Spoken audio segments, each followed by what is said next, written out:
Hey there, Drawyah here, and welcome back to Microsoft Flight Simulator. Welcome to the Concorde. Yes, after a little bit of a wait, we finally have our hands on the DC Designs Concorde Microsoft Flight Sim, and today, well, taking a flight from here in New York JFK to London Heathrow Airport. Flight time today, estimated to be around 3.5 hours, so quite a quick flight, which has Atlantic leg of course, and yes, what can you say, we finally have ourselves a Concorde in Flight Sim. In terms of, we'll talk about the aircraft in more details with flying. We'll go through the setup, go through kind of the configuration, get the aircraft flying and everything. But fingers crossed, and I do mean fingers crossed, this flight should go without any major issues en route. I'm terrified to say the least. I do not want anything to go wrong today, but who knows, who knows. My first proper real flight in this aircraft bar the tutorials and everything I've done in the past. So yeah, jump to cockpit and prepare ourselves for our departure.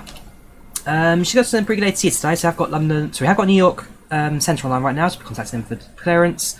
I am expecting Oceanic on this flight as well today, so talk about the Oceanic and how I'm going to do it later on, as it's not going to be it's not going to be as straightforward as it normally is, to say the least, but we'll see, we'll see. Right, ground power available, and we will isolate or set the ESP main switches. Activate the normal generator.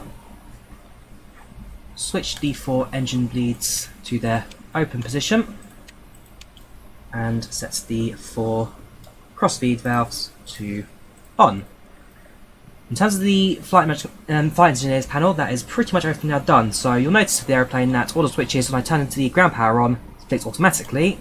Essentially, it's kind of the very basic auto engineer setup that the Concorde has in this sim. Not quite as in depth as the one on the X-Plane, but again, you do get your basics, you do get your engineer panel going.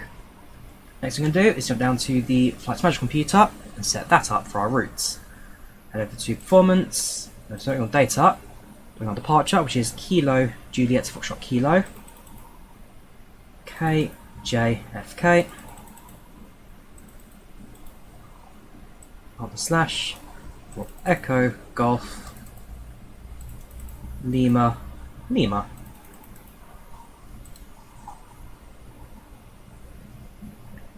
Wait for that to load. So yeah, in terms of the functionality, it's not quite as dynamic and as advanced as, say, the Kali Master on X-Plane, but it does have the basic systems, it does have everything you need to get going for your supersonic flights. So, JFK to Heathrow, flight number today is going to be Speedbird 2, so BA, whoops, W2, that goes there.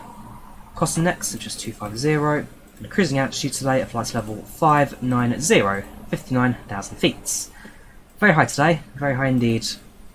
Going to go to our menu, and go to our position monitor, and once again to plug in KJFK.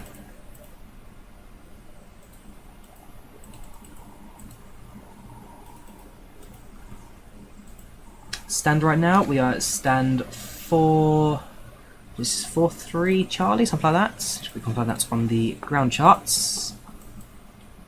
So taxi charts at Terminal 4 here in JFK. So Concorde departed from Terminal 4 here at JFK back in the day. The former wing it used to use doesn't appear to exist anymore, so for now we're going to make use of here. So in B Concorde, stand 3-1.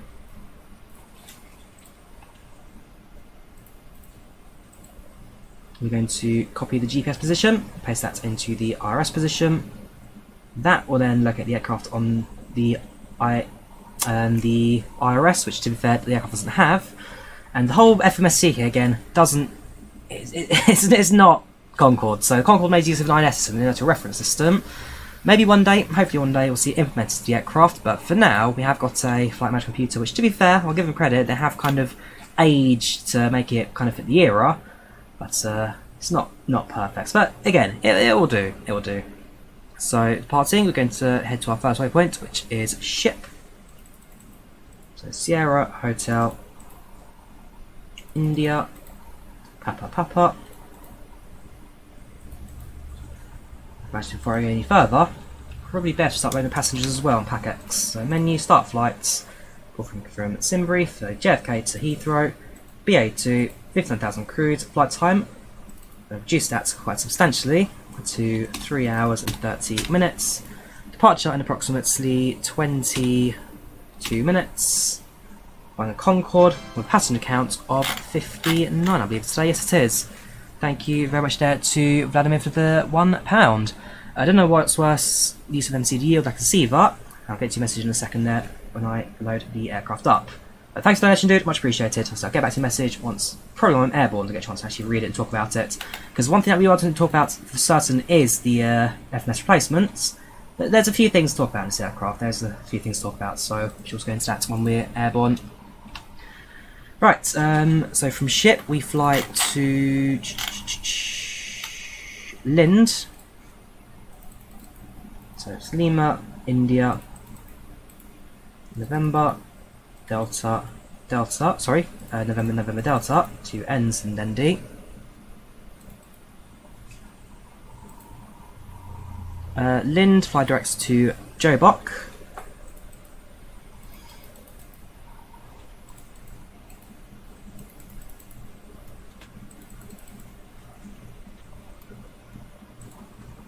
Jobok to Bedra.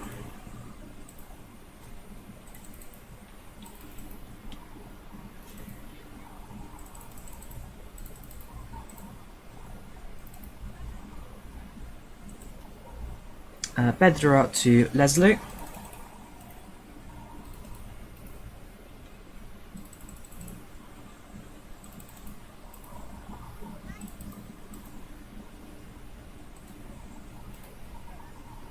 Leslie to Abduck.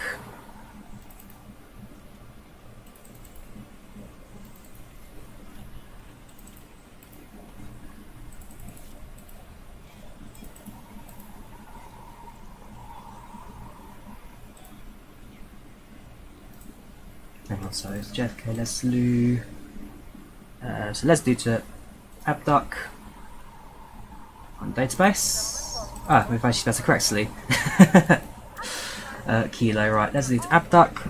Then it's Numpo.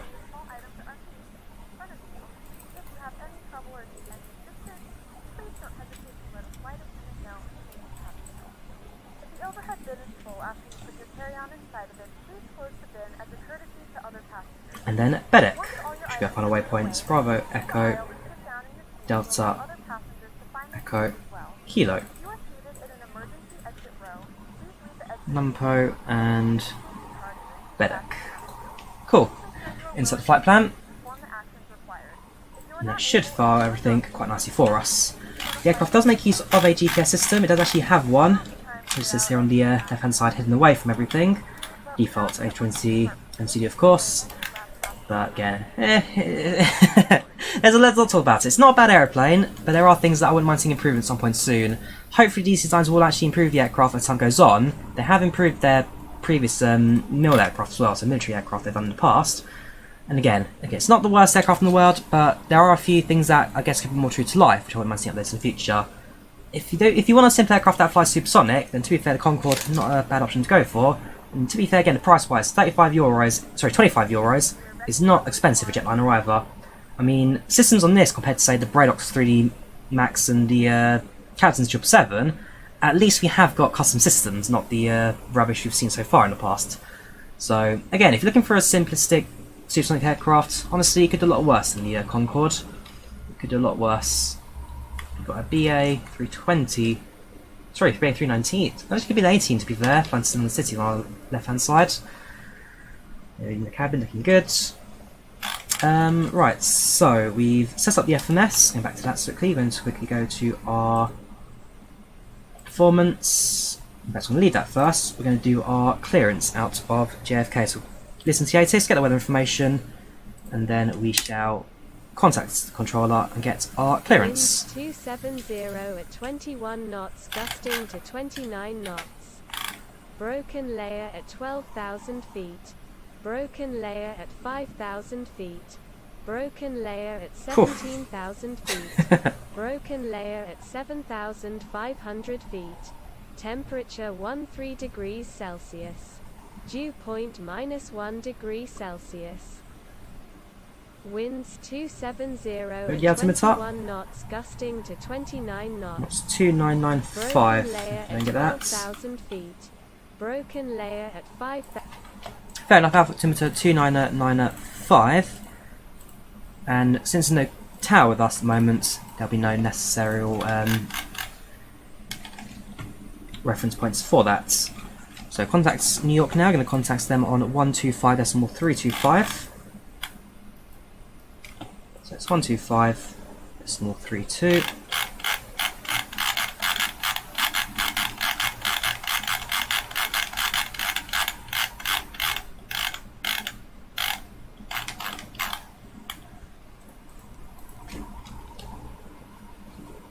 So type Concorde, stand 3-1.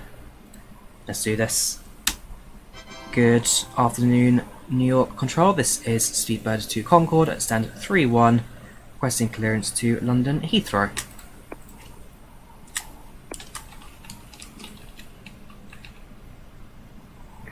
Speedbird Concord to New York Centre, very good afternoon. You're cleared to London Heathrow via the Kennedy 5 departure, Canarsie climb, radar vector script, banners filed. Maintain 5000, expect flight level 580, 10 minutes after departure. Departure frequency 125.325 and a squawk 2316. Speedbird Concorde is cleared to Heathrow by the Kennedy 5 departure. Expect vectors up to 5000 initial climb, then it's 580, 10 minutes after departure. Departure frequency 125.325, squawking 2316. Speedbird Concord to confirm you are able to fly the Kennedy 5 Canarsie to climb. AFIRM, we are able to fly the Kennedy 5 master climb for Speedbird 2. Speedbird Concord 2, thank you very much. So the readback was correct. Call me back for pushback and start up. So walking 2316. No, so we'll be cleared to level 580 after 10 minutes after departure, because our flight path, if I show it on the Volanta, essentially we're taken straight southeast over New York and over the water. So once we're over the water, we're good to go for supersonic climb. Going to back to the FMS, go back to performance, ignore the flaps and flex temp since Concorde doesn't have these features. Level 180, 18,000 feet transition altitude. Now these speeds are 209, 226 and 215. Okay, 226, so that's onto the speed. Sky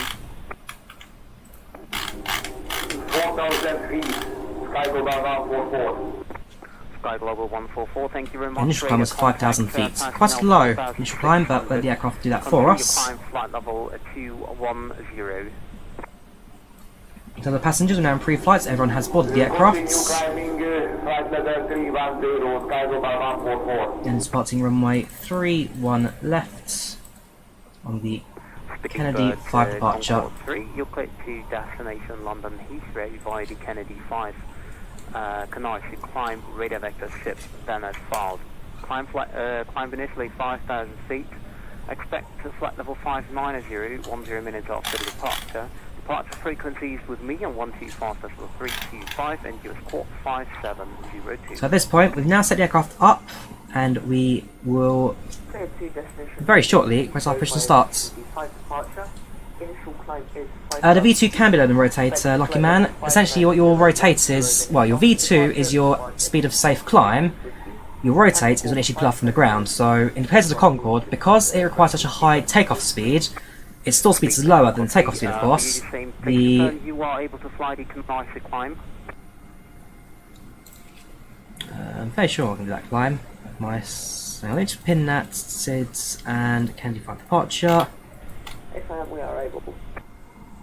Speedbird Concord 3, roger, thank you very much. So the read was correct. Yeah, so the Canarsie climb, flying left after the CRA VOR, make turn east Romeo 39, then via 17, cross to 144. JFK above 2,500. Yeah, so because, well, our climb form is pretty good in the Concorde, so we should be able to make that quite easily for us.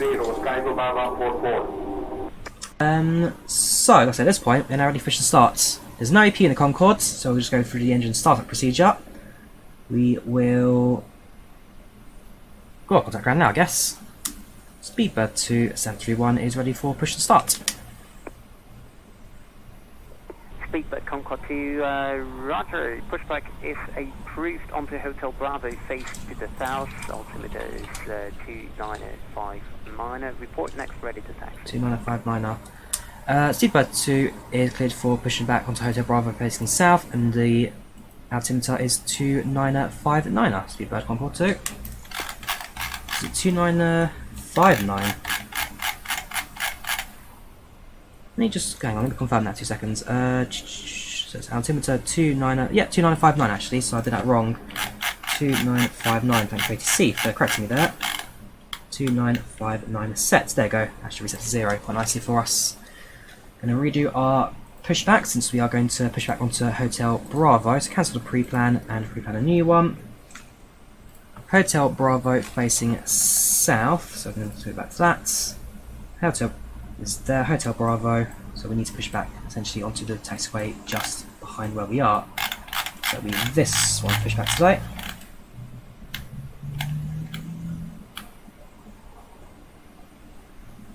Ooh, hang on, is it though? If I zoom out slightly on the map, that's our standard moment facing north. So yeah, no, that's correct. Hotel Bravo is this one. Sky go over the 144, turn right, heading 040. Right, quest pushback, let's do this. Turn right, heading 040, Sky go by 144. Good morning, ladies and gentlemen, and welcome aboard Flight 02 to Service 2, London Heathrow. Our flight time will be... Like I say, I'm not gonna lie, I'm a little bit terrified of this flight today, but hopefully, touch wood, should be a pretty good leg today. Initial climb out and departure I've got no problem with. It's mainly the approach and landing that I fear I may miss on the approach into Heathrow today. But we'll see how it goes. Ground crews get themselves ready, thank you very much. Departure. Cabin crew, prepare doors for departure, cross-check, verify straps, and stand by for all calls. Okay, sir. The bypass pin is installed. All doors and hatches closed and all ground equipment is removed. The parking brakes are set. You may lift. Parking brake set. Lifting the aircraft. So the flight directors are on and on, sorry. Set the speed, set the initial climb. 290. We are cleared for start and push. Continue, flight level 290, Sky go by 144. Parking brake. Parking brake released. Parking brakes are released. Commencing pushback. You can start the engines in sequence. Sky over 144 now, proceed direct east, thereafter en route. Alright, pushing back from the gates. Going to start with engine number 3. Start up. Intersection, Sky go by 144. Watch the N2. Ladies and gentlemen,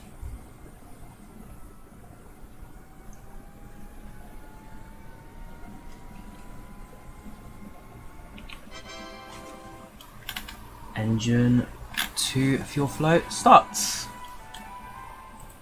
Engine 3 correction, sorry. 4 engines Concorde, not 2. So in the Concorde you'll notice that different engines have different colour corresponding. So engine 1 is green, engine 2 is green yellow, 3 is blue, and 4 is blue yellow. And when it comes to electric systems on the rear here, you can see they're all labelled yellow, green, yellow, blue, depending on which engine you're looking at. So it's just a reference system for the sake of the engineer, maintaining that the engines are all starting and operating correctly. Engine 3 start switch resets, engine 2 relights. On to the N2. Thank you, Jackson, for the £1, thank you very much. Sky go over the 144, climb, final flight level 380. First, check your seatbelt is securely fastened. Continue climbing 380, Sky Engine go by 2 144. fuel flow start. To unfasten, simply lift up the metal flap on the buckle and pull apart. You'll find the seatbelt sign in the panel above your head. When it's on, you must fasten your seatbelt. We'll provide extension seatbelts for infants. We suggest you keep your seatbelt fastened and visible during our flight, even when the sign is off. Careful switch to resets. Or underneath your seat. To use it, take it out of the container and place it over your head. engine 1, relight. Inflate your life jacket when you leave the aircraft. We will Oh yeah, the Concorde was one of the most expensive aircraft to fly. It's got a parking brake. So compared to normal commercial jet lines, for example, 747, when it comes to flying long haul, it's around 60 miles per dollar for passage. I can't remember the exact calculation, but it's something like for every mile you fly, each passenger per seat mile, something like 15 miles, something like that. So the Concorde is 65. So the Concorde is very, very expensive for the sake of fuel cost per passenger. And given limited capacity, only about 100 people on board maximum, definitely not a cheap airplane to operate. Hence, when I bought it, Air France and British Airways received their aircraft for £1 each. And yeah, that's why it never really... Well, it was successful. Never made a profit for any airline. Engine 1 looking good. Any second now, that should reset. Engine 4, relights. Watch the N2.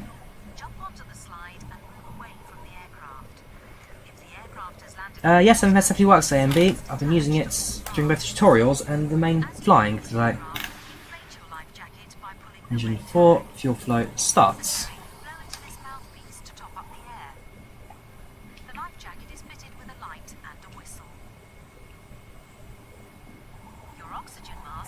Performance I don't find too bad in the Concorde Sentry. I don't find performance too bad this aeroplane. Going to lower the visor. And then nose down to 5 degrees. Quick check the flight controls, make sure everything has released. There we go, looking good. So you're looking down there for your flight control manoeuvre. Then rudder left, rudder right. Turn on all of the trims, yaws and artificial systems. Going to set our big lights already on, that's fine. Leg lights not required, SQ's lights not required yet, nav lights can come on, which doesn't stand to be fair. Oh well. And last thing I need to do is check the anti-icing, and visor de-ice and the visor de-mist.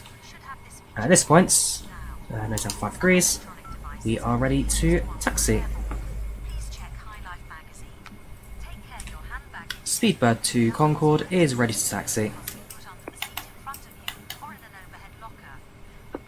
Speedbird Concorde 2, runway 31 left, taxi via Hotel Bravo, Alpha, Julia, hold short, runway 22 right. Speedbird Concorde 2, taxi to runway 31 left via Hotel Bravo, Alpha, Juliet, Hotel, and runway 22 right. There was one more thing I wanted to do as well. Speedbird Concorde 2 negative via Hotel Bravo, Alpha, Juliet, hold short, runway 22 right. Hold short, sorry. Correction, sorry, it's Hotel Bravo, Alpha, Juliet, Hotel, and holding short, runway 22 right, first Speedbird Concorde 2. So check the altimeter there. Just to be sure, there is no hotel after Juliet. Just Juliet and then hold short. Sorry, that's me there. Juliet and holding shorts for 22 right, Speedbird Concorde 2. I'm panicking now. Right, taxi lights on. Parking brake released. Let's taxi to the runway. So the route we're taking, and I know where I'm going. Go to the taxi ground charts here at JFK. So Hotel Bravo on to Alpha, Juliet, and holding just here 22 right.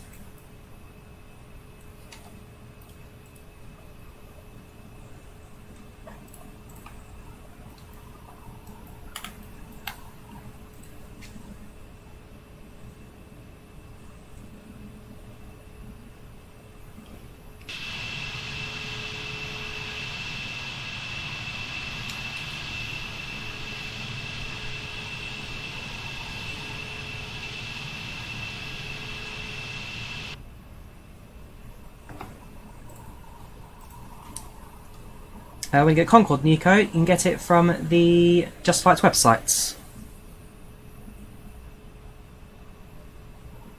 Have you been on the Concorde Lola? Very nice. How was the experience back in the day? It's an aircraft I wish I could have flown one day, but sadly never will get a chance to. My father had an opportunity to go for it, but he chose to decline it for a couple of reasons.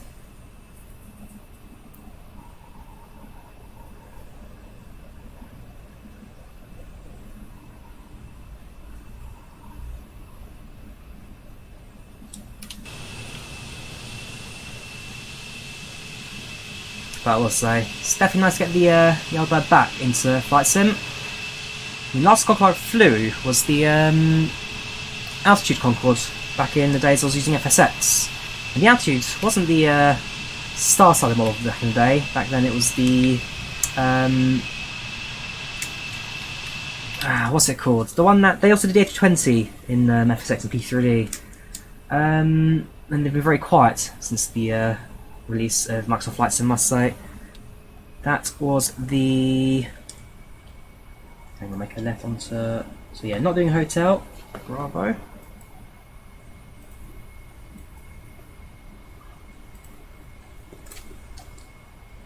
Hang on. Make a right onto Alpha. Should be right there. Thank you, Concorde, of your really far back nose gear. There's been some really tight turns in this thing. Concorde, no. Concorde does not have flaps, Henrik. I don't think I've beached it. Really? Does that beach the Concorde? There we go. A little bit more throttle there. So it's right onto Alpha. Alpha onto Juliet. And holding short runway 22. So right now we are here, make the turn onto Alpha, Alpha left onto Juliet, and hold short just there. Yeah, the Concorde does not have flaps, does not have speed brakes, does not have spoilers. Just gravity and air resistance, this thing.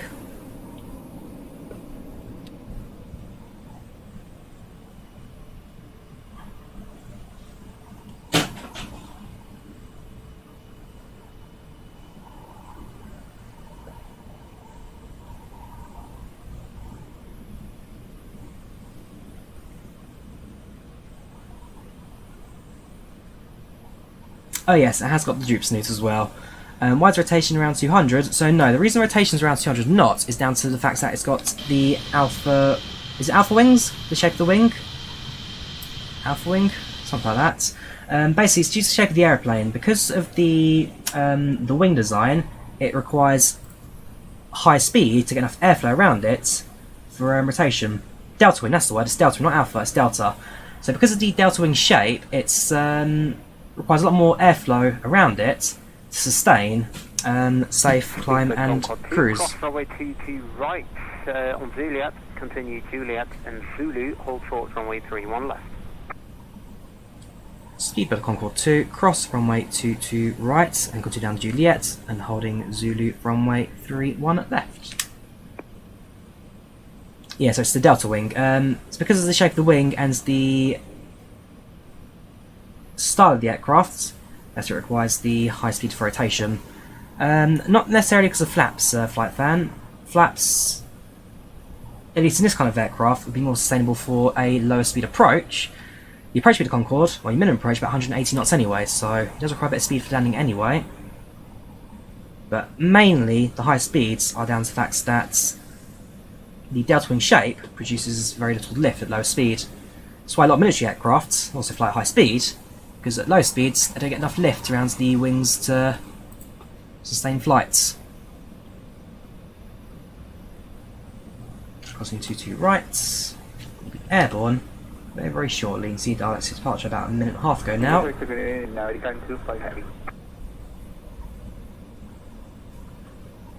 American 25, have a New York Center, hello, radar contact flight level 380. Default JFK, Brian. This is default JFK, Microsoft Flight Sim.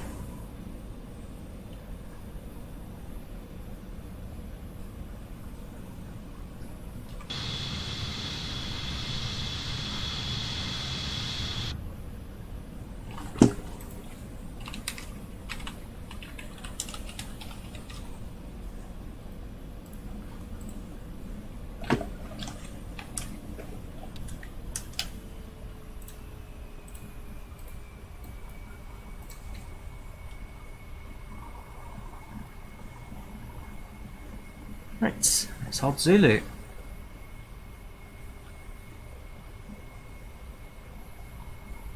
Yeah, so flying track Sierra November. Ready, line up runway 31 left. Lining up runway 31 left for Speedbird Concorde 2. And lights on. Sets the anti-collision lights to on.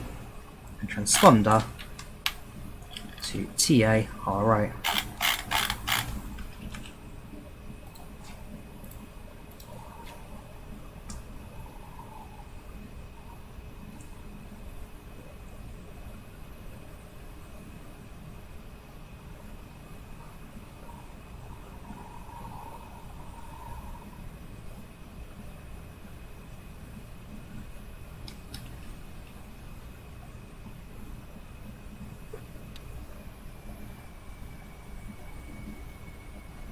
Hold position.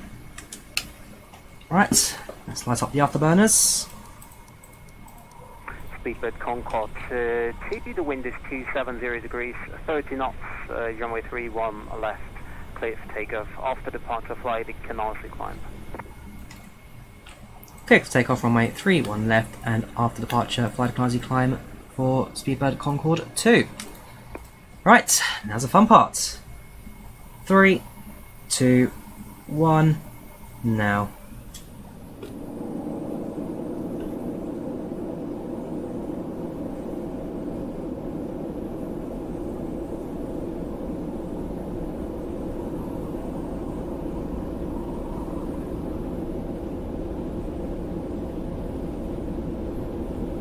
Knots.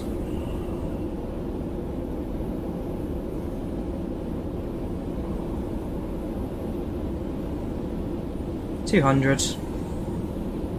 V1 rotates.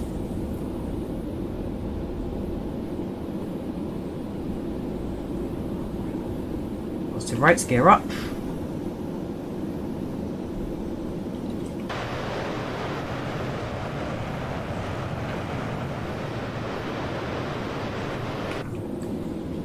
.250 knots, afterburners off, left hand's turn.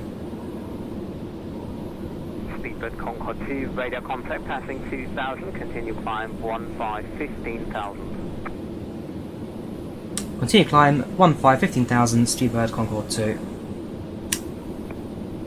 Let's get that nose up a little bit more. Trying to avoid getting to over 250 knots at this time. What I can do to support it is set the speed to 250 and activate the auto throttle.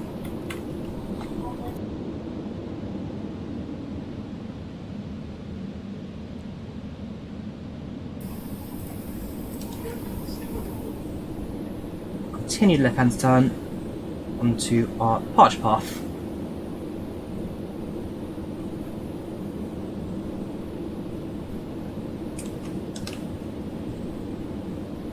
So the afterburners will return. We get to around 28,000 feet and get our clearance up to Mach speeds. We'll leave the autopilots off for now as we continue our climb out. Into left hand's turn towards the ship waypoints.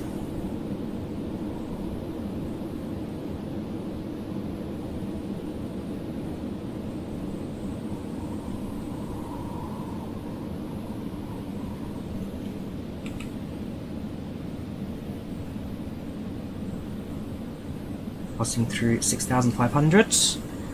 And Susan now sets the autopilot, so speed increased to altitude increased to 15,000. Autopilot's 1 active. Left heading 130. Altitude required. Turn left heading 310. Speedbird Concorde 2. Turn left heading 310. Roger that. Speedbird Concorde 2, confirm heading 130. Oh, correction, 130. Speedbird Concorde 2. 130. I get numbers in the wrong order now. 130.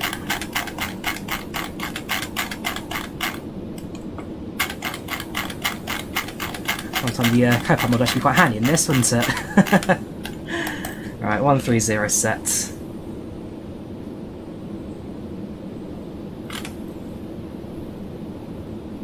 Passing now through 9,000 feet. As soon as you hit 10,000, Speedbird Concorde 2, climb flight level 270. climb level 270, Speedbird Concorde 2. Level 280.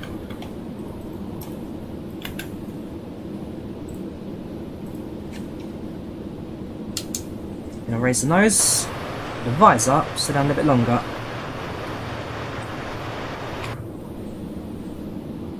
Gentlemen, we are now passing through 10,000 feet. Now 10,000 feet larger portable past, landing lights off. reminder, belt fasten while you're leaving. Do not congregate in the galley. We can now switch over to the max climb mode. Auto throttle off, and increase throttle. Speedbird Concorde 2, proceed direct ship, thereafter as follows. Proceed direct to sit, and then thereafter as filed. Speedbird Concorde 2. INS mode active. Make sure they fly now direct to ship. Visor up. So did you say 27,000? There we go, 28,700, sorry. Thank you.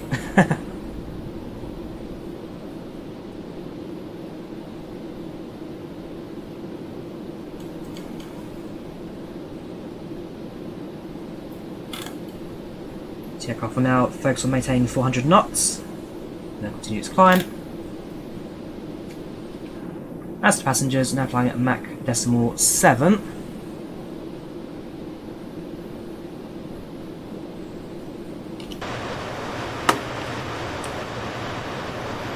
there you have it. What a beautiful plane this is. So I was never going to say this was a perfect takeoff. I was going to make small errors here and there, but for someone who I guess has no real experience in the Concorde, I don't think that was too bad. Not perfect, but not too bad. Flight time today, about 3.5 hours, was she? 3.5 hours from JFK to London Heathrow. Passing through 15,000, climbing at a rate of around 6,000 feet per minute.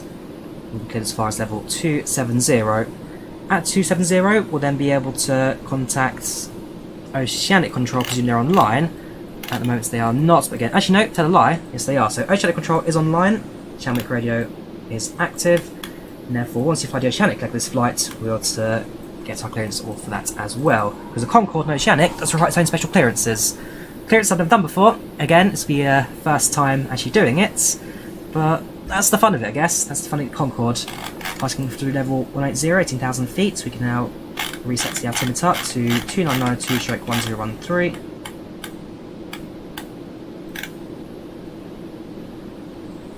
Level off very shortly at 27,000.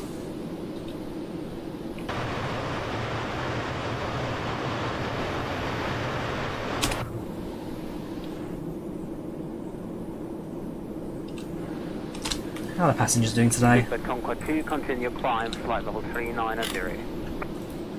Continue climb to flight level 390, Speedbird 2. Clears to 39,000 feet. Yeah, my mouse is not the quietest thing in the world, but I like it. It's a very comfortable mouse. As to the passengers, they are looking pretty good in the back. Not the biggest airplane in the world. We've got 3 cabin crew to serve them today. Quick look to the passenger list. Let's see who's on board our flight today. Any names you recognise, give us a shout, and we'll have their stats. For me, the answer at the moment is no. Pretty standard cabin today. Jackie Kennedy, is she not the wife of, sorry, a male Jackie Kennedy? Okay, I swear JFK's wife, yeah, former First Lady of the United States, Jacqueline Kennedy Onassis, there you go. Well, we won't say anything about that. Well, there you go. Jackie Kennedy, our honoured guest out of JFK International Airport today on the Concorde. Who would have guessed that?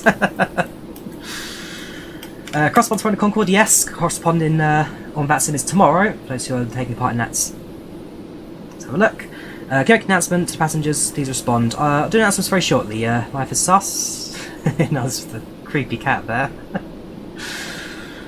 Best to land it. Well, we'll see how then goes, EXP Archive. Like I say, landing is the big thing I'm low-key scared about. I can take off the airplane no problem, but it's the approach and landing which I don't want to stall out. You can always go around if things don't go your way. I just realised we've... oh yeah, sorry, no, past 27,000 because we cleared 39, and that's fine. Still holding 400 knots. We will be sure to activate the auto throttle once we reach 390. And as for our clearance into supersonic, technically we're allowed to do that now, we're above 27,000. So we'll leave the aircraft at the indicated speed of 400. In fact, there you go, Mach 1, we are officially supersonic. In front of the airplane, you hear absolute silence. From the rear of the airplane, in fact, it's a little bit more fun way. Go on then. Right, camera controls, increase the drone speed. Move the camera away from the airplane. And we'll let it fly into our position. Like so.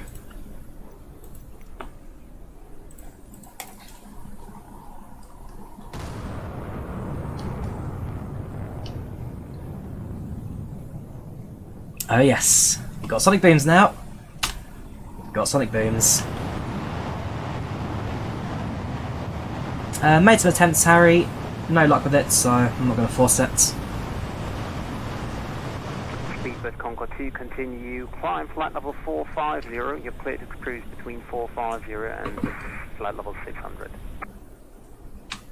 Speedbird 2 is cleared to level 450, where we can fly through levels 450 to 60. Right, so we've been given our clearance now to level 6, well, between 4, 5 and 6. What we're going to do is set our cruising altitude of flight level 590. So the aircraft will continue to climb out throughout the rest of this journey.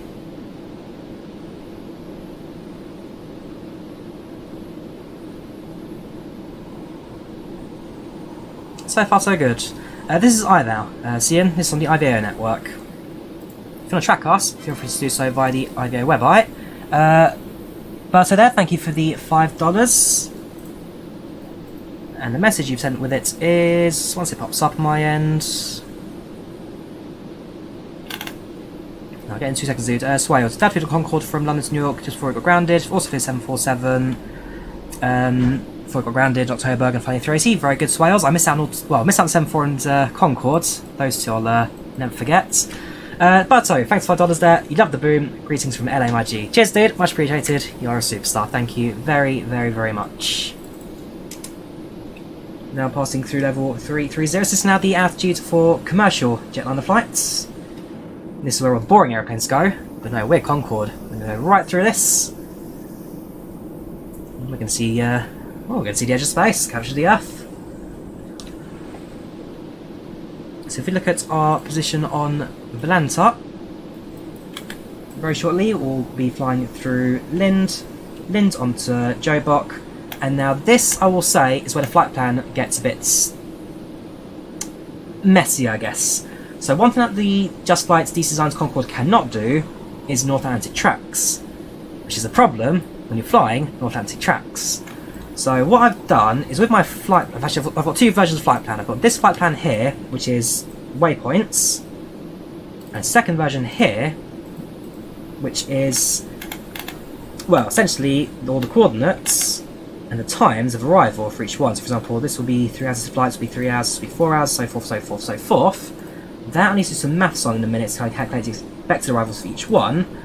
But essentially, there will be some slight discrepancies where this is the Sierra November track, but rather, what I'm going to be doing is grab the pen tool on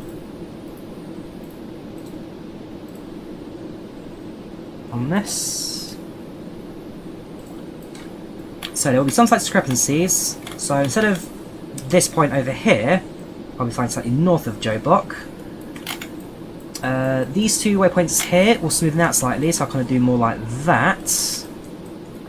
And then the rest of it actually goes pretty standard anyway. I think maybe we'll kind of more north here, and then south, and then north again. So it's not going to be an exact track for Sierra November. There will be small discrepancies, which I'm hoping the ATC will allow for on this occasion, because, again, aircraft technically doesn't actually have the capability to do it. But I have tried to get it as close as possible for the sake of this flight. Again, not perfect, but hopefully not the end of the world.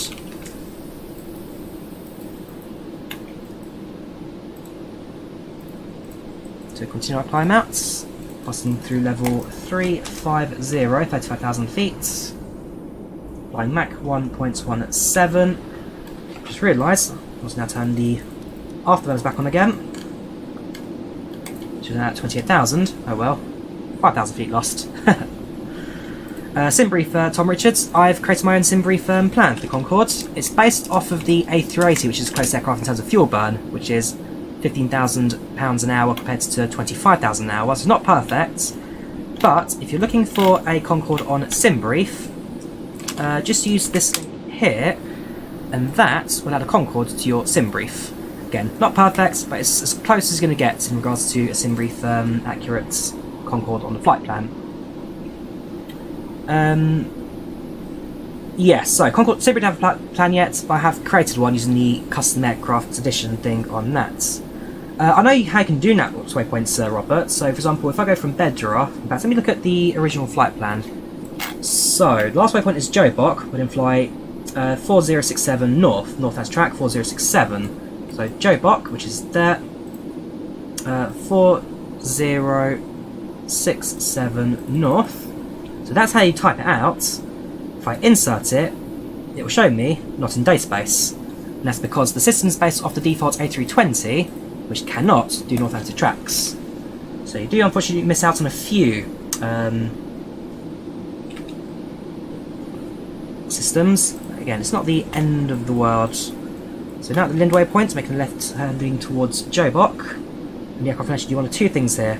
Fly towards Jobok, or actually make a return back to New York. That's one thing I need to keep an eye on for now, because if you fly direct on the FMS, one of the issues with default 320 was that it would then actually return back to the very start of the flight, so you have to fly direct to every waypoint you reach. Which I guess is kind of closer to the INS in regards to setting the coordinates up for every single leg. But we'll see how things go with the time. Yes, I'm sure there'll be additions to fix that as well, Harry. So as time goes on, we had the Firewire release, which basically redid the entire A320 systems. I'm sure we'll get something similar for the Concorde.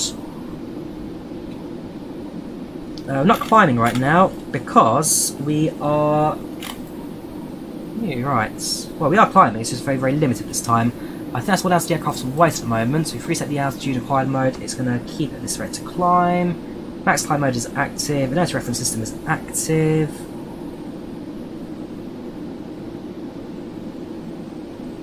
Probably could do that. Sky Global 144, you're leaving my airspace, radar service is terminated. Have a good flight to Las Vegas, bye-bye. No, that will increase our rate of climb there. Thank you, sir. 470 is it? Passenger view. There, can I swap game up? Sadly, no wing visible. And for most flights, it should be water. There's your passenger view. The aircraft has correctly made the turn into Jodoc, so no issue for me to readjust things there. Flying Mach 1.51, climbing through 38,000 feet very shortly.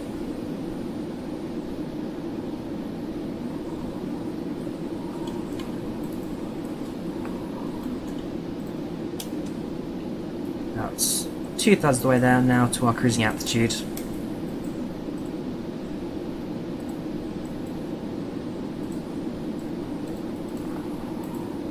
Passenger reception right now, 95%, all looking very good in the back. Our guest of honour, Jackie Kennedy. They're currently happy, a little bit thirsty, but not too hungry at the moment. Welcome, Mario, how are you doing? Welcome to the channel, welcome to the chat. We have now hit ground speed of 1,000 knots. And if you look outside actually, you can just, again, you can see the speed that the clouds are moving by at. And this is clouds, these are clouds 20,000 feet below us right now. The cloud ceiling right now is at 17,000, we're at 42,000. These clouds are 25,000 feet below us, and still move at high velocity. 430, Mach 1.68, continue climbing. Doing Dublin to JFK in the FedEx 77F.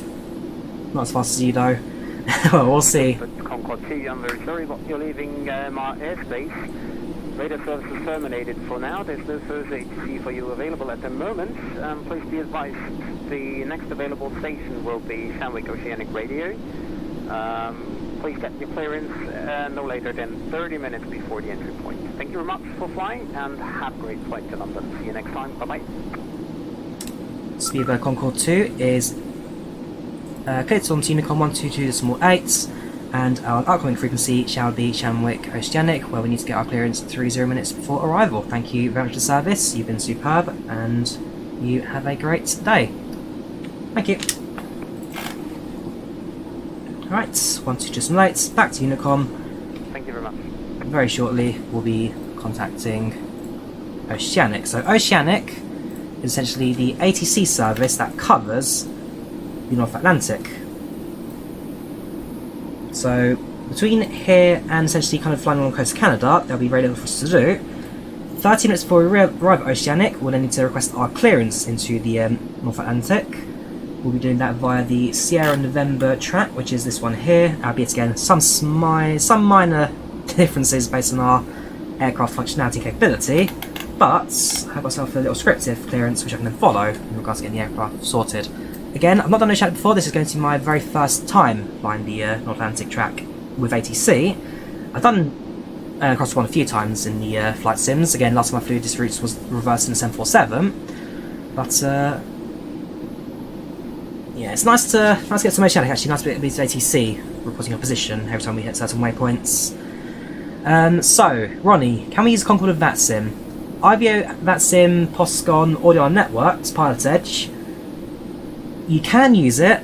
Evidently, we're using it on a network. Just be aware, it's not the best aircraft for it.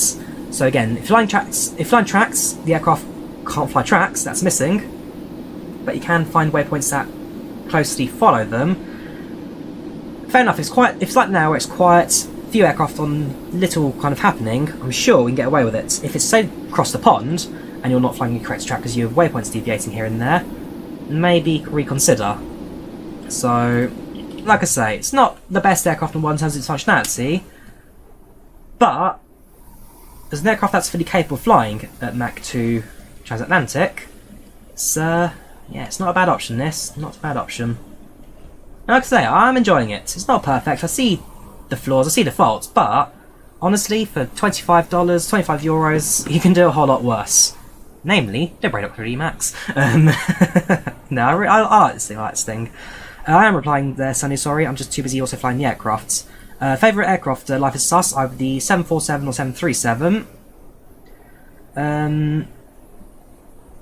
Yeah, so a track is a string of waypoints. To be fair, you probably play better than me there, Dutch FX. You're the controller there at the moment.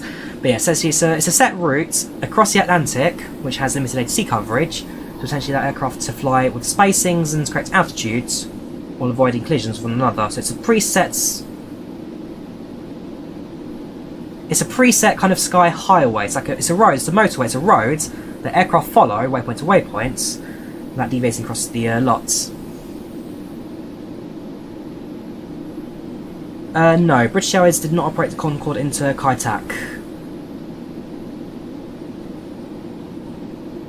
Passing through level 530, 53,000 feet. There you go, procedural control. That's the best way to explain it. So it's basically procedural control. You fly along the set waypoints, and at every waypoint you reach, or every set coordinate you reach, you need to report your position and your estimation for the next one you're flying at. Let's do another sonic boom, shall we? So back to camera mode. Move the airplane really far away from the camera.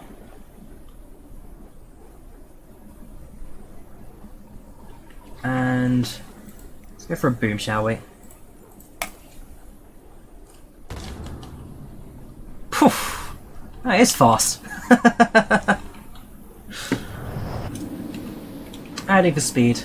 Mach 2.02, we've reached it. Mach 2.0. And from my end, I can see it down here. So it's actually Mach 2.01 at the moment, so as that drops a little bit potentially, we are climbing still. So we hit Mach 2, altitude 54,000, ground speed 1,212, 113 knots. This thing's fast. This thing is very, very fast.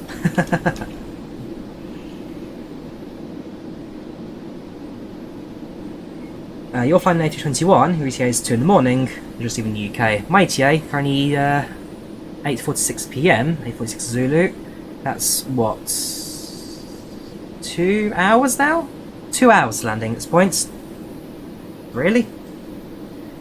We're descending. The answer is, ooh yeah, we are descending slightly. That's probably not very good. Sometimes the aircraft does that. It switches from max climb to max cruise mode, and it will just jam the aircraft around. Okay, I'll bear that in mind. Yeah, I've noticed with a few other people as well. For some reason, every so often the aircraft will jump from max cruise to max climb, and it'll try and prioritise the airspeed, despite the fact the airspeed set to that, and it just doesn't quite know what it's doing. Turn that off, turn you back to max climb. Just leave that at 4 for now. So I'm not perfect at Concorde, even I'm still learning systems. Maybe I should follow my own tutorials. But no, it's not a bad aircraft to get going with. In fact, as we hit Mach 2 now, we can turn off the afterburners now, leave it on just the maximum throttle.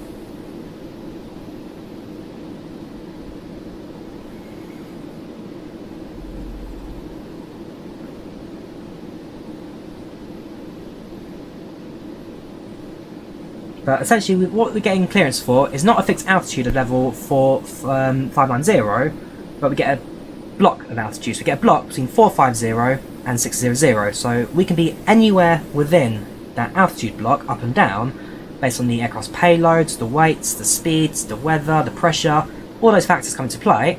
And so rather than having set altitude, say flight level 330, where we fly just straight on the whole path, you get a block, and the aircraft can maintain and manoeuvre around that block depending on different factors.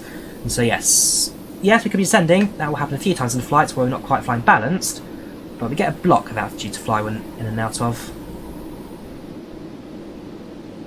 Although I do hope we do reach the 590 altitude, because then the climb mode will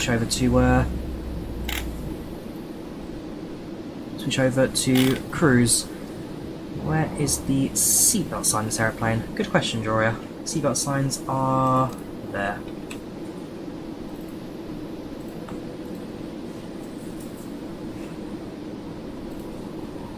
The flight crew turned off the fasten seatbelt sign. So now that everyone's around the cabin, however, we ask that you keep your seatbelt fastened when you leave unexpected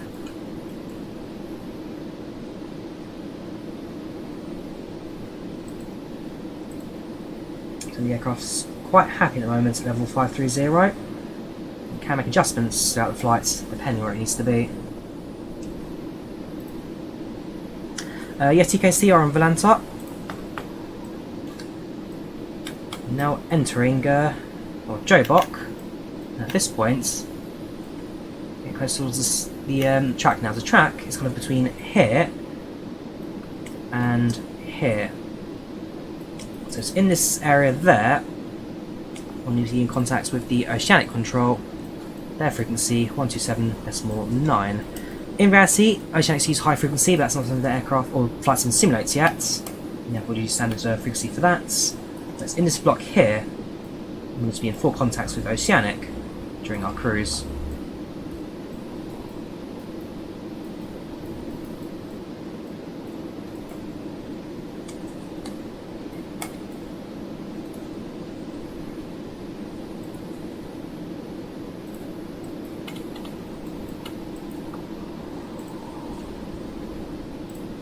Yeah, you said that a few times, CKC. I'm not going to look at it now because you're just spamming.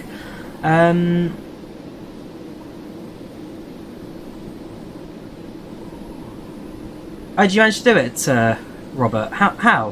What magic did you use to get track coordinate plugged in? Because like I said, I've tried it a few times. To be fair, when I tried this last night, I was certain I managed to do it. But then since today, I can't do it now. And I've got someone else try it as well. They can't do it either. I'm certain I did it, but obviously not.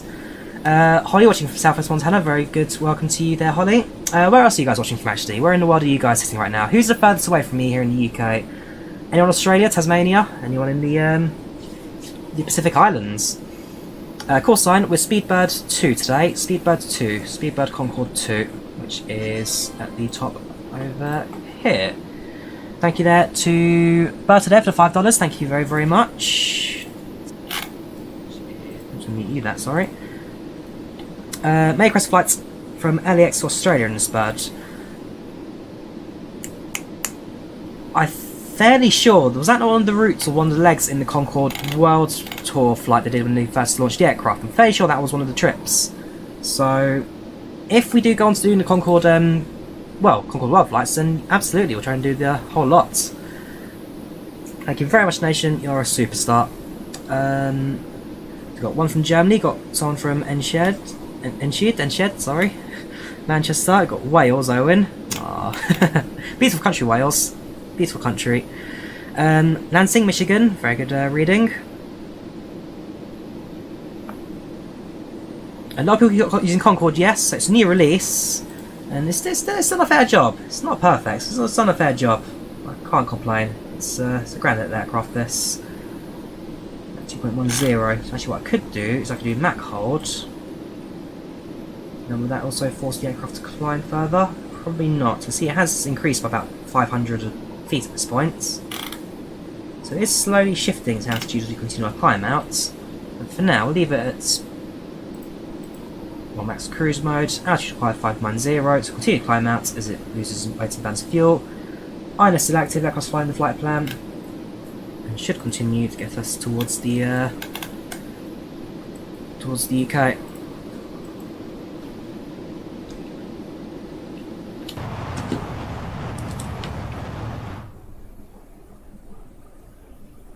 Oh yeah, this is a lot better than the Captain's in 777. Fair enough, it makes use of default A320 systems, they don't hide that fact, but at the very least they've modified it to not look like the same systems. Also, so you can see, we've got 4 engines, 4 engine gauges, not like 777 which has 4 engine gauges for 2 engines. And fair enough, we also have got an A320 ND here hidden away for you on the lower left as well, which gives you the flight details. This is GPS in the corner, just very useful to refer to when you're flying across the Atlantic. But yeah, it's a beautiful aircraft, this. Absolutely adoring it so far. It's not perfect, but I like it. No, Harry, there's no EFB in this aircraft, there's no electronic flight bag. Anything you do has to be on pen and paper, I'm afraid. There you go, going through our snacks and drink service.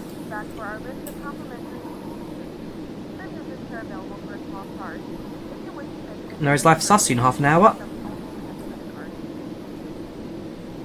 Flying a BH7 to Algiers next week. Very nice, Adam. I'm flying to Tunisia at the end of April. Flying. Actually, I'm going to Tunis the long way around. So I'm flying from London Heathrow to Lyon, British Airways A320. I'm flying Lyon to Zarzis Jemba, or Jemba Zarzis, sorry. That's on a 737-600. Yes, found myself a 736 flight. Then it's 736. Then it's Zarzis Jemba to Tunis. That'll be about on an ATR. So I'm doing British Airways, Tunis Air Express, and then returning back to London Gatwick from Tunis with Nouvelair on an A320. So there's I've managed to find 3 airlines I've never flown them before. Nouvelair, I don't even know where they operate. They're a Tunisian-based airline. They do a few local flights out of Tunis. So I've got myself quite a few flights coming up next month. Also going to Switzerland, flying in the Swissair A220. That's quite an exciting one.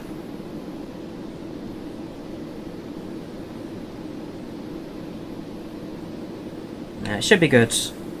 Right, just how I did in that CZ. So Slim Rule, that's 522 North, 523. See, I'm sure I did that because yeah, you set the it's longitude, the first 2 numbers. Sorry, latitude, longitude, and then north, or N for North Atlantic Track.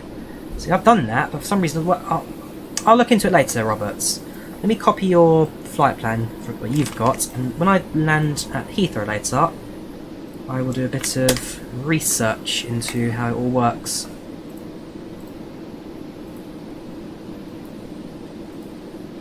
So maybe it's just me doing something incorrectly. Maybe I am just being a fool at the moment, but I don't know. We'll see. So you've got a Paris Charles de Gaulle Concorde about to fly out. So Air France 3 from JFK to Paris Charles de Gaulle. Good luck to them. Passenger satisfaction 99%. Everyone looking very happy at the back. So far, so good. How to set the ILS on the Concorde, James? So what you're doing is setting up your frequency on the nav systems in front of you, and then when you switch over from INS to radio, we'll set the course of the approach onto the course heading dial here. It's a two-part step. We'll talk about it more during the approach into Heathrow. I must admit, even I sometimes fail to get the course to work properly when on short finals. So worst case scenario, I find myself in a case of having to hand fly the rest of the way into the airport. But hopefully shouldn't do too badly today. Fingers crossed, because of streaming, this will go very, very smoothly with no worries in the world. Current speed, we're doing Mach 2.12, which is 1,273 knots ground speed. It's an altitude of around 52,600, slowly climbing. Although I think we've kind of hit a level point at this time. Temperature outside, minus 56 degrees centigrade. Distance to go, 3,105 nautical miles. Quickly out the window. You can see nothing but cloud. That's going to see for a little while now. It's going to be clouds and water. Cloud and water. We'll get some visibility for any scenery now until we get towards, well, by south of the Republic of Ireland, and then enter the UK through Wales.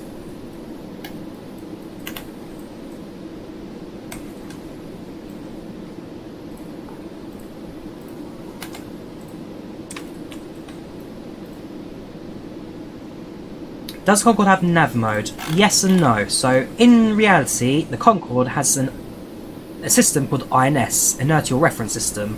Essentially, what that is you program your... So this is from before days of flight management computers and set waypoints. What pilots did is you'd set the coordinates of your flights during your trip. So instead of flying from... Well, I'll show you actually how it looks.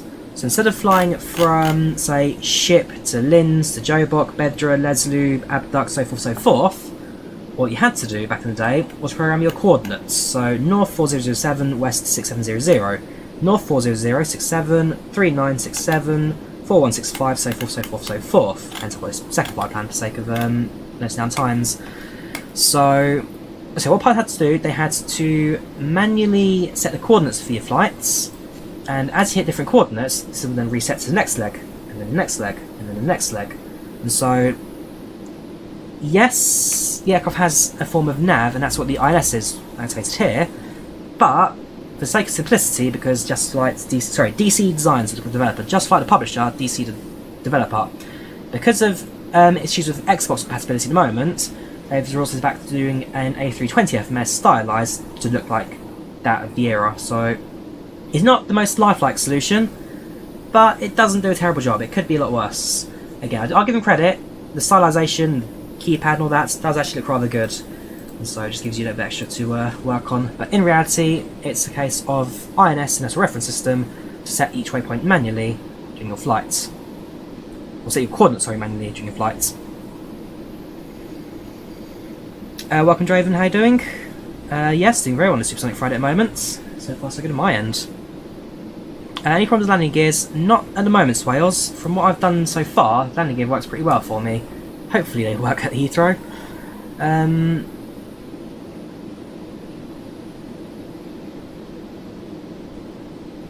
Both of them have added excited flying from Manchester to New York now. Very good, James. Do enjoy it. What do you think of the sea level in the game? Looking kind of high in flights and more takeoff. So yeah, that's more down to the ground mesh when it comes to sea levels and all that. So yeah, the water kind of on the level of the ground, and then the waves you can actually kind of fit on top of the land. That's more down to the mesh of the airport scenery, and unless you get a mod for New York, nothing we can actually deal with at the moment. Particularly likes his NG planes. Yes, NG is very handy. Modern systems, modern aircrafts. Can you try contact you? No problem, Dutch. Let's see if we can get your frequency.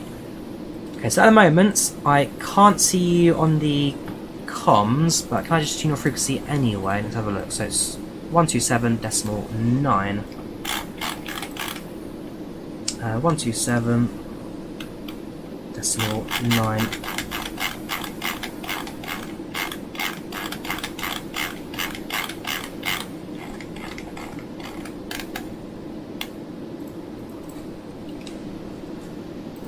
And the answer is No, unfortunately I think we're too far away from you just at the moment. What you could do, so I read up on the documents, there was one option where essentially you need to reset the coordinates because it's that 1,000 mile window around your location. So if you kind of reset your position, then be able to contact. So keep an eye on it. Also keep an eye on that until it turns blue. And while we're here, what I need to do is I need to set up my timings. So we departed at 1800 Zulu, 1900 UK local. So we left Jobok. We are now flying towards. So yeah, there's Jobok. So we're going to set up times now for all the waypoints between now and our destination. So this was 45 minutes. So this will be 09.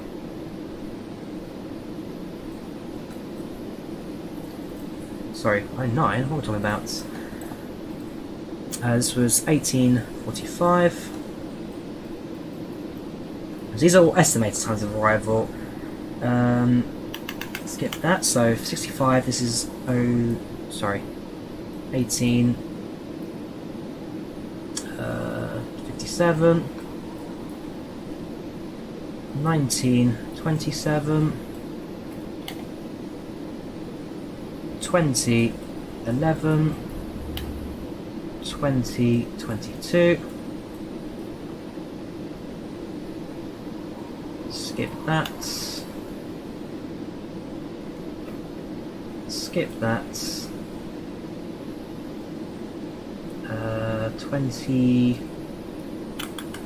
18. So it's 18. No, 21. 21. 17. 21. 22.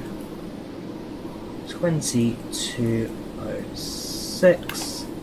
Skip that. 2254. It's quite late actually. I think these times are incorrect.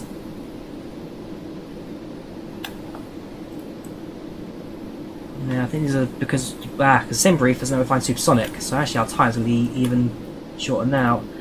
So where we're heading towards now is 4360. So 43, 43, 43. It's done 40, 41, 43, 60. So done that, done that. So we're approaching. That's 1945.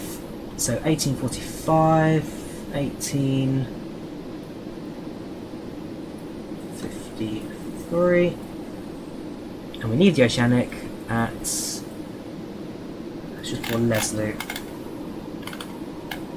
So Leslie, we should be reaching in approximately 45 minutes before landing.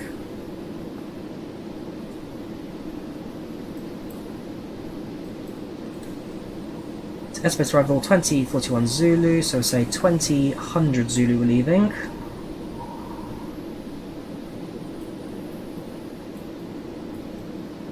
So what I wish the aircraft, well, what I probably wish I'd done earlier was correctly to calculate our speeds.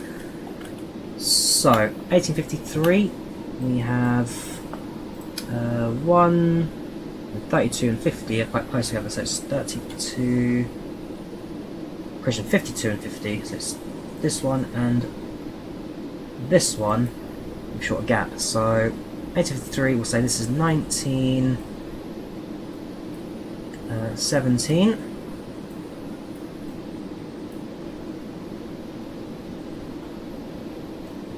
19, 23,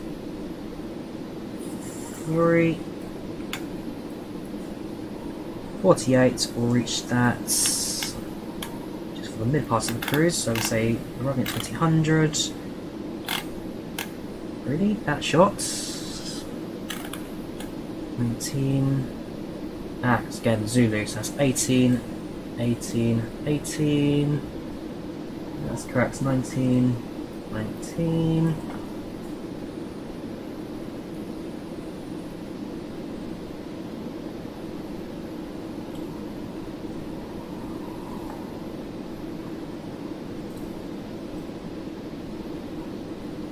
So we redo that 19 again, so 19, 19. We really did Atlantic leg in about an hour. I That is fast. Showing that land time is 2000 Zulu, which at the moment is 2 hour 42 for arrival. So 19, 20, 21, 21:30. So landing at 20:30 Zulu. So that works because it's 30 minutes. So then you do this.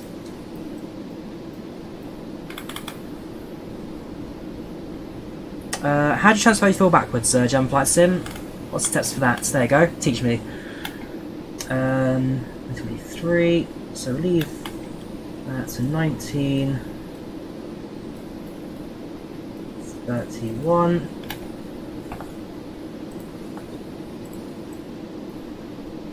That'll be about 40. Well, that's 2000. That's going to be even sooner. If that 21:10, like that. So that'll be 2000.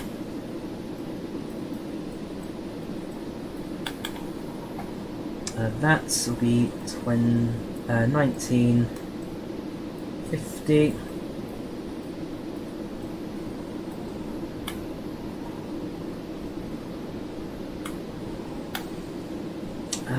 So it's these two now to figure out. So 19, so 30.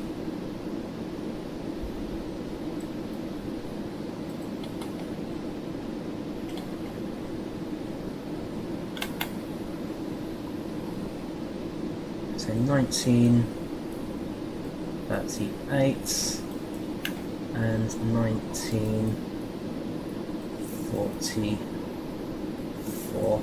Again, they're roundabout approximations. I'm sure I'm going to get a lot of these off. But as you continue to fly, we'll be able to get an update on that as we continue our progress. Again, this may just kind of estimate where we are. Checking in, contacting Oceanic. Again, my wish is I actually did that properly with the calculations there. Check the frequency. The answer is no. We can't contact Oceanic just yet. It's outside their range.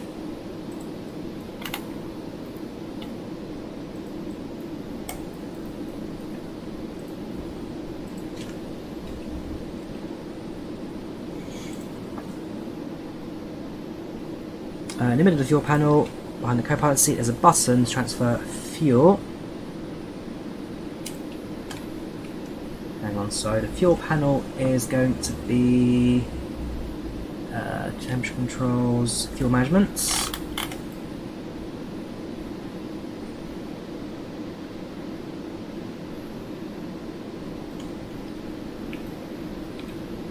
So is it these pumps here?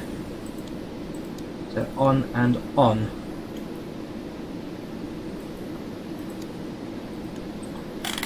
Saturation out to 2%.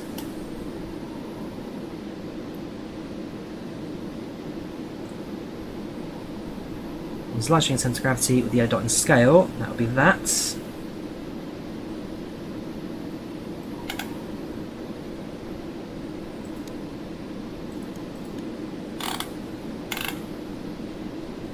The big black button. So that.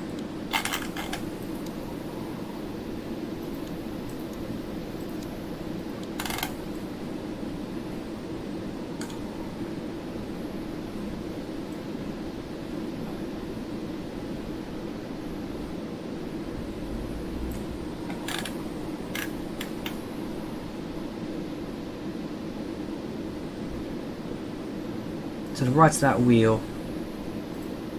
Ah, there we go. So now if we're going rear, there we go. So now very slowly, that fuel should now move towards the rear of the airplane and decrease centre of gravity. Okay, right. So yeah, there we go. Forward and rearward. Cheers for that. Appreciated. Not a free event. This costs €25 on the Just Flights website. You can download it via the link I'll drop in chat now. Just Flights Concorde.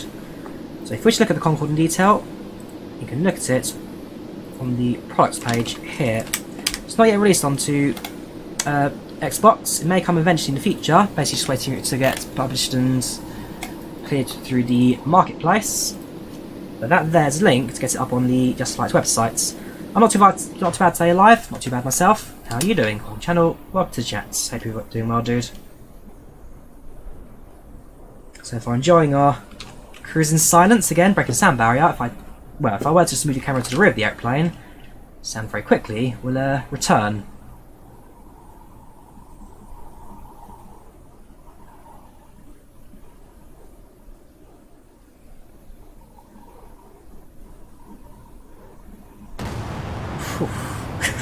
We got always jump.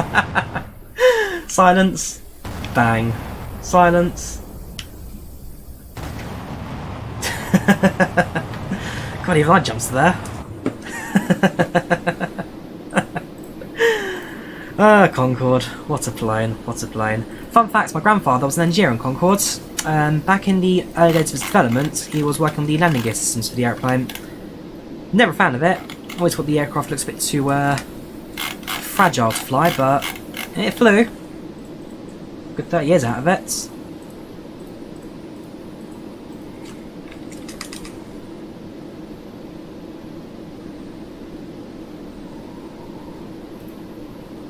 Not too bad, Nicholas. Not too bad myself. How are you doing? Welcome channel or the chats. Yes, Quake. We are using green. We are using NVIDIA. Well, actually, I'm using a tool called XSplit to get. There you go. XSplit VCam to get rid of the background. Not the most professional way of doing things, but it does the job, and I don't have space for green screens, so it will have to do. It will have to do.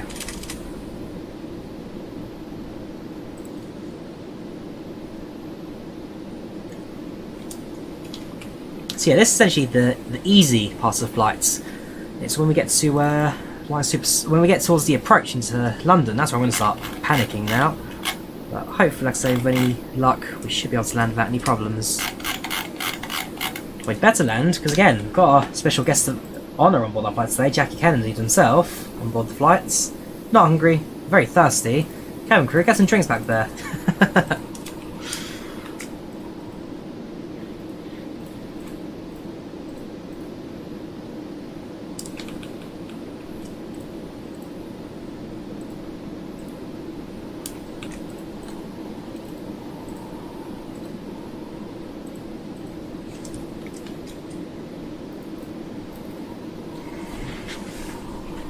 Only plane he likes. Grandfather did an apprenticeship at Concorde, very nice. Only plane he likes, fair play. Did you have a flight? My family sadly did not.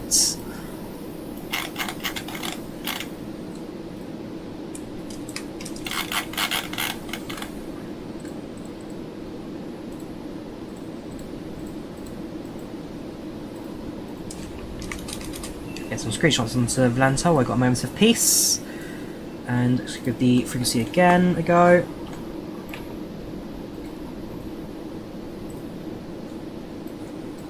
No, still no contacts, I'm afraid of you, Shanik. Still no contacts available.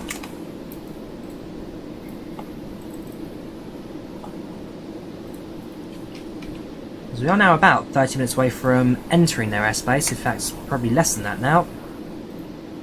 Hopefully soon we'll be able to get onto their frequency.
Back to descent, no slight fancy in a bit. Got to be real careful in descent. This thing descends really slow initially, drops like a stone, slow to subsonic. Oh yes, no hits. And so that's why we're using the magic numbers. Reduce speed to 350 at a rate of 3,000 feet per minute initial descent. Then at 20,000, we'll be dropping to 1,000 feet per minute at 300 knots. And from there, small adjustments as we make the approach into Heathrow. We're on IVAO, so there we live. We're on IVAO. So that's us here right now. As well as Oceanic, we have got well, London Control West, Wales Control Online, London Control, Heathrow, Direct Online. Yeah, for the ATC for the rest of the flight. As soon as you're on Oceanic, pretty much as good as we can get for the ATC today. Should be really, really good. And again, we had New York online for departure, which is very, very appreciated. So it's been good for ATC tonight. It's been very, very good. Yeah, so we've sent the fuel backwards now, hopefully. I should be sending fuel backwards. Fuel pumps are on.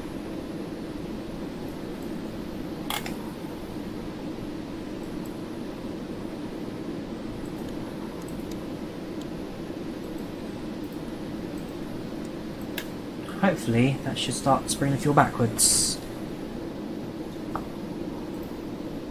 Echo? Is there an echo? Sorry. Is that any better? I don't know about an echo, I must say. Have you got the stream open in 2 windows, perhaps?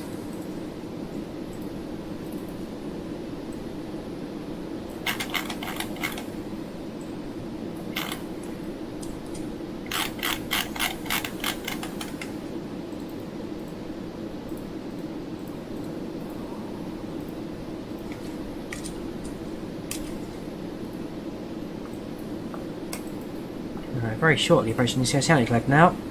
Better. Okay, thank you. Oh,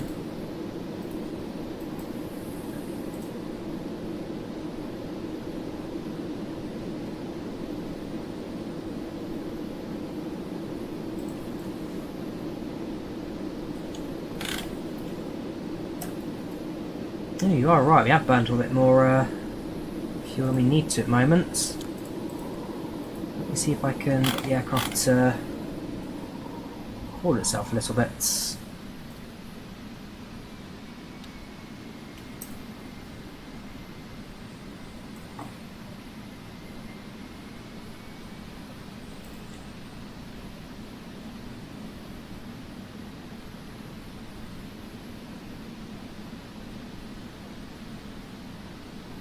Push that Mach down. There you go.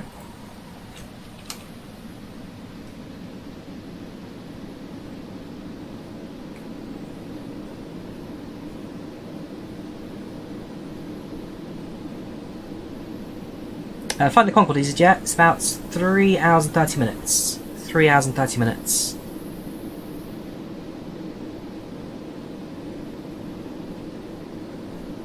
So I'm hoping now we should have a slightly more relaxed fuel burn. We are descending slightly as well.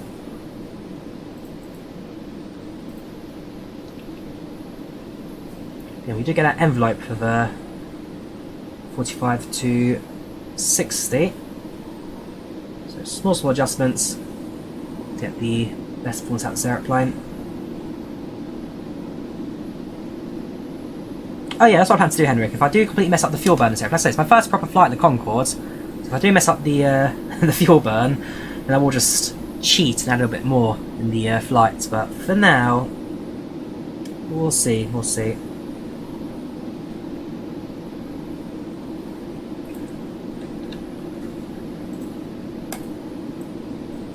Captain pretty good. Again, 2x2 seating in the Concorde. Between ourselves. One cabin crew member will do a few rounds. 2 at the front there, serving passengers. I'll check in. He really is the guest of honour, sir, sitting at the very front of the aeroplane. It's quite a light cabin today. Then again, Concorde never had too many passengers on its flights. Really depend on the load case, but no. Expensive tickets meant passengers never really. Well, didn't have too many passengers.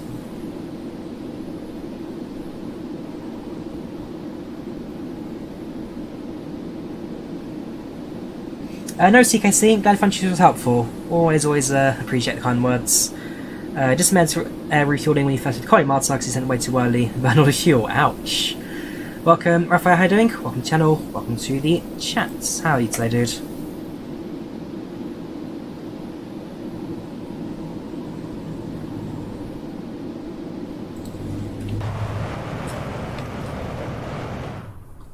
Oh, some beautiful cloud formation down below.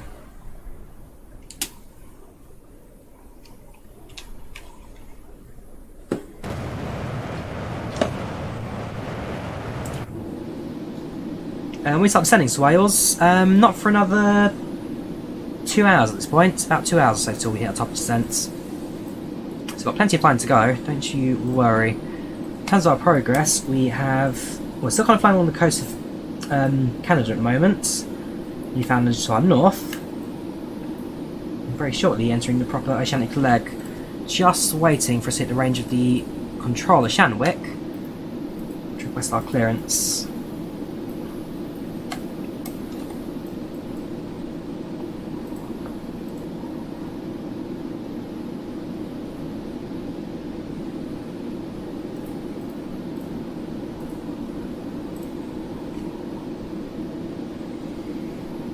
Which passengers I will use? I use PACX, Bradley, PACX, and cloud settings alive using the ultra cloud settings.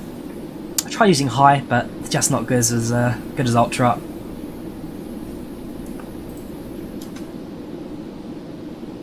And this thing is a beauty. It's not perfect, but it's a beauty.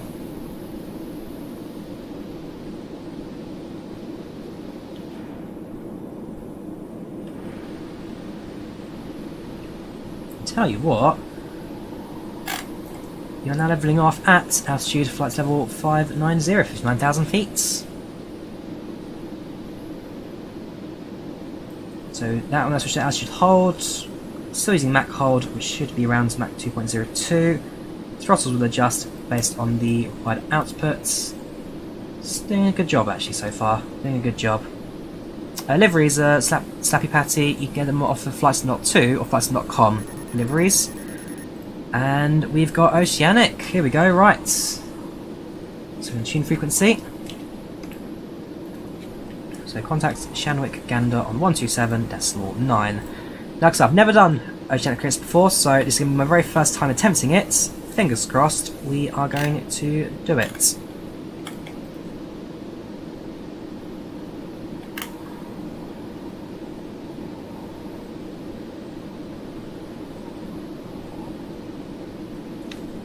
Shanwick Radio, sorry, is it Shanwick or yeah, Shanwick. Shanwick Radio, Speedbird Concorde 2. Concorde 2, Shanwick Radio, pass your message. Speedbird Concorde 2 requests clearance from London Heathrow via track Sierra November, estimating entry in approximately 1910 Zulu. Speedbird Concorde 2, what is your next point on the Sierra November track? The next point for Speedbird Concorde 2 will be,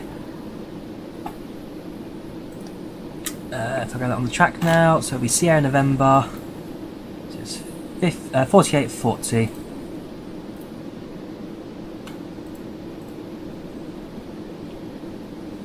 Our next position will be Sierra November 40 Whiskey.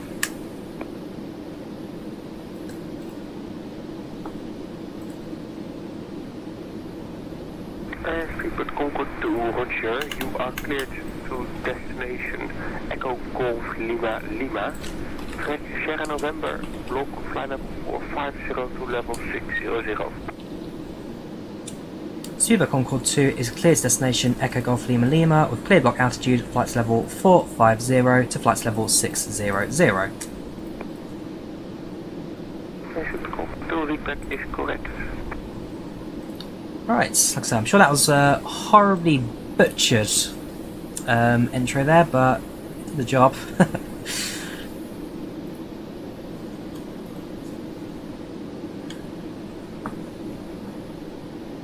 Glad you're enjoying it, Holly. Glad you're enjoying it. Appreciate the kind words.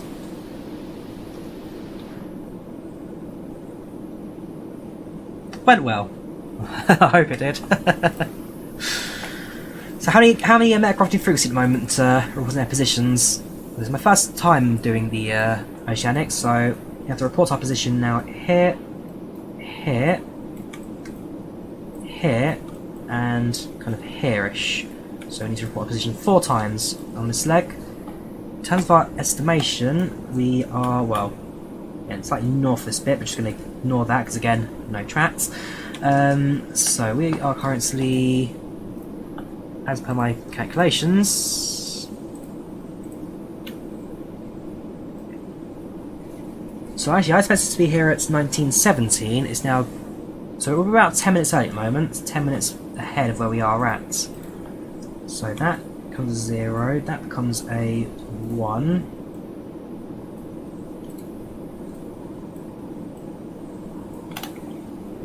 That becomes 21. 48, 34, 40, and then now about the same. So when it comes to reporting my position, my estimations I've now got updated based on my current, well, times. In a default 320 FMC, the answer is no, I'm afraid. Henrik, the answer is no. At least not that I've been able to do. I have tried, hasn't worked, so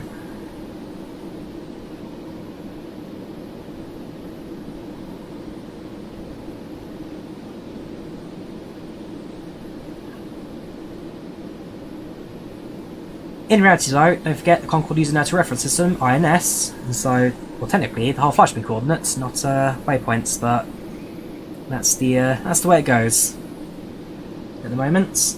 And I'd love to see updates in the Concorde in the future. I'd love to see DC Designs add the INS system in the future. I'd love to see them add the proper DP system, setting the coordinates for every single leg.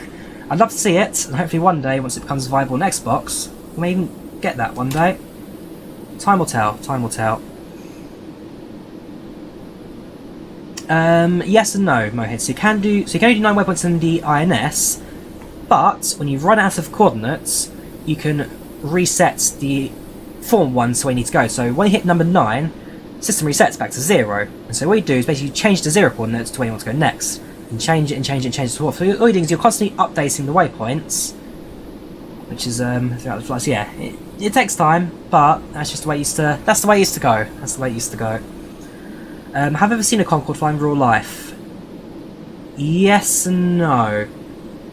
I'm fairly certain I saw the Concorde fly in 2003, going home from school one day, going home from primary school.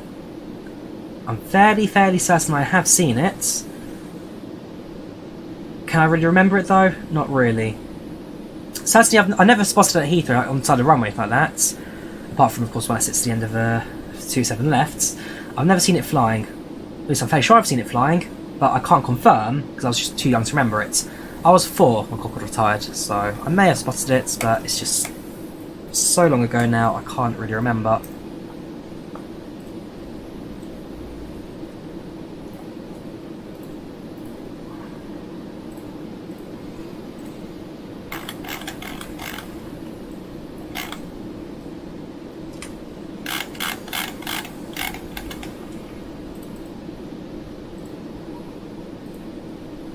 We're already 35% of the way into the flight. We're actually already a third of the way in. Shows the speed of this thing. And you're right, it's the thing that it was only 20 years ago we could fly from New York to London in about 3.5 hours. Nowadays, it takes about 6-7 hours. Just mental the speed of this aeroplane. Even now, it's hard to comprehend just how fast it was. I've seen a Duxford one. I've seen the what's the one in southwest London, which also has the racing car museum and the bus museum there as well. So I've seen Duxford, and I've seen the one they got there. It's not training. It's a prototype Concorde model. I can never remember the name of the place though. It's Brooklands, isn't it? Brooklands, yes, Brooklands. I've seen Duxford. I've seen Brooklands Concorde.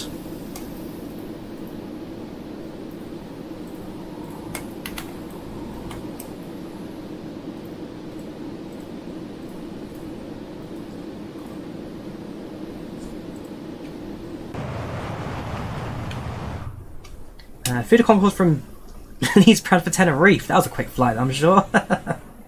Fair enough, over the water most of the flight, so you're not going to lose any of that supersonic speed or prowess, but fair play. Yes, heck of an aircraft this, heck of an aircraft. Why does the Concorde fly any more low sensitivity? Because it's old. The airplane was developed in, well, the aircraft first flew in 1969, which puts it now at 53 years old, so, I mean, most commercial airlines only fly for about 25-30 years before they retire. Concorde got about 30, so they retired in 2003, so Concorde flew for 34 years, which, to be fair, is on the higher end of that last scale anyway, so Airbus stopped supporting it because maintenance parts became too expensive, fuel prices increased, and Concorde not very fuel efficient, and yeah, just times change really. Concorde was an icon, but passenger numbers started to drop. Crash in Paris. The Concorde could have survived the crash in Paris, Adam, and a lot of experts say that is the case as well, because planes crash all the time. They continue to fly afterwards. The big thing that killed it was Airbus dropping support, because again, Shenwick Radio, Tamasi 101 position. yeah, so parts are expensive for Concorde, and developing parts for an airplane in the 1960s and 2005 essentially is expensive, so ultimately it became too costly to run. And again, 3-man flight crew, modern airplanes don't require flight engineer seats. This airplane certainly did. 1914 Zulu.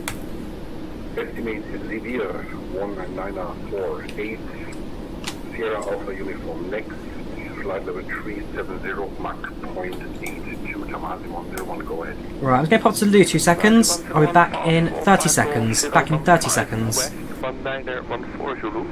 Flight level 370 Mach 0.82. Estimating severe 1948 Zulu. Confirm next to evac. Next is the Sierra Alpha uniform. Next domestic. Next domestic over is severe Tamasi 101. Thank you.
Hello again.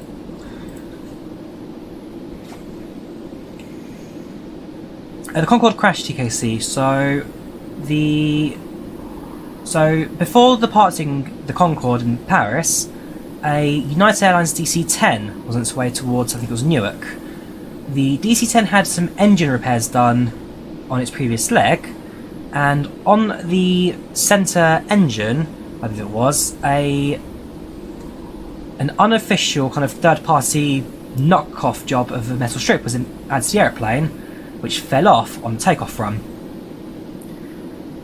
That metal strip was then on the ground when the Concorde behind it was cleared for takeoff.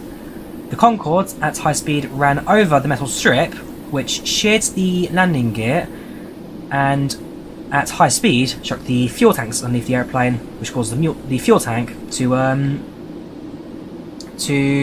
explode. The fuel tank burning at high temperatures then severed all the connections between the cockpits and the flight controls. So the pilots were left with no control of the aeroplane, and essentially it just led to, well, butterfly effects. So you have one, so you had 7th fuel tank which combusted, set on fire, destroyed the control lines, and the aircraft then had no controls and ended up stalling out into a hotel just outside the airport. So it was a combination of the weakened fuel tanks, which was hit by high-speed debris, and the metal strip that caused the high-speed debris to come off the wheels on the ground. We're going to again lose altitude throughout the flight aviation constantly, so we'll be cleared for a block between flight levels 45 and 600, so we're cleared between 45,000 and 60,000 feet, and we can go anywhere within that altitude block. So you go up and down however we need to, essentially to get the airplane at altitude we need. Yeah, if you need to go Dutch, then I'm not going to force you to stay online. Appreciate the clearance, that's kind of the main thing with Oceanic.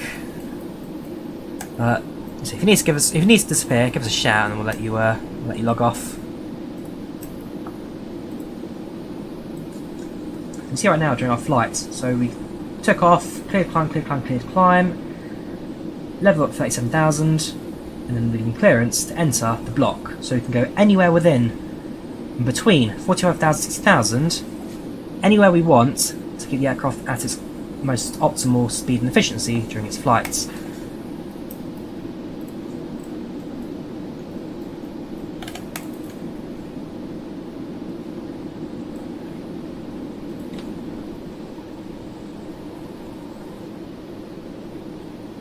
What I want to do is I want to get the airplane down to about Mach 0.02 again. There you go, Mach 0.02, and then Mach hold auto throttle armed.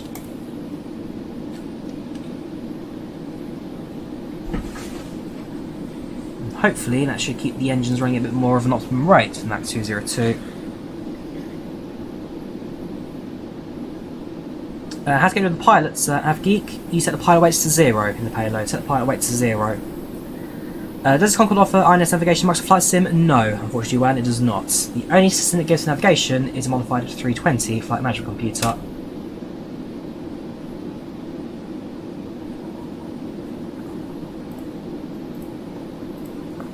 So we are very shortly approaching the first position reports.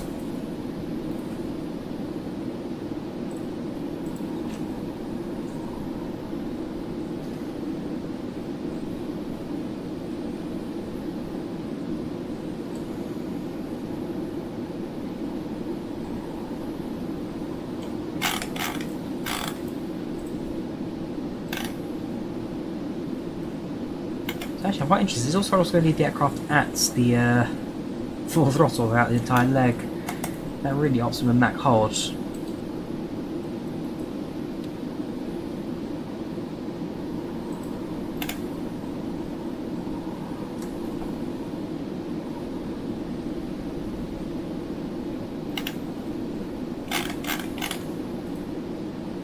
Engine's still 100.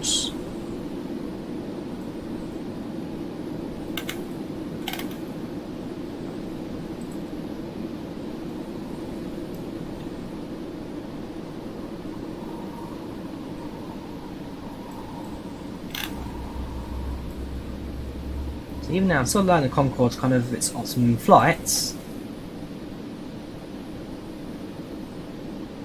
Where things need to be to keep the aircraft steady at Mach 202.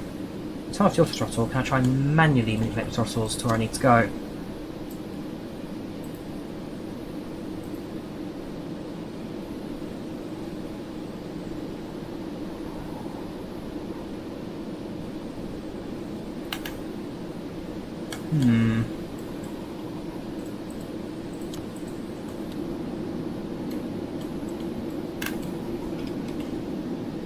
Yeah, that's fine, aviation stuff. That's expected again. We're given an altitude block between level 450 and 60,000, 600. We can gain altitude, we can lose altitude if we need to.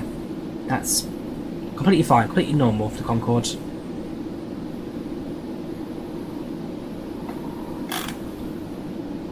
it's only going to leave the Mach card then. So Mach card active, throttle armed. If I need to give the aircraft a bit of a air-to-air refuel, then we can do so just using the menu. So I'm going to learn fuel management at some point. I'll learn the fuel systems better at the Concorde. In terms of centre of gravity, let's see. It's not actually, despite the fact you set the system to move the fuel backwards, rearward, it's not actually changing that much.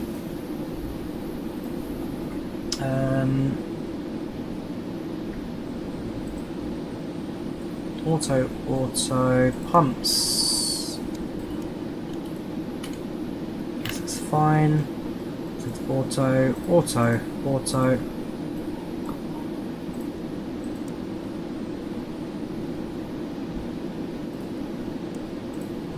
That's automatic anyway.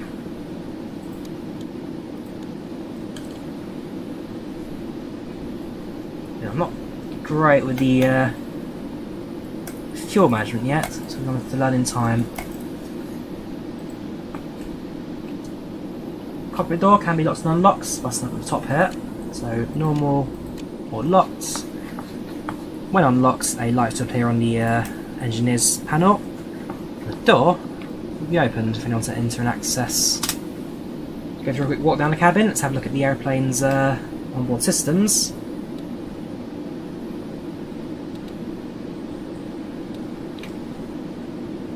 My switch is moving. Is that the auto engineer doing things?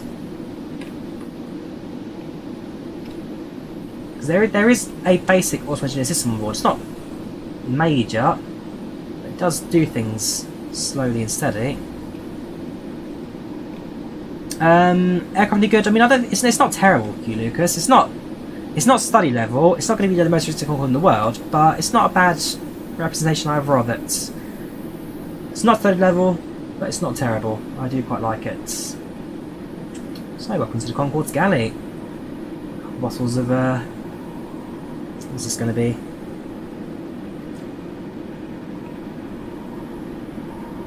Wobbler Chardonnay.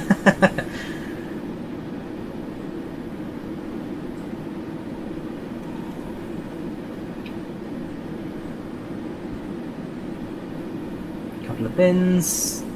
Jump seats to the right of the cockpits, jump seats to the left of the cockpits, and a couple of toilets as well, just to the left here.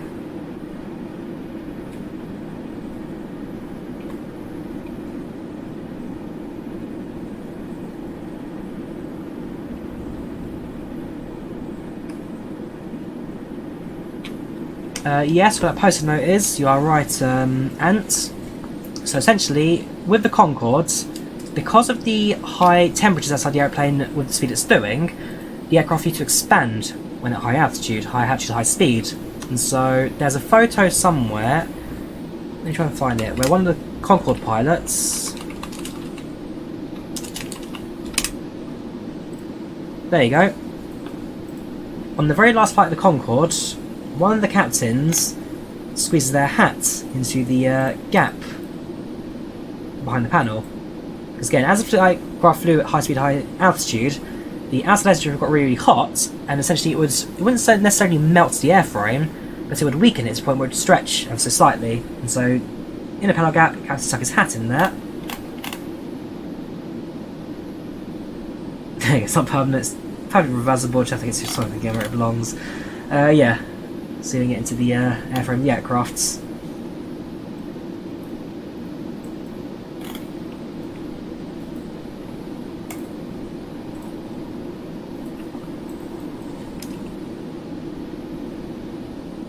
Realised we actually also crossed paths with a subsonic aircraft down below. An A330 going into Boston from Madrid, they're at altitude of 350. So yeah, we won't be able to see them, they're so low underneath us. We almost double their altitude at the time, to be fair.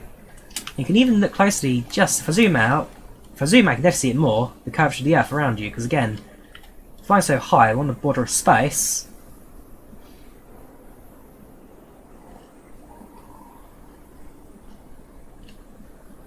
It is remarkable.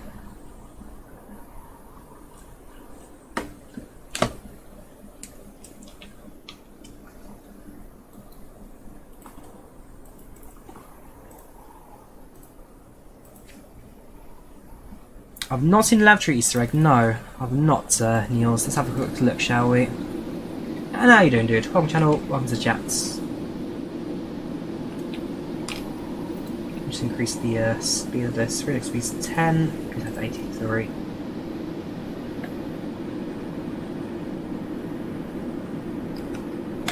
Nothing that side. Oh, it has got. There you go. It has also got a lavatory on board. Thousands of hours of work, countless animations, flight modelling, texture art, blood, sweat and tears. And if you want to know if you can chuck yourself in toilets, friendly salute to DC Designs. Aww. Just have a mirror on both sides, very reflective toilets. Sink, got your loo. Oh, that's quite sweet actually, I'll give them that, it's quite sweet. Cabin crew, call if you need it.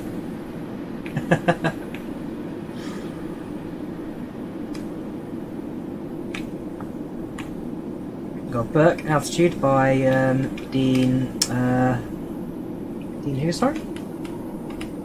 Dean Crawford, Altitude, Power 8 series, plane can't land, can't turn back, the fuel's running out. Interesting. A little bit of the wobble.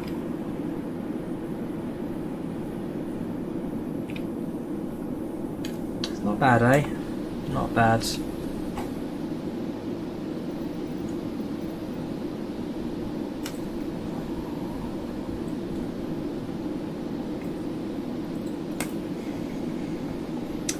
Reaching space is 100,000 feet. And 100,000 feet. We are right now at 60,000 feet. Well, 59,000 to be exact.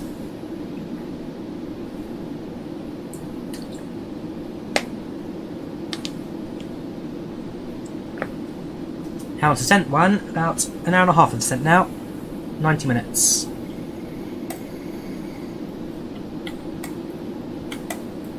Very shortly, we're doing a position report.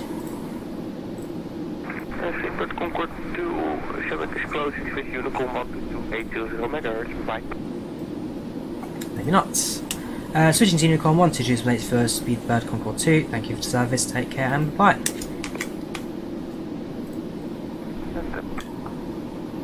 So shall we have to close? Back to Unicom. Seems to be a bit more peaceful for the rest of the flights. So we're almost guaranteed AC in the UK today.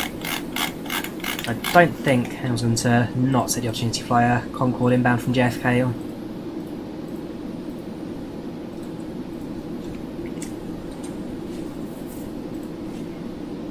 Yeah, no worries, dude.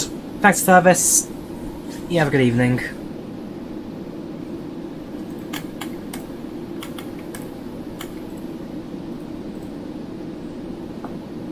An SR-71 would be a quite interesting one, absolutely. Welcome to Channel Chat, how are you doing, dude? Sorry, I can't even attempt pronouncing your name. How are you doing today? Is there an app to have a map in the game? Yes, so I've got two apps for the mapping. We have the IVAO WebEye, which is showing the IVAO traffic at the moment. So with this aircraft right here, flying across the Atlantic. And then my own personal logging, which is Volanta. It shows you all the traffic and maps and routing, and my settings are set to IVAO for ATC. Aircraft in front of us, the Bird 464, also in the Concorde, very nice. They've gone for the Landor livery. I considered doing Landor for my leg, but I chose in the end to do the Chatham Dockyard, because I guess this was the final colours for British Airways on this aircraft. And tutorials I did in Landor, so it makes sense to showcase both liveries at the early stages. Yeah, got a few screenshots up for those who want to check out my Concorde screenshots. Not a bad set there, not a bad set. Heck of an aircraft. Again, for those who want the Just Flight's DC Designs Concorde, you can find it by this link here.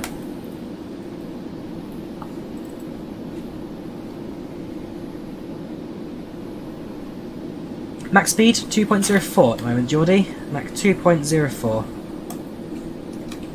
Flight level 590, 59,000 feet.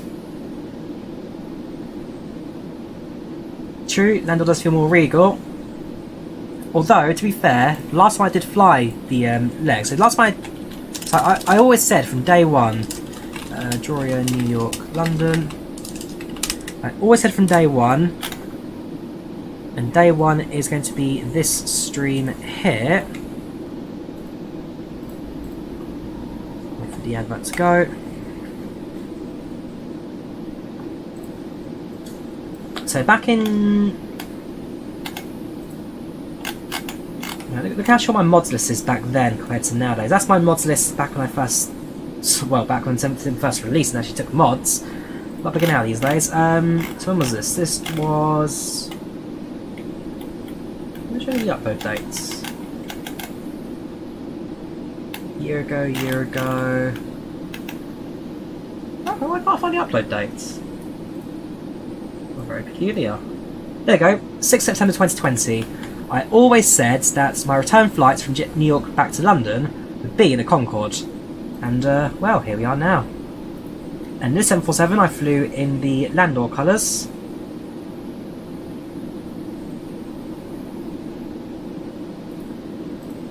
There you go.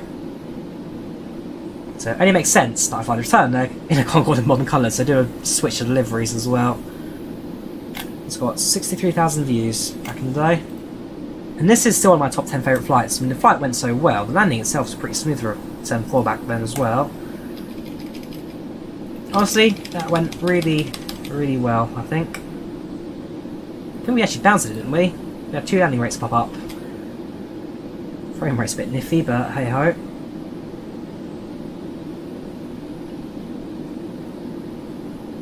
Yeah, 418. We did bounce it, and the second touchdown was a rate of 113.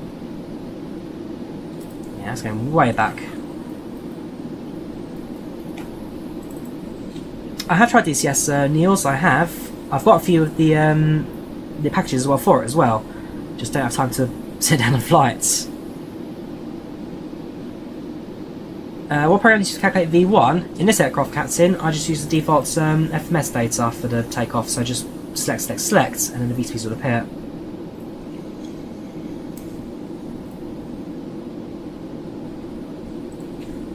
So in terms of our descents, so distance to go is 1,000. There you go. So distance to go 1,474 nautical miles. Total flights 2991. We have just hit the midway point of this flight, 51% of the way there. Fuel band's a little bit low, but hey ho. As it stands, we're doing pretty good. Indicated airspeed 554. Our true airspeed 1191. Vertical speed's pretty standard, pretty stable. And then zoom time and zoom time, whatever sets how it needs to be. So we're doing alright at the moment. At this point, I think... not yet. Actually, no, I'll do it now. So yeah, my fuel band's a little bit off at the moment. And so I don't normally do this, but I am going to cheat and increase our fuel capacity. So we took off about 67% of our fuel.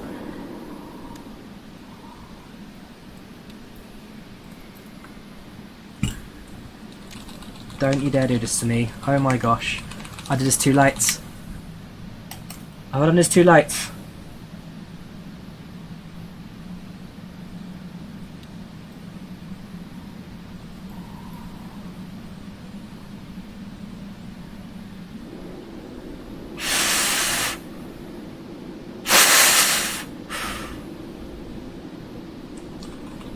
Don't you do this to me, plane. Now is not the time for this. Got one engine back.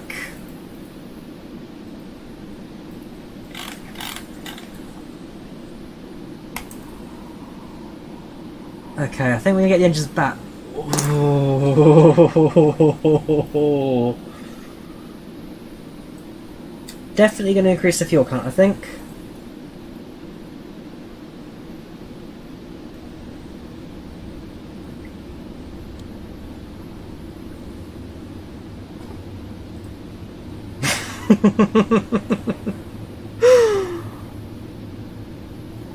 Say it before I say it again. I'm not very good at the fuel management of the airplane. I'm actually a little bit surprised that cut off so suddenly. We're okay. We're doing enough speed and velocity. I think the engines will restart without any problems. But that...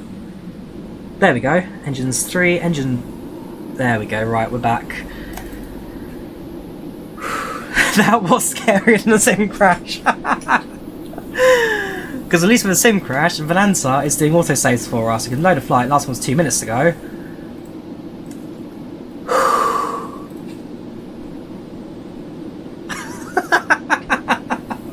If only it were that easy in real life. Oh, I'm shaking now. I am shaking. We only lost about that. No, we're still at altitude. We're regain that speed, no prop. Okay, our PACX is gonna. Yeah, passenger satisfaction has dropped a little bit. I think that's a given. Passenger satisfaction has dropped a little bit. What happened? Nothing happened, guys. Nothing happened. Nothing happened. It's okay. We're okay. Nothing happened. We're as good as we can be. As good as we can be.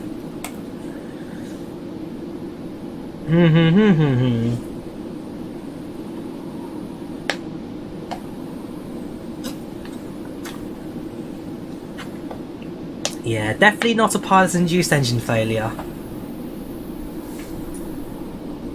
Or anything along those lines. Sometimes flights are moving more scary in a horror movie.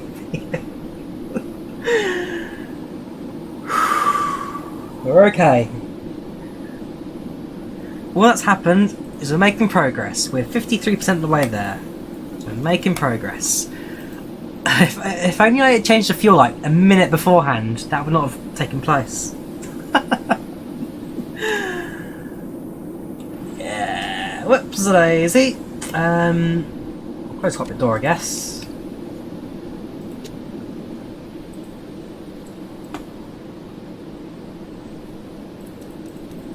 Okay, speed a little bit again.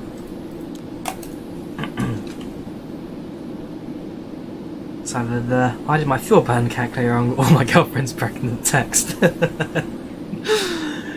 You done a 727, did you? It's not something to do with the wrong calculation. We've got enough fuel in the aircraft. It's down to the fact that I don't know how to manage the fuel in the Concorde. This isn't my... Oh, PACX, you're gonna snitch on me now, are you? Let me see if I can fix that.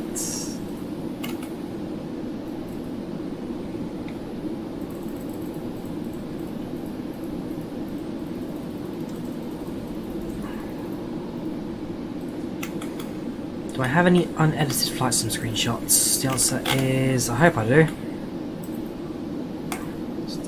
Spitfire.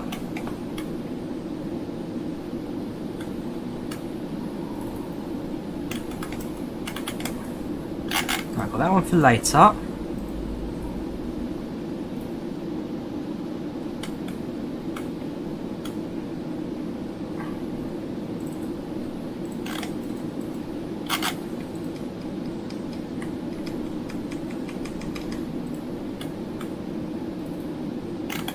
And this one.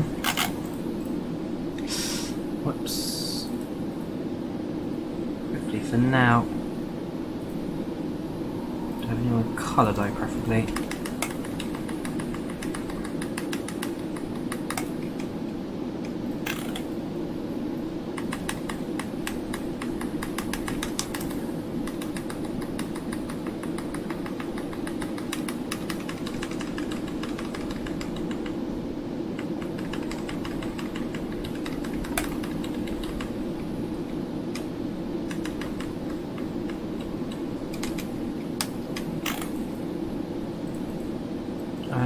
Can I actually cancel emergencies on this?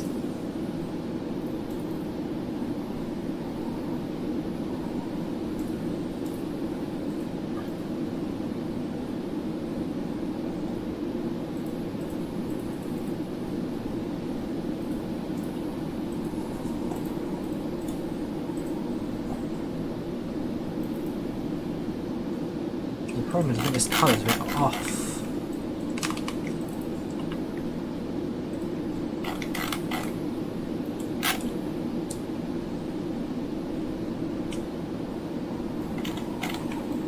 It's not okay, that's fine, right. Hang on, just sorting out my plan B. 2 seconds. I'm not really plan B, but I'm just gonna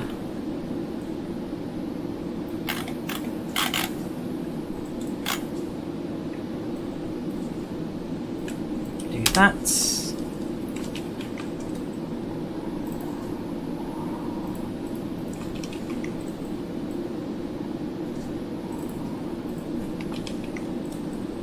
And that's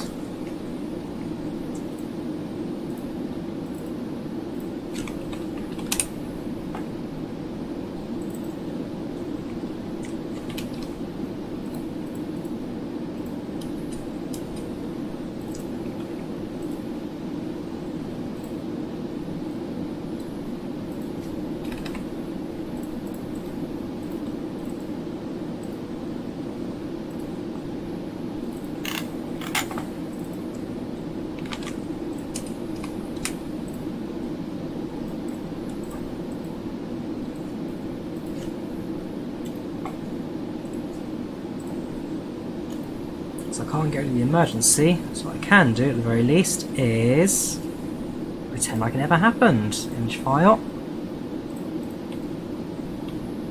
ETT, cognac cruise, insert that, and then drag that on top of that.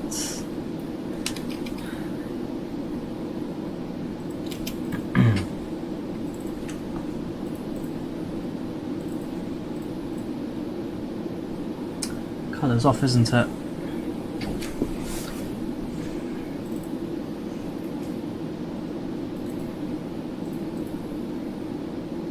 What have you missed? Nothing much, Swift, nothing much. It's happened for you as well, Melon, has it? Happened to you as well. Okay, so I'm not the only one to suffer with the the fuel calculations and trauma of the Concorde. No, we're doing alright, so we've not lost any real major progress. The aircraft's still handling alright. Just a minor scare. That it has managed to maintain around.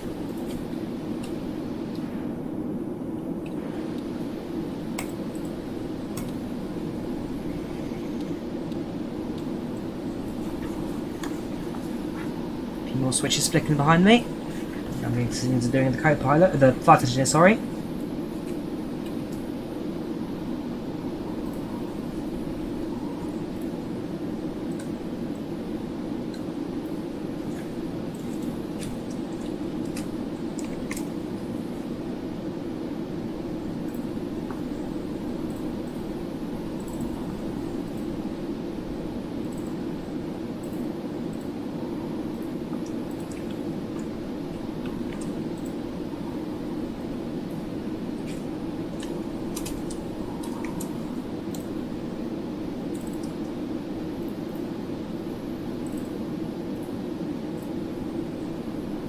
That's saving it right. Ah, no, it's a PSD.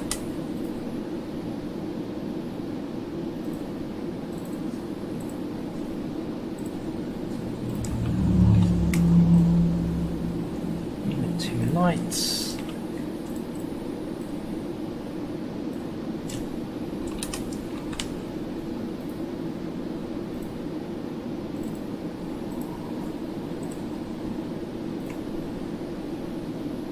There you go, it's the untrained eye, you'll never see the difference.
Concorde land game, can you add a Mach cancer to the top? I could add a Mach cancer to the top, to be fair.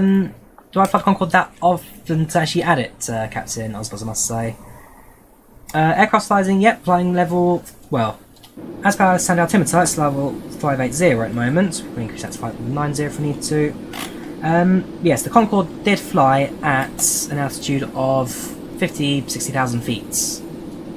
It was a very capable aircraft for the era. Flight time about 3.5 hours, Hooligan. 3.5 hours. We are 60% of the way there. 2 hours into our 3.5 hour flights. So yeah, percentage wise, we're about on time at the moment. ETA 2052 Zulu. Currently landing in 1 hour and 4 minutes with current speed. 1 hour and 4 minutes over London. Again, just shows you how fast this thing is. We do stay down quite a bit during the descent at Heathrow, so we'll go through the process for that later on. Flight time, so 3.5 hours. So far, so good.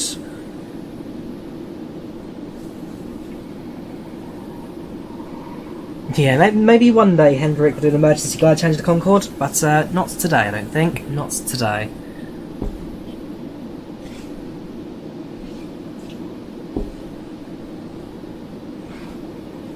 The Boom Supersonic aircraft that's being done alongside United Airlines. It'll be interesting to see, Kian.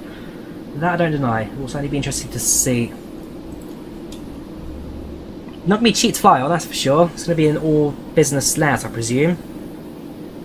But time will tell. We need to actually wait for them to exist first before we see them.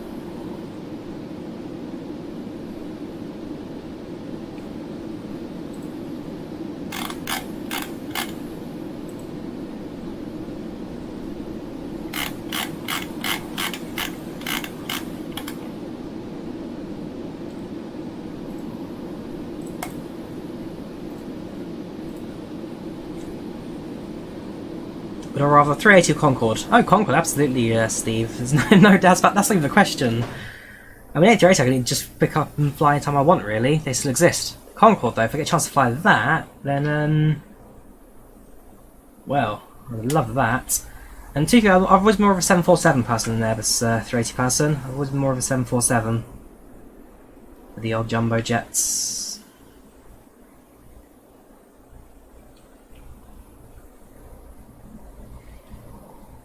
How much fuel need Rithik? Just max out your fuel tanks and hope for the best, really. That's all I can say. Max out the fuel tanks and hope for the best. Lots is your answer. Lots and lots. Too expensive to maintain, Sam. The Airworthiness Certificate Directive got revoked in 2003. And so, to get a certificate going even for a special ops flight, it's be about £1 million a year on top of other costs.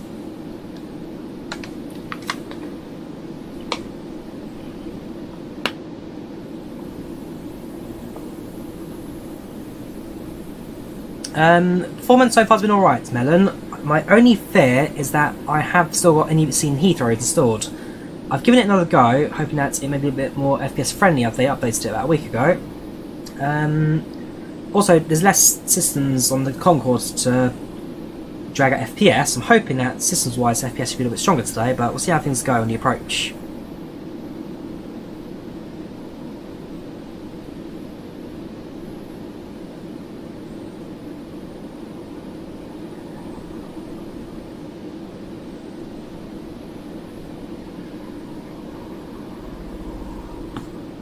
We are now 1,159 miles from Heathrow, 1,158 miles from Heathrow, slowly counts down, 1157. I'll show you the screen just how fast this is going per miles. So this is our mileage right now, 115. 1154, 1153, 1152. And these are miles, nautical miles, just like longer than statute miles. This thing is fast, very fast.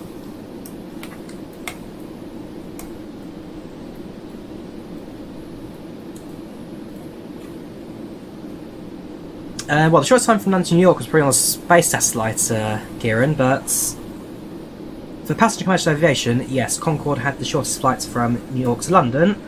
The record time is 2 hours and 57 minutes. 2 hours 57 to fly from London to New York, which is... I've been on flights commercially longer than that, which have gone not even half the distance. So in terms of your descent, Rithik, the latest your slight descent is around 250 miles.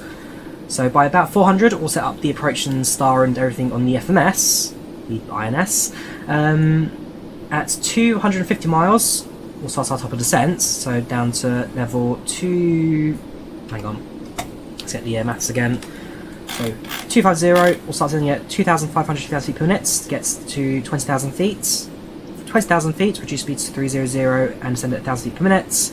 And from there, well, hopefully we'll have some ATC to give us guidance towards the airports at Heathrow.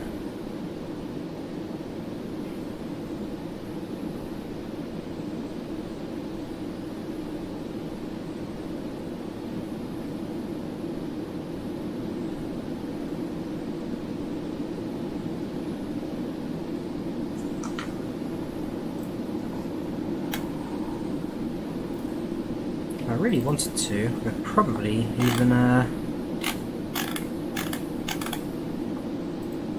cheat that.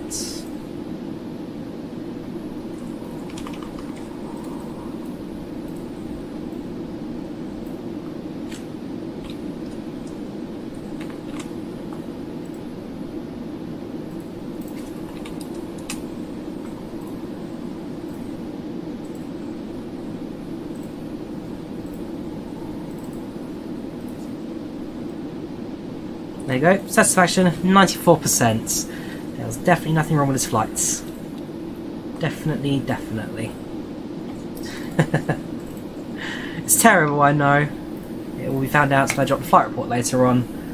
But for those who are just tuning in, it makes me look better. Engine failures and fuel counts. But again, I'm not the only one that said that's happened to them. Others have said in the chats they've also had an issue with the fuel as well, where it just cuts off. What annoys me is the fact that I literally had the fuel menu open to increase the fuel amount the moment the engine's cut off. Like, it happened at the exact moment. The only reason engine 1 didn't shut down was I adjusted it at the right time.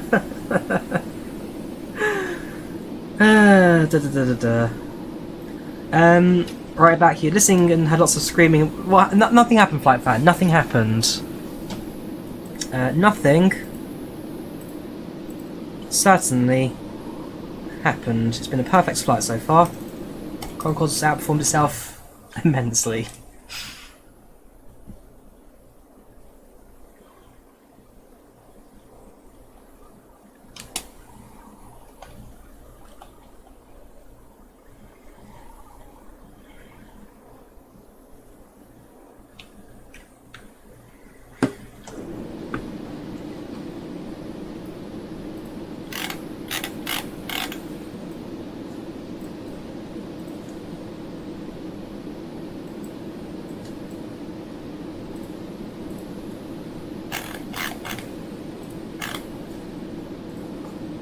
Open a screenshot for Volanta.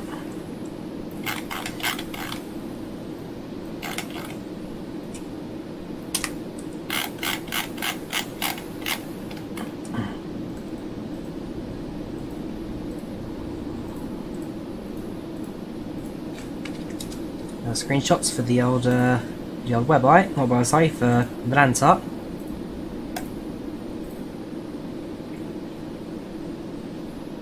Oh yeah, a minute earlier, AvGeek, nothing would have ever happened. This would have been a perfectly normal flights. If I did it 10 seconds earlier, nothing would have happened.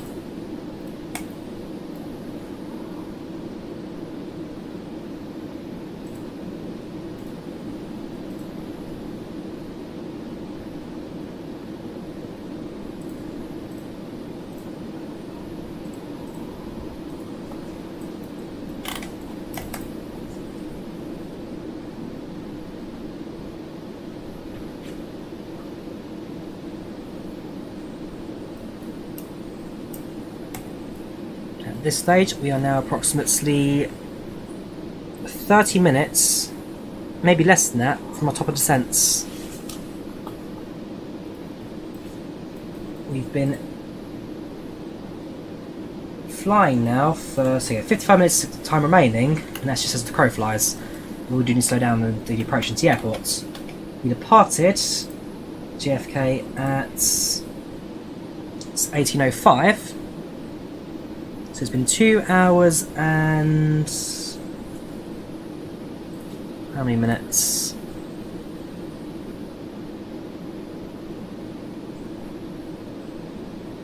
That's how light, even less than that. We rotated 1 hour and 54 minutes ago. So it's been less than 2 hours since we took off.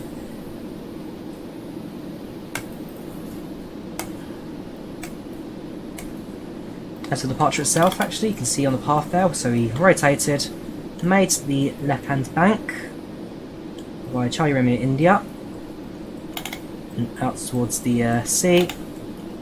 Fly southeasterly, away from New York, and then increase our climb and rate of descent and speed over the water.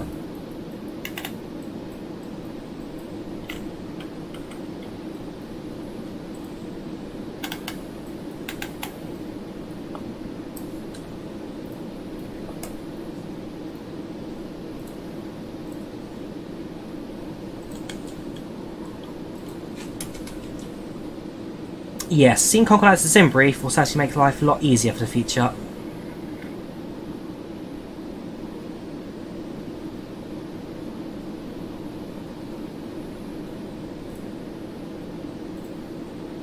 Got 1,015 miles to go. In about 500 miles we'll then set up our approach procedure into Heathrow. Which is the ATC. PC specs in description there, Zalaxy. PC specs in description.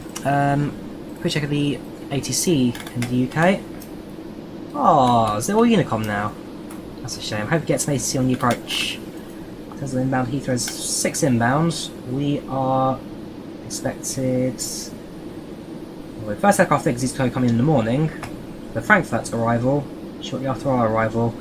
And as for our stand, well, Terminal 4 we're parking at, because Terminal 4 was the main British Airways terminal back when Concord operated. Terminal 5 didn't open until 2007. So Terminal 4, stand 419, 420 or 421 are the 3 Concord stands.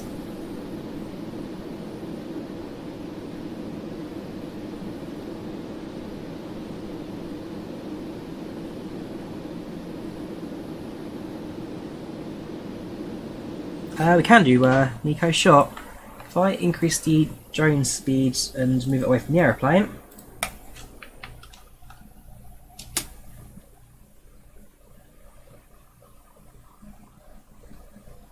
Here we go.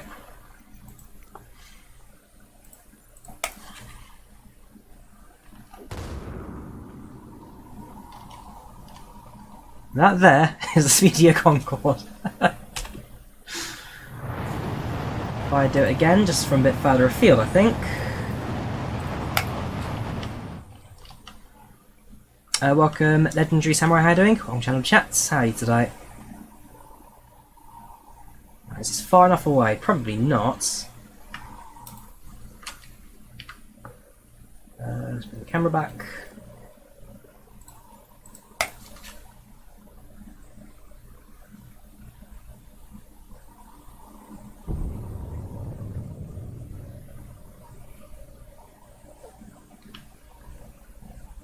And even the drone speed can't actually catch up with the airplane at its maximum speed.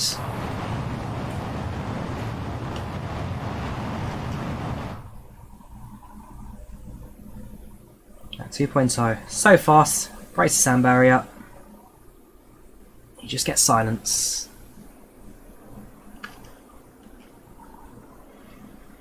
How many passengers on board? Our passenger count today is 59 today. 59 passengers on board. Those got the cabin. Average satisfaction. We won't talk about why. Service still going through the cabin.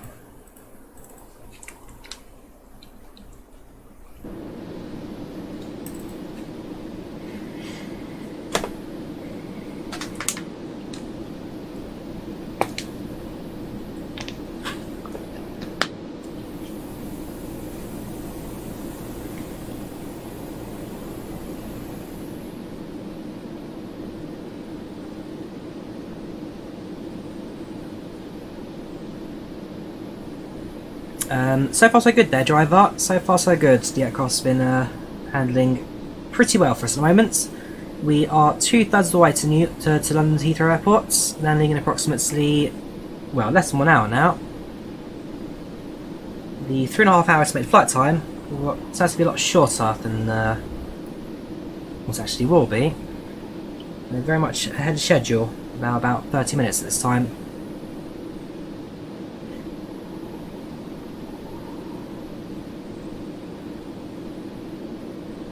I like shape, gives you the happy chemical, the endorphins, endorphins.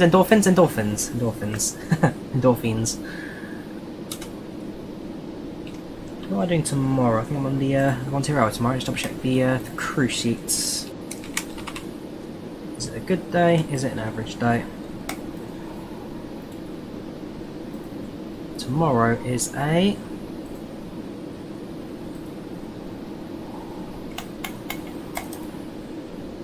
Oh, they cancelled it tomorrow. Really?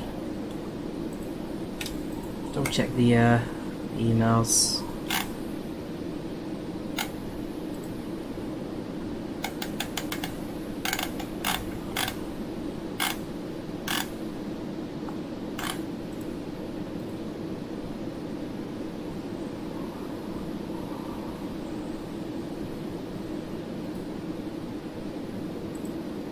What am I doing tomorrow? I might drop an email to my roster clerk to figure out what's happening there. Oh, sorry, Saturday 2nd. Sorry, today's the 1st. Okay, ignore me. No, that's correct. Oh no, tomorrow's quite a good day then. I'll be sure to have where is it already? Oh, tomorrow's a very good day. Tomorrow's a pretty good. Sunday should be alright. Good crew. And I'm there on Monday, which again is pretty good crew. Can't fault that. Tuesday, ooh, Tuesday pretty good actually as well. Good duty manager on that day. Train crew's alright. I might consider Tuesday. I might consider it. Yes, the Concorde vs 2000. Concorde was one of the default aircraft for 2000, wasn't it? Concorde was one of the default aircrafts. That's a throwback to another era. I have got FS98 on a disc. Again, another throwback. I never actually used it. I never read it back in the day. I just bought it because it was cheap online on eBay. But hey ho. In-flight fuel is always fun to witness. I'm sure it is, Holly. Again, just be quiet about that. When the stream ends, we're just going to say hush about the the fuel mishap. Whoops, lazy. Yeah, good luck, Rithik. Good luck with the flights. Do enjoy it. Is Concorde good? It's alright, going boy across spotter. It's not the most technically advanced aircraft in the world, but it does a job. It does a job pretty well. I can't fault it. I like it.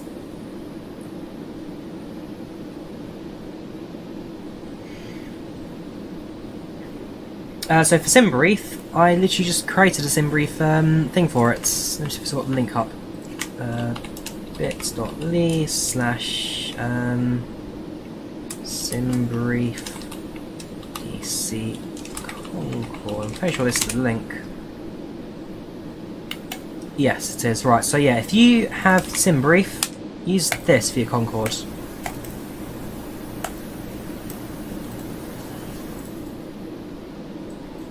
The flight from London to Filton and Concorde. God, that's quite a short hop, that. Yeah, right, no supersonic. I guess on that leg. To be fair, for Majestic, this Concorde in particular is not too difficult to figure out. It's not the most difficult airplane in the world to get going.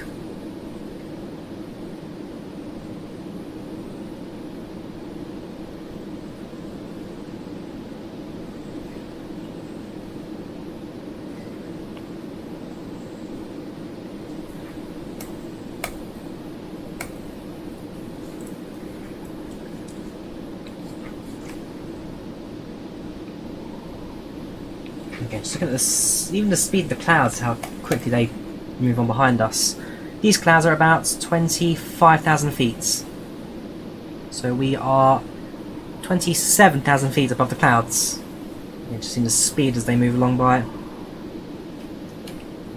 Oh yes, the S-Plane Concorde is certainly more technical than this one.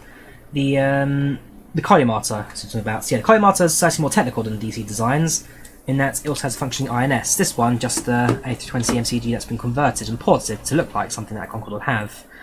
The collimator, without a doubt, is the more technical aircraft, and if you're looking for a more, I guess, realistic Concorde experience, then this one you'd go for. This one, certainly more to cater for the more casual market. So if you're looking for a Concorde just because it flies fast and you want to enjoy a piloted aeroplane, then you go for this one. If you're looking for something that's a bit more technical, maybe one day in the future we'll see an INS system added to the aeroplane. Don't be wrong, they're still going to develop it and update it DC Designs. They are pretty good when it comes to updates and post-release support, but initial release, it's the most technical aeroplane in the world.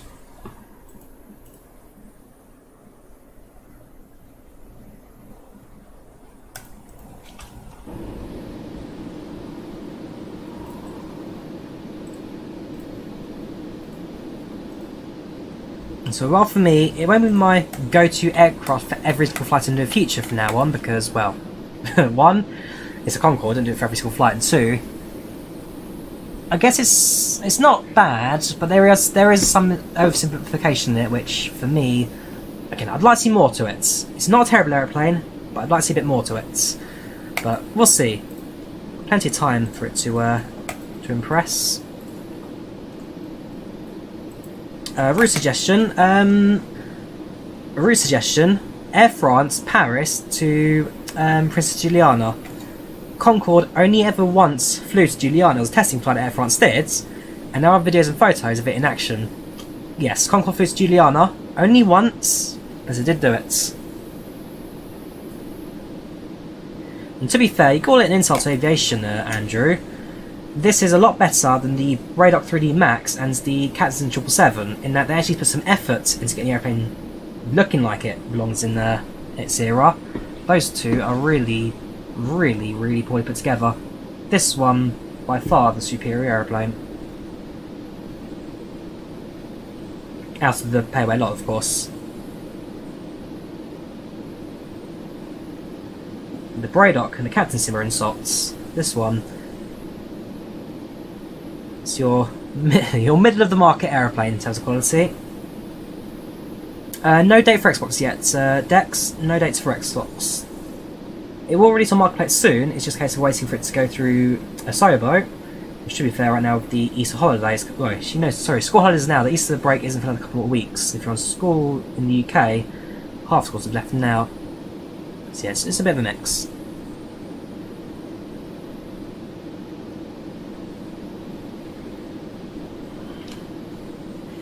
The Concord Holly, this one for Microsoft Flight Sim, costs £27.99, which is about €25, $24.50, sorry, not $50. Yeah, that's the link to the website there if you want to have a look at it in more detail for the pricing.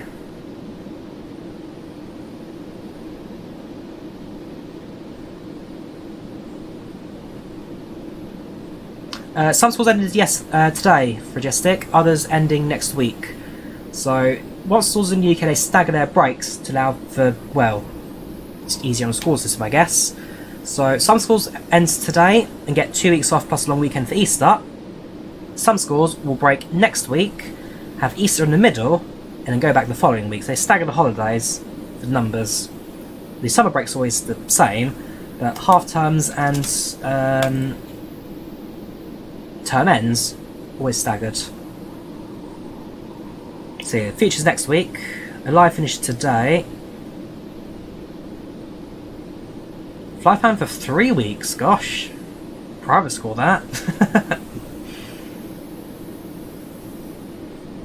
Are you American or British, flight fan? I've never asked you. Are you American or British? So I always thought you were British, but I might be wrong there actually.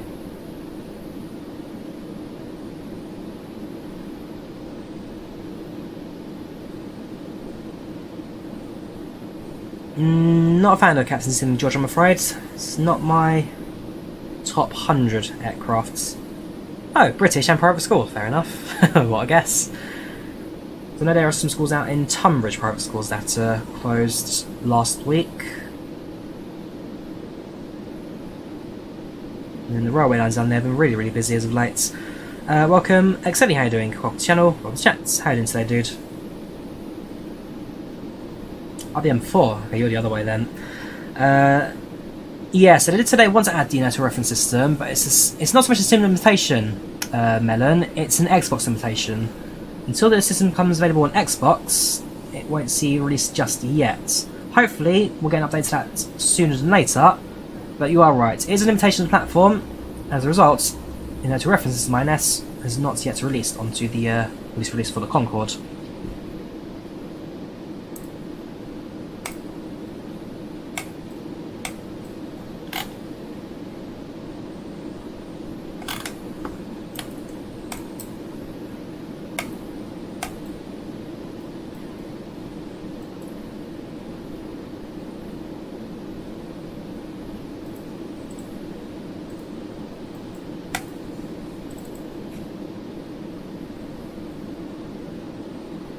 Air France did fly to Mexico City to Concord. Yes, that's correct, Adam. That was another route of the... Let me just have a look. There's like an online map of Concorde routes.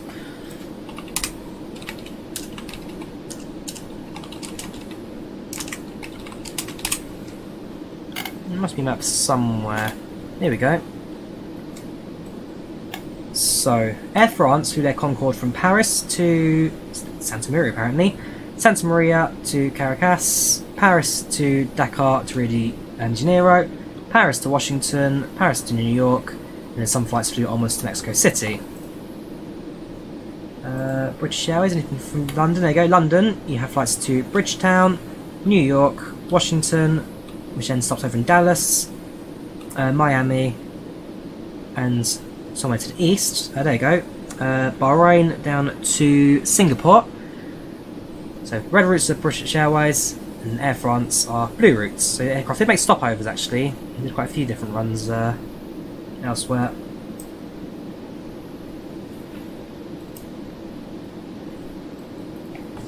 And then Air France, as a special, flew their aircraft down to Juliana as a test, and British Airways actually flew the Concorde up to Rovaniemi during one of the Christmas runs. So this year's IVAO Christmas event, we'll find Concorde.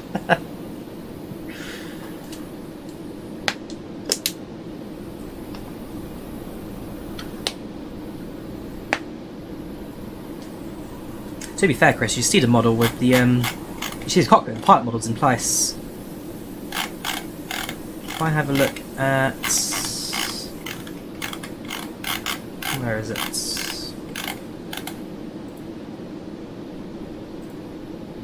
Screenshots.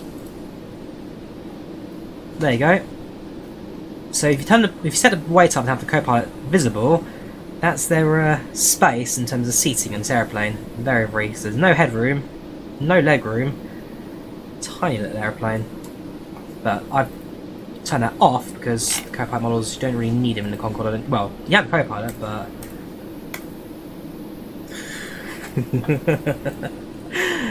the moment you realise you ran out of fuel in the Concourse. Fair play, Monolith. Fair play. Oh gosh.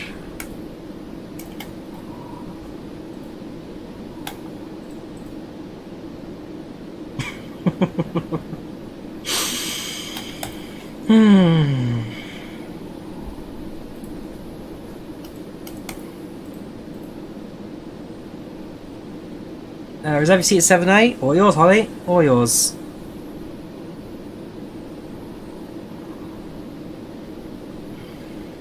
The passengers mod, Pedro, is PACX. So we've got a full cabin with your passengers seated. The white dots are cabin crew, the orangey dots are passengers. Full cabin map interior layouts. Jackie Kennedy, of course, our star passenger on this flight today. Ignore the fact that stats don't match. I am cheating a little bit now because of earlier reasons. Right, it's not looking too bad. It's just weights, Wales. Just reduce the weights for the captain and the co-pilots in the payload manager, and that will get rid of the co-pilot and captain models. 676 miles to go now. At 400 miles, we'll set up the approach, and at 250, we'll start our descent. We're almost there. Almost there. cabin tour, no problem.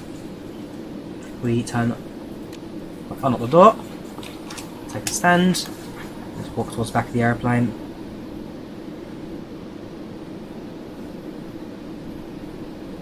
We walk through all the circuit breakers, all the switches at the back of the aeroplane.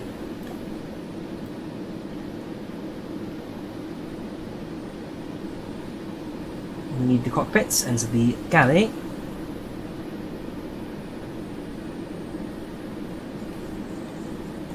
Your service entry, a couple of coffee machines, a couple of storage compartments, and microwaves for the foods on the aeroplane. Jump seat behind us. There's your entry and exits. Assuming these functional, they're not.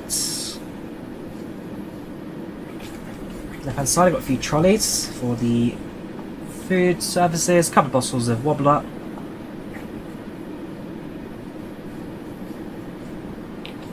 There's a toilet that's been modelled as well, so you can enter the toilets and have a laugh in there, I guess. I don't know which door it is. Which one was it?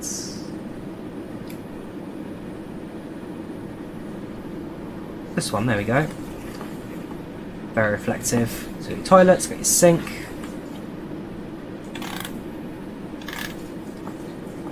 Waste bin.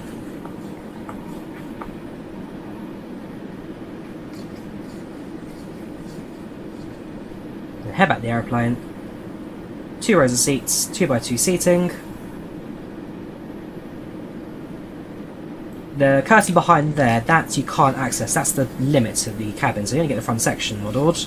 Shoe fare is more than enough for this aeroplane. On the right hand side, you've got your azimuth temperature and ground speed. And on your left, you've got your max speed and current altitude.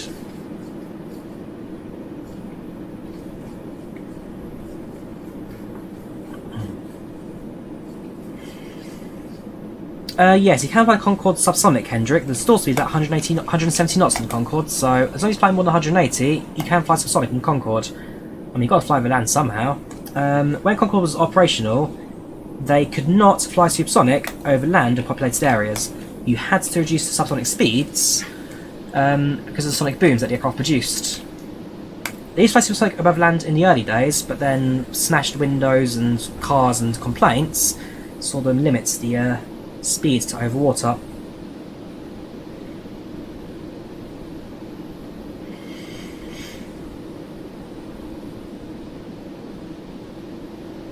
The Pepsi Concorde, I'm fairly sure that was a fake, George. There was a Singapore Concorde. Actually, I may be wrong. Here we go. So yeah, there is the Pepsi Concorde. I'm fairly sure that this wasn't a real thing. I could be wrong. Maybe this was a real thing.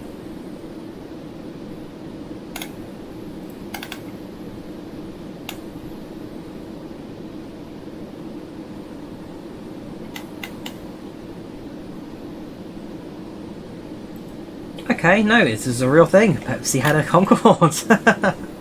Now ultra fluid.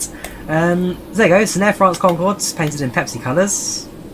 Man, that'd been awesome to see. Someone make this livery for the airplane right now. I want it. So you got Pepsi Concorde, and then there was a single Singapore Concorde. It was dual liveried, so on the left hand side it was Singapore, on the right hand side it was British Airways. So both sides have different liveries. There you go, one side of Singapore, the other side British Airways. And this was in the Negus livery. Singapore did co-own the Concorde for a couple of years.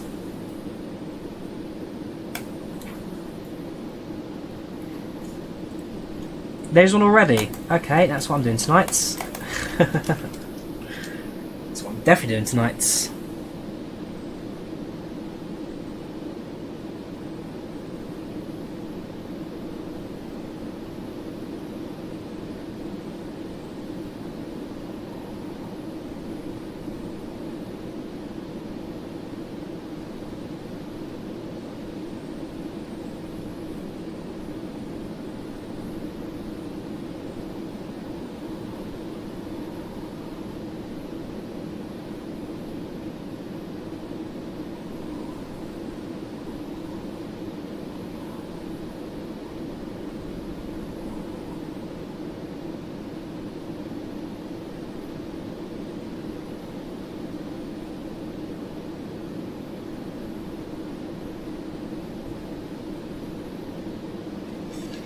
Okay. Exterior, no problem there. Decks. So the joint cab is a bit easier now on this bank.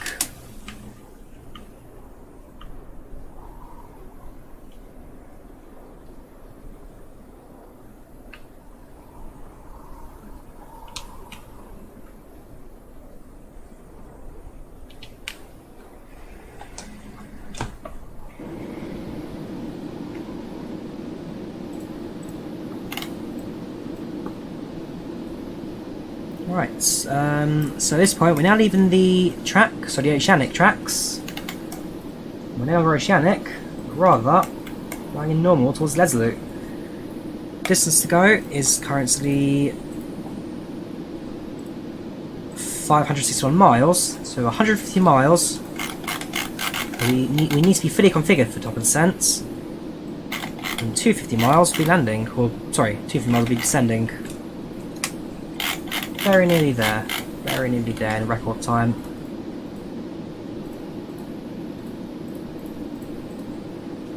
I don't think we'll be quite record time on this trip, but so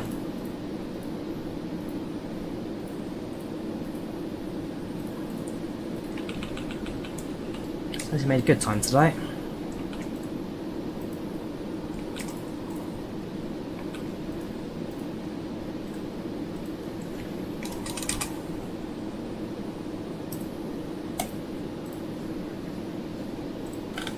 Yep, you're very right there, Flight Fan. 250 miles in this thing. It's not very long at all. So silent Alberta, because it breaks the sound barrier. If I move the camera away from the aeroplane, so move the aeroplane far away from the camera, and then turn off drone follow mode, what you should get to hear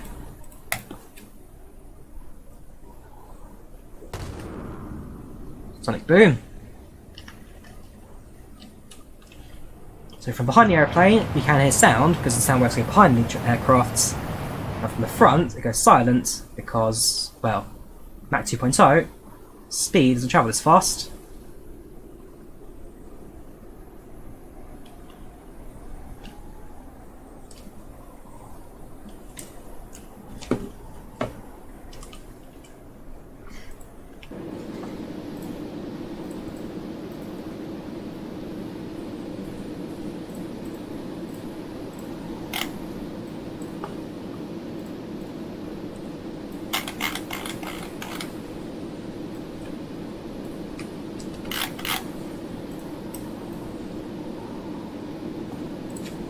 What we should be doing now, however, is banking to the left. Bedra and Neslu.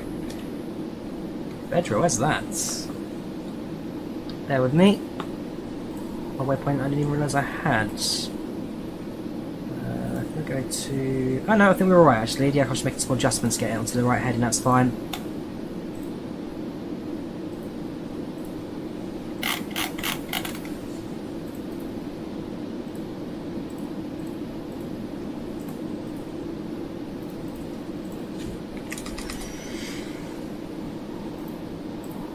Right, distance to go, 500 miles. Let's start up the approach. So right now at Heathrow there's no ATC, so it'll be Unicom all the way to the ground. We will be approaching runway. So on paper right now, let's have a look at real world. Heathrow. Not for the real world's traffic. This one.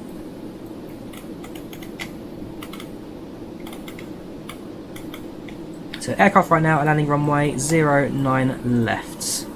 Therefore 09 left will be our runway of choice. Go to Heathrow, set the arrival, ILS 09 left, and this will be via the Bedek 1 Zulu approach. Bedek 1 Zulu, let it load.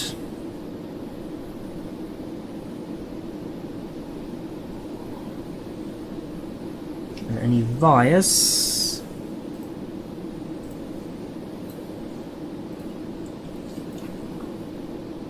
Maybe a chance for that one.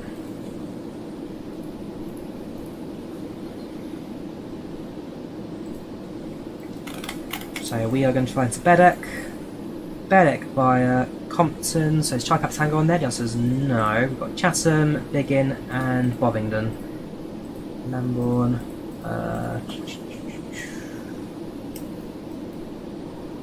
Could do like a KC. That's on the way in for us.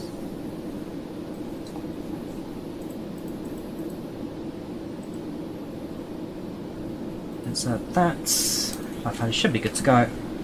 So runway 09 left approaching Heathrow today. Approach runway 09 left. Pin that approach charts and get rid of the Kennedy charts now. Unpin, unpin, and unpin. So 09 left on the Bedeck 1 Zulu. Pin that. And that'll be our kind of approach procedures all for the paper later on.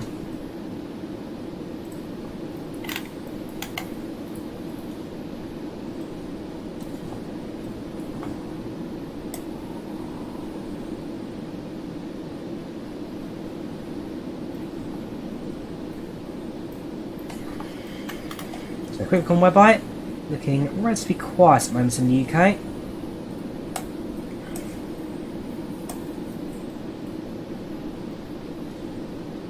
QH1020 for the approach, that's good to remember. The ILS frequency actually for us to get as well. ILS frequency for the airport is, get rid of that now. Get rid of that. So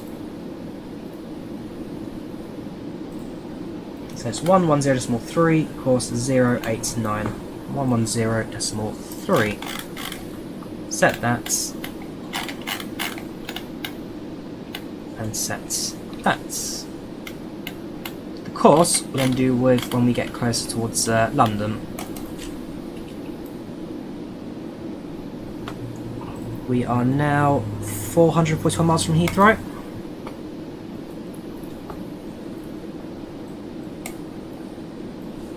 Approach part's relatively straight in. Just gonna make one more quick loo break, and then when I return, well, pretty much be on our top of descent. So back in 20 seconds. Back in 20 seconds.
Hello again.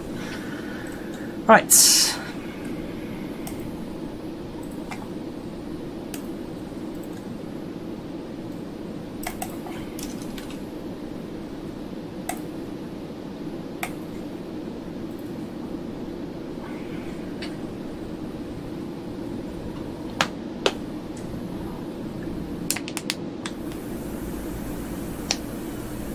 Would you buy Concord Simo? Get it off the Just Flights website. There you go. That's the link for it there. 395 miles from Heathrow. Top descent, 100 miles.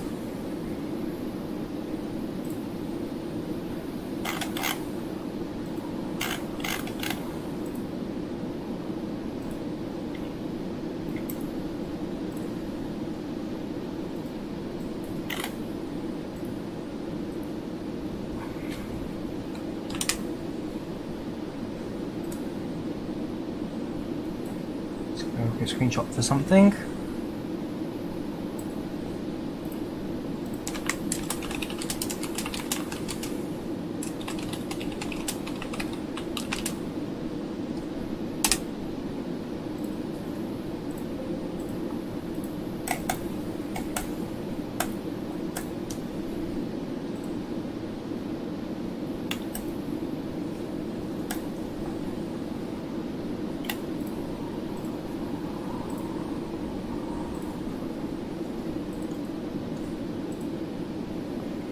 Yeah, 3 to 4 minutes, if that, to be fair. 373, 372, 371, 370, so forth, so forth. 88% of the way there. Crazy speed. Just using the airplane, Holly, I'm afraid Concord doesn't have any computers, TV screens or anything like that. Too old for those systems.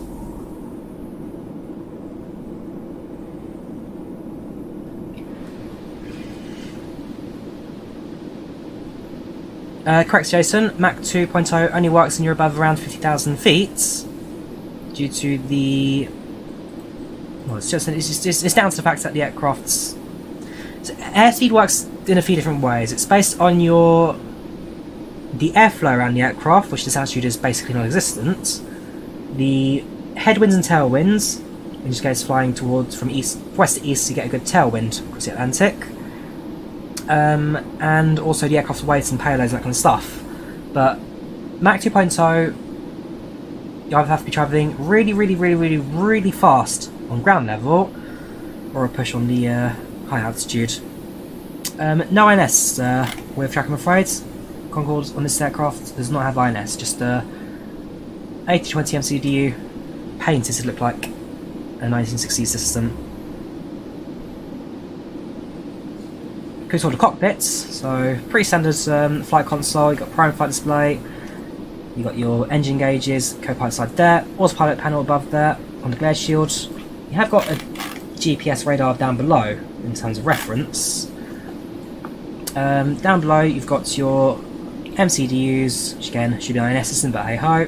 Throttles, aircraft tracking indicator.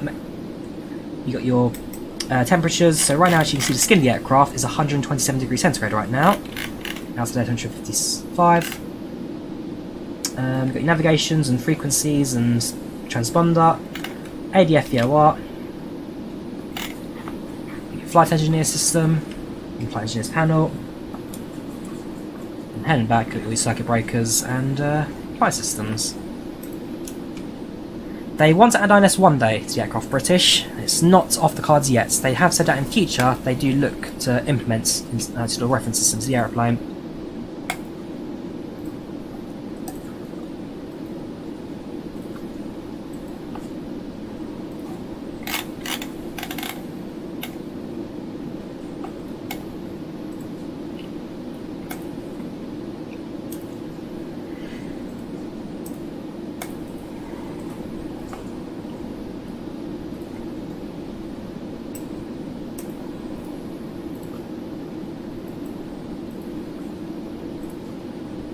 Top of the Hendrick, about 3 minutes this time.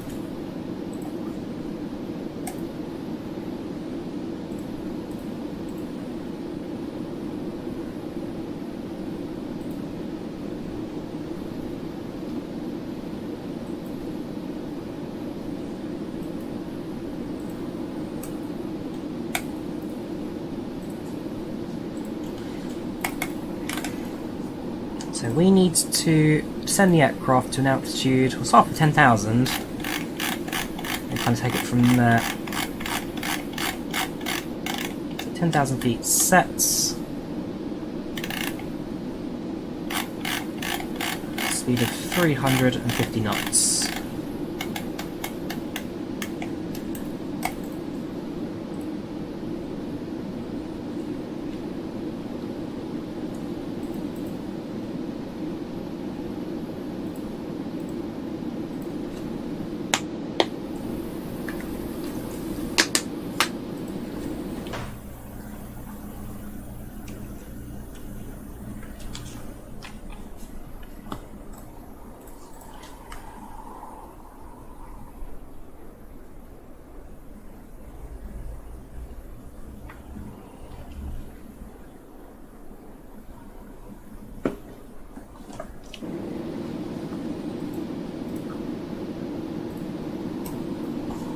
At this point, the Republic of Ireland is just to our left-hand side somewhere. Don't know if it's visible or not. The answer is...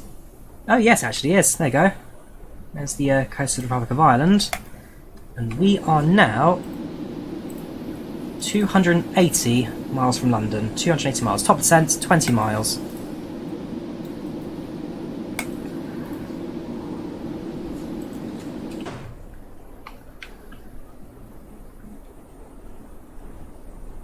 You can't superfly. You can't. Inertial reference system. Sorry, tracks and coordinates cannot be done in the management computer.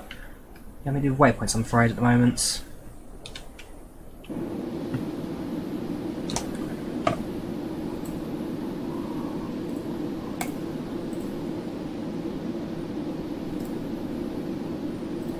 Yep, Sunmacom for Wales. We are taking a nice extended approach over Swansea on this occasion. That should slow us down quite nicely for the next couple of miles.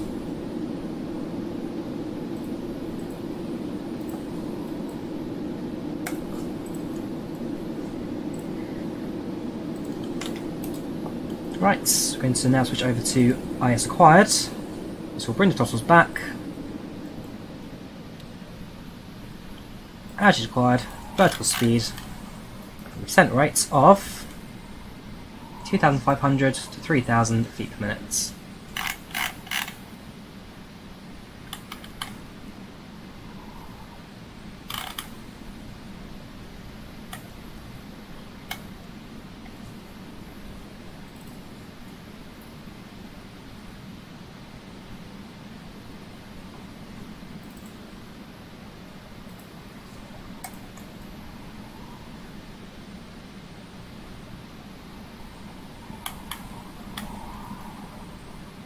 Small adjustments.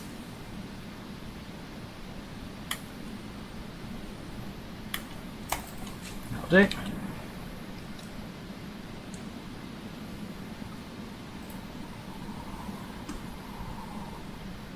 Total flight time 3.5 hours. Captain Clown, 3.5 hours.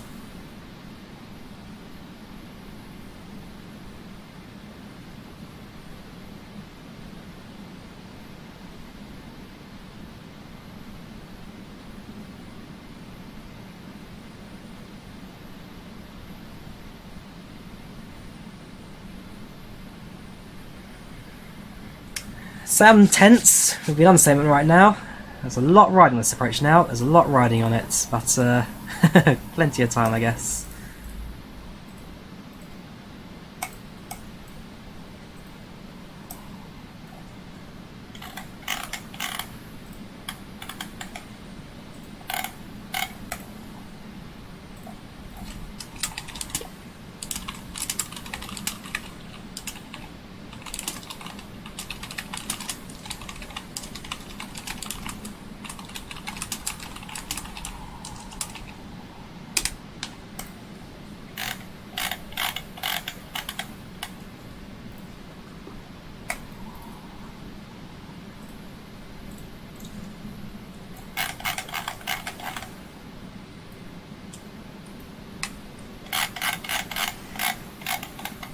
Right, so start our descent. Aircraft will continue to slow down during descent. Now Mach 1.66. And that continue to slow down as we continue our descent. We should be subsonic by the time we hit the coast of Wales. Fly over the city centre of Swansea in this approach.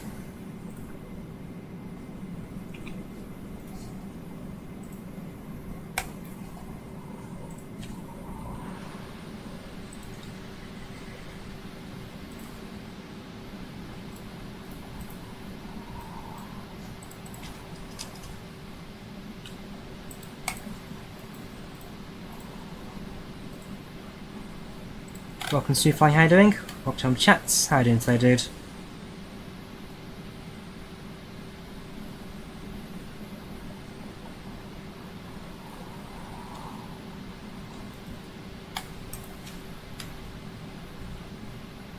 Fly on IVAO, Oliver. Fly on IVAO.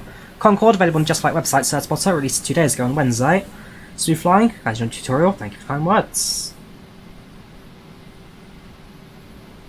Yeah, you are, to be fair, right there, Gordon. You should be holding the altitude. Let the speed slow first, then continue descent. So let the aircraft slow down, I guess. Perhaps the descent quite quite stretched, to be fair.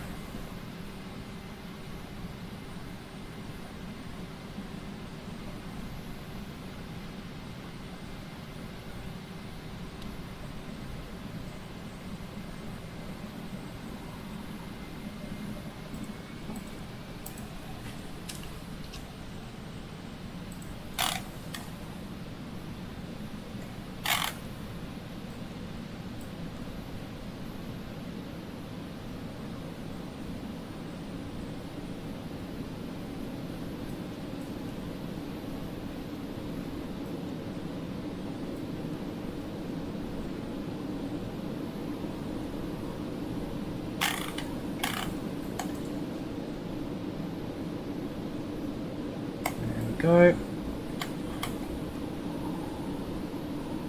There we go, that's more like it. So, equal 200 cents.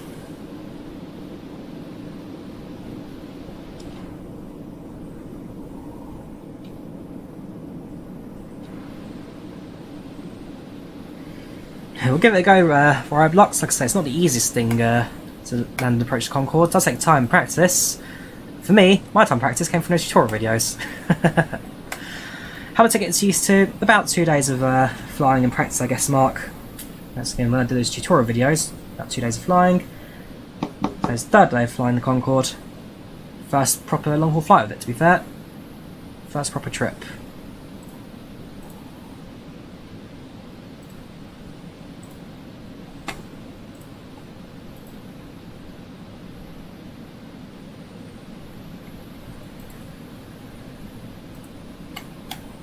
Welcome, Panisa, how you doing? Welcome to Channel Chats. How you doing today, dude?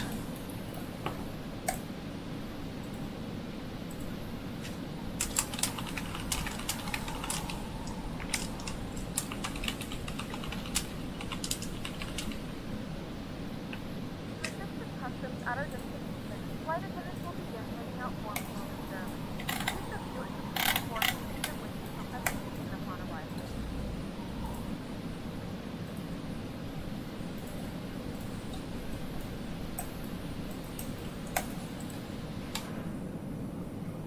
Down to Mach 1.19. Not too far from Wales now, so that should hopefully go towards subsonic by the time we hit the coastline. Making good progress.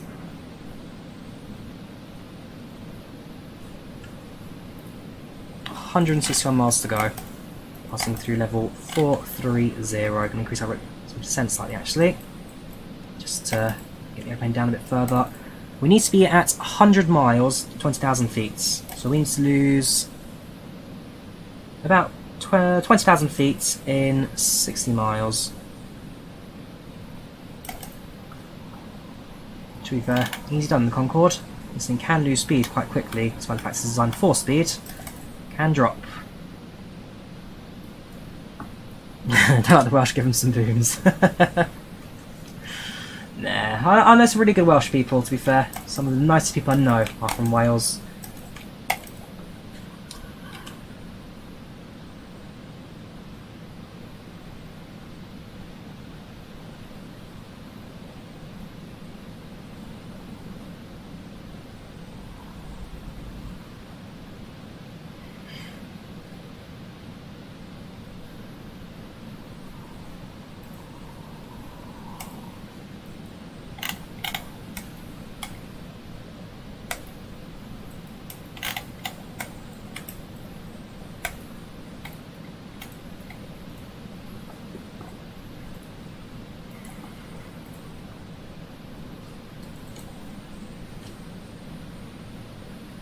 Let's hit 1,000.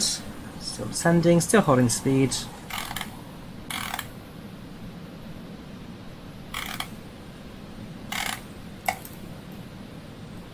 Correct, Sir Hendrik. Mach 099 would be subsonic. Mach 1.0 is supersonic. Mach 099 is subsonic.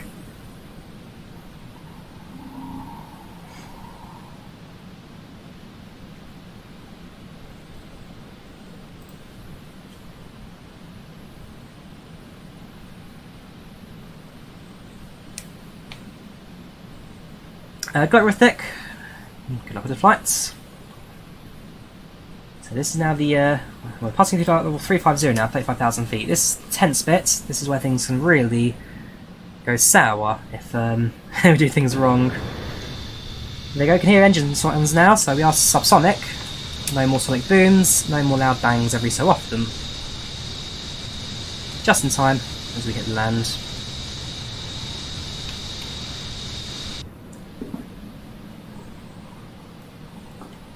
Kill descent rate slightly now.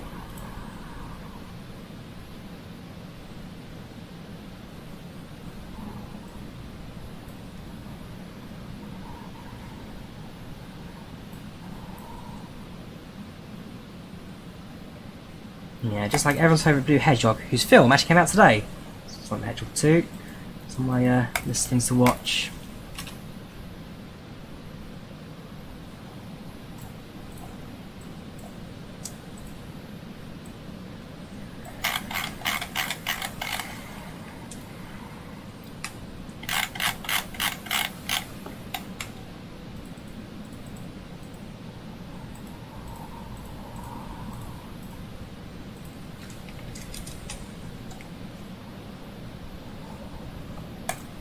Right, so now overhead Swansea, the main city here in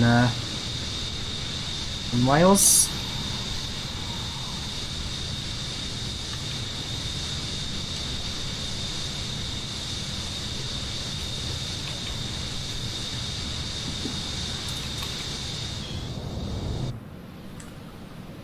$30,000 feet, 123 miles.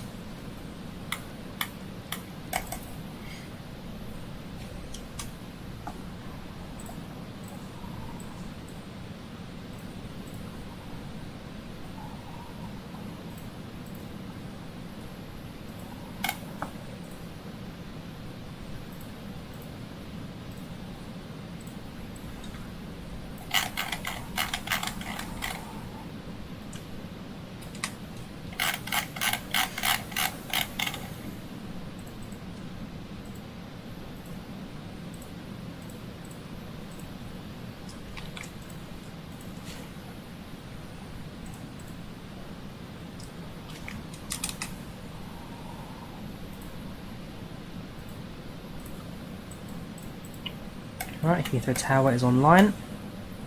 Runway 09 left, thank you very much.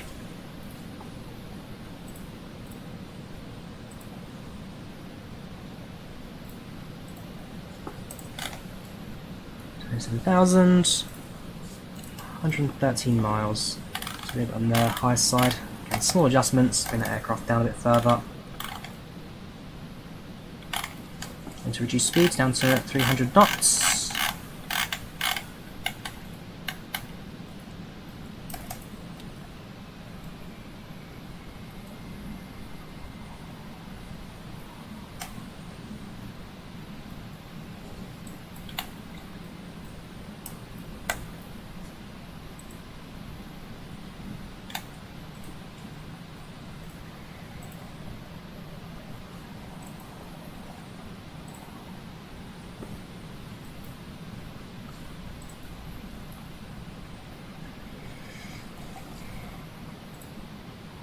$106 miles, 25,000. So again, slightly on the high side, but nothing extreme at this point in time. There's a good altitude where we're at. 23,000. We'll reduce down to 200 knots.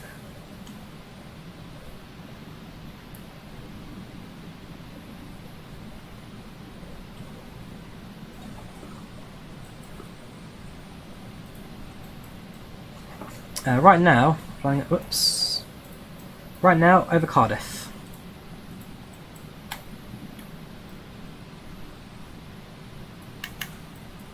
Over Wales at this time.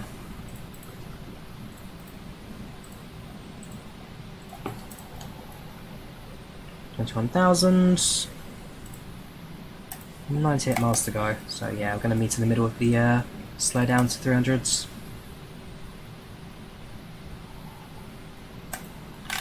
So we should reduce should reduce about 1,000 feet per minute now.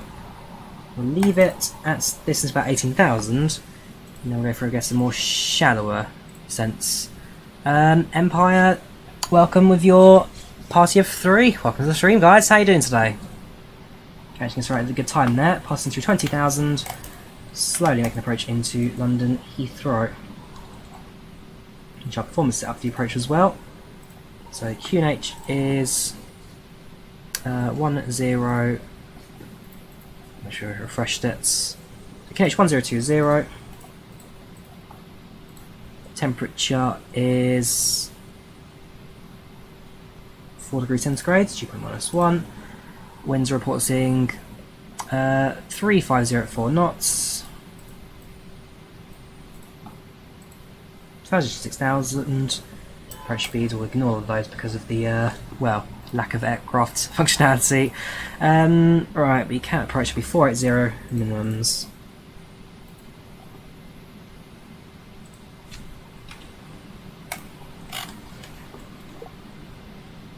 Gonna kick on descent right now.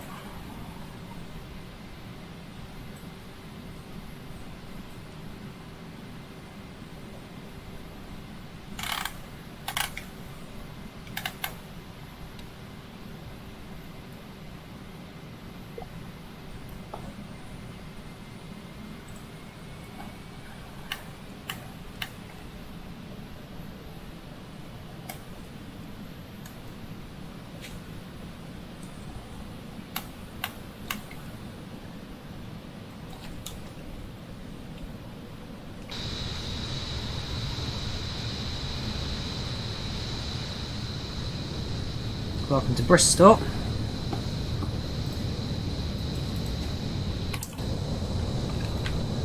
There's the airport, and there's the city centre.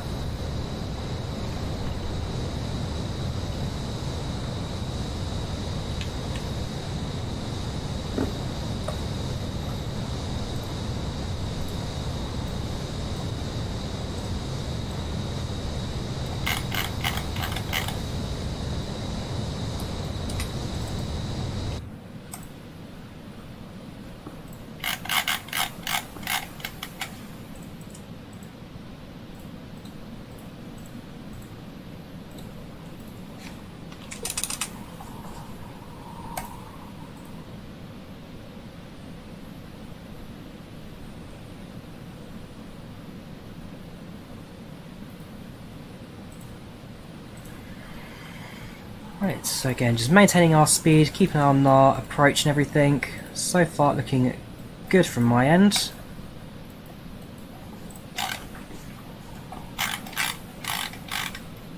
Zoom on the ND there. So you can see actually we're going to fly towards Bedek. Hang on, let's get a clearer overview of the GPS. So we'll probably do Bedek, Chai Tango, and then just try and fly direct onto the approach path in Heathrow. It's going to skip Bovingdon, don't need that. And hopefully provide the traffic's clear enough for us. Let's just fly straight in.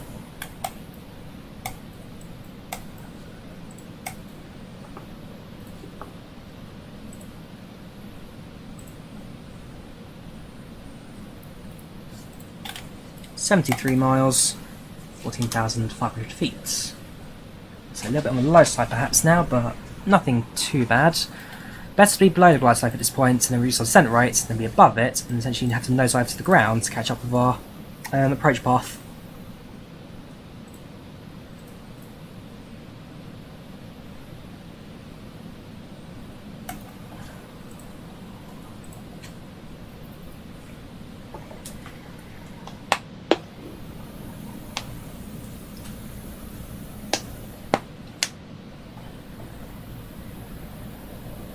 Next arrival, 32 minutes. We are nicely ahead of schedule this time.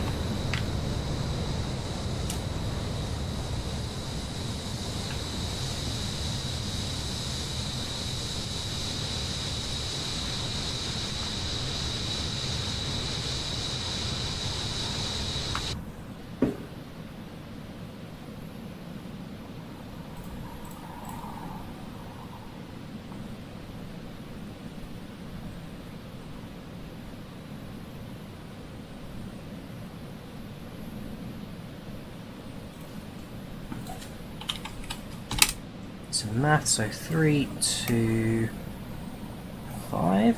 No, sorry, divided. 13, so yeah, we're about altitude now.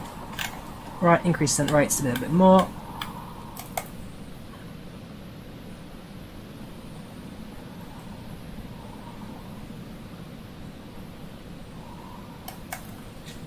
That'll do.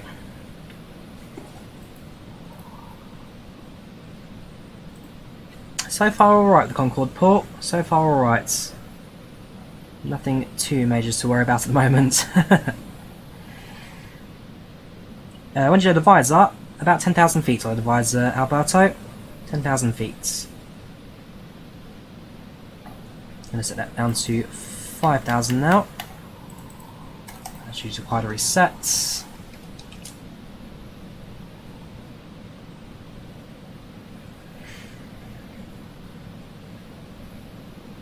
That was the main airport, Jason. That was north of the Bristol city centre. You are right, the original airport, Whitchurch, was to the south of the centre.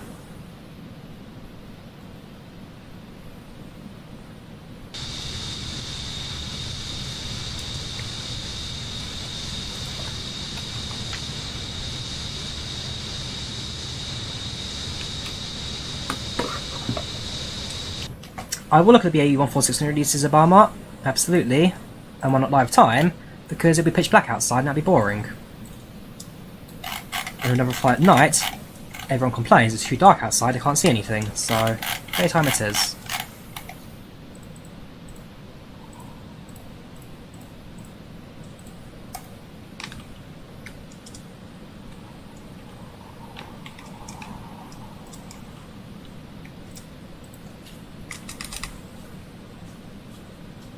$11,000 feet. 10,000 reduced to 250 knots.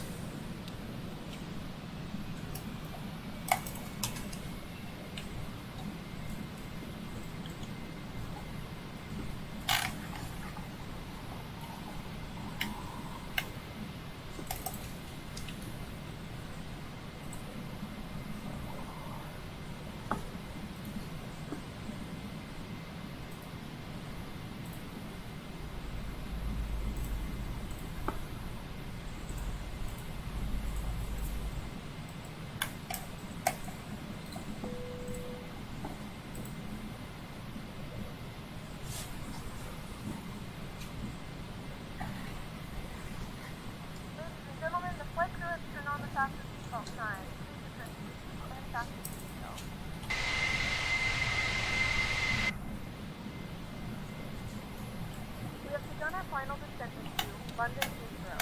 Flight attendants will be passing through the cabin to select any craft once No divisor. Please make sure tray tables are stowed and seats are in the full upright position. Now it will take a few seconds for the divisor to actually lower. Set the switch up. The hydraulics will need to take a moment to actually move the systems down, so give it a moment to catch up. Set the landing lights to on. Set the altimeter to 1020.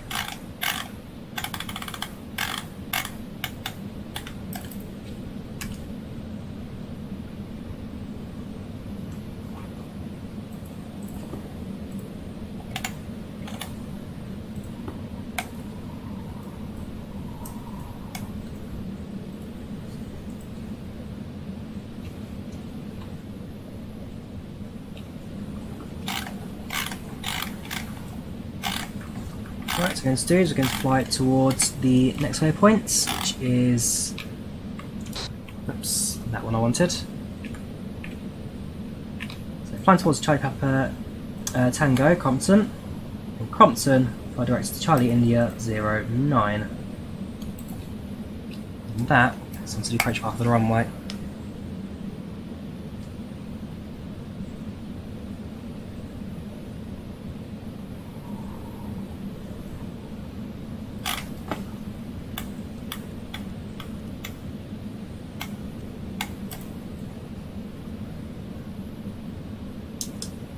There's 10 degrees landing. London Heathrow is in sight.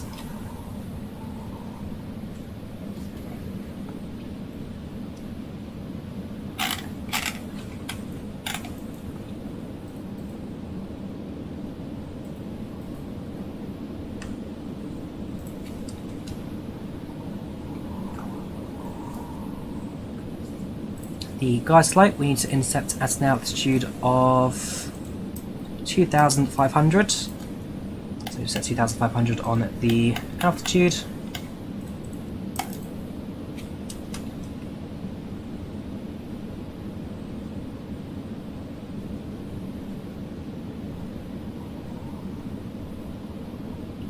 That GPS there, Alfie, I don't think even existed, to be fair. That's just an addition for the sake of making it a little bit easier for the sim pilots to know where they are.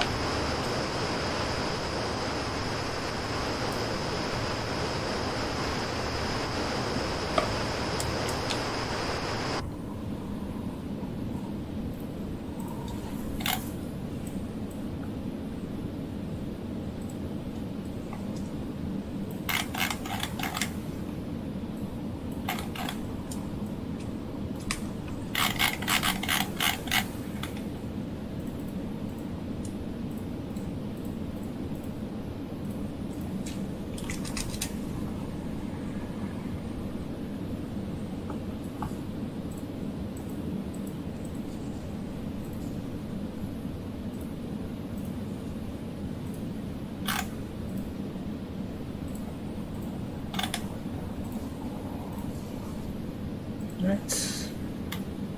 Now approaching Compton, 5 miles. I'll do that. Select Charlie Foxtrot, Charlie India 09. Fly runway heading.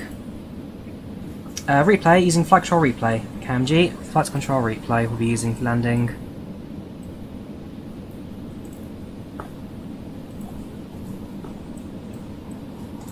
I see show a background there earlier on, need to change that back.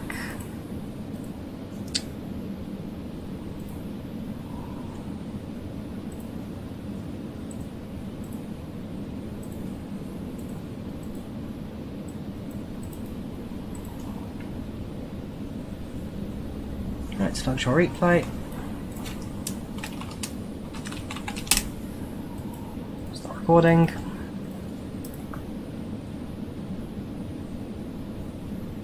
And select and direct.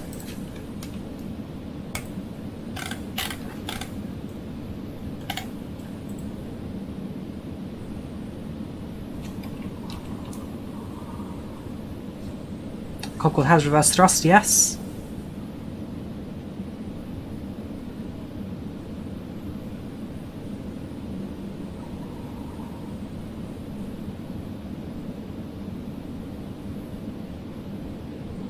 How much? About £27.99, which is about €25, $24.50.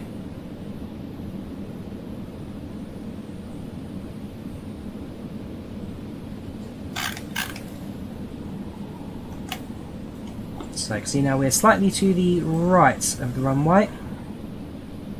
Pressure slightly to the left of the runway, so we have got ourselves connected to the localizer. Altitude appears to be pretty bang on at the moment. Just our heading needs to be adjusted. Fly close to the airport first, and then we'll connect ourselves to the localizer. We'll tune into Heathrow Tower. As soon as we're established, we'll then be able to request our landing clearance runway 09 left.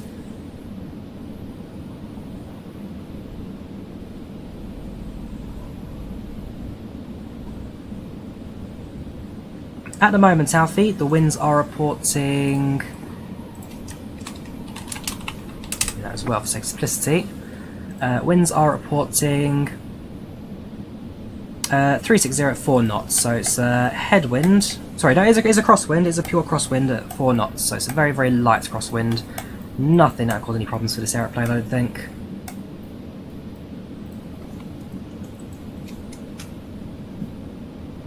Is it $39, really? Oh, sorry, pounds are stronger. I forgot about that. Sorry, you're right. So it's £27.99. $40 apparently.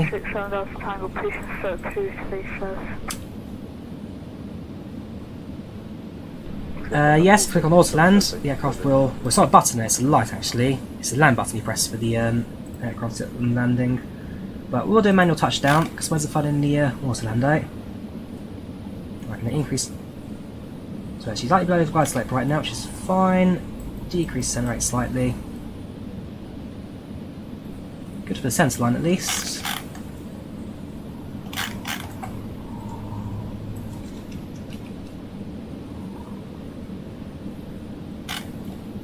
Switch over, 099 course, and localizer mode on. So hopefully that'll allow the aircraft to fly centre of the localizer as Pilot 2 comes on.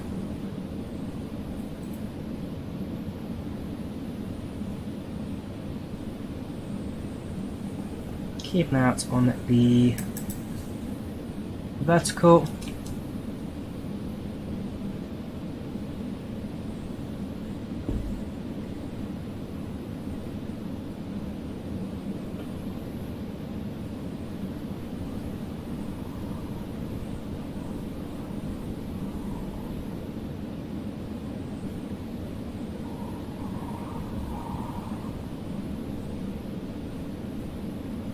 Air France 2516 by November double 10, surface winds 360 degrees up, 04 knots, bearing between 330 degrees and 040 degrees, runway 09 and right, you're good for takeoff. Yeah, France taking off in the 09 right there. There's Maidenhead, Westland Aerodrome. Sorry, landing mode set, glide slope set. Oh, there's a right button there, cool. Establish on the glide slope. Going to reduce speed to 200 knots. Hello there, Heathrow Tower. This is Speedbird Concorde 2. Establish runway 09 left. Concord 2, hello, Heathrow Tower, Simpson 360 degrees at 4 knots, bearing between 330 degrees and 040 degrees, runway 09 left, you're clear to land. Please land 09 left first, Speedbird Concorde 2. Get down.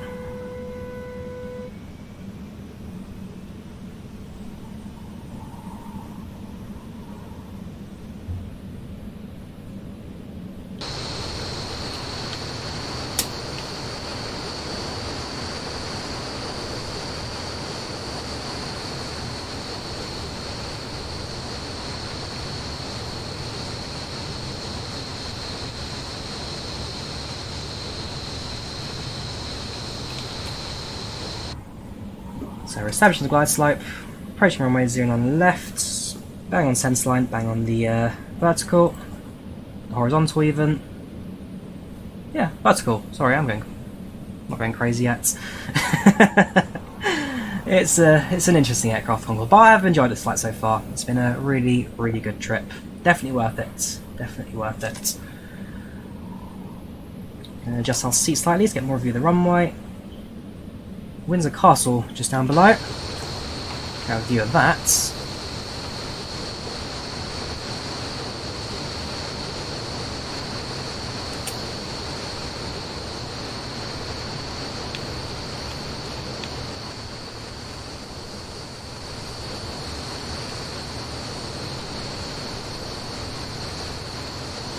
Yeah, nothing more iconic than the Concorde overflying Windsor Castle.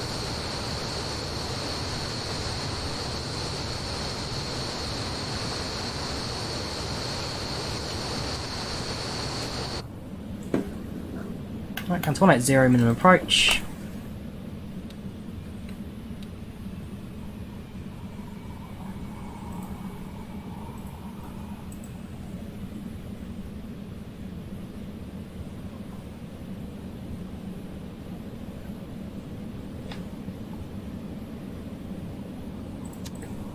Auto throttle deactivated. Just throttles required.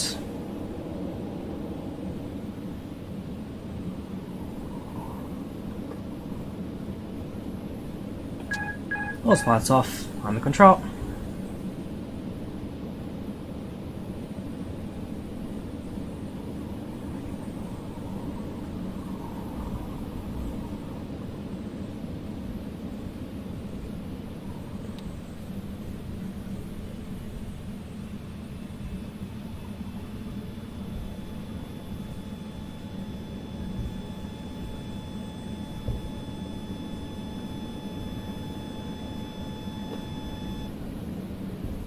Let's continue.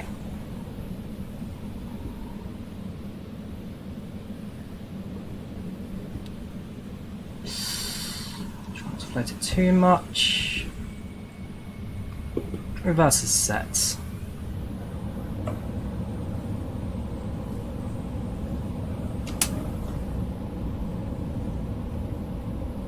120 knots, 100 knots,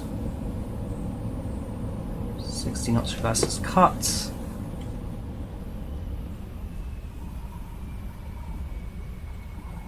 Continue on the braking, and vacate to the right. Ladies and gentlemen, welcome to London Heathrow. Not bad, I'll take that. I absolutely will take that. Ladies and gentlemen, welcome to London Heathrow. The local time is 5:14 p.m. and it's currently about 3 degrees Celsius. You can now use your mobile devices. Please remain seated. Studio Concord 2 has vacated runway. So Concord 2, hello, welcome to Heathrow. Where would you like Terminal 4, where Concord used to park? A firm, stand 420 if possible, please. Super Concord 2, roger, taxi via Bravo, holding point November Bravo 2 Whiskey for runway crossing. Taxi via Bravo to November Bravo Whiskey 2 from a crossing, Super Concord 2. Right, let's grab quickly the ground charts for Heathrow before I lose them.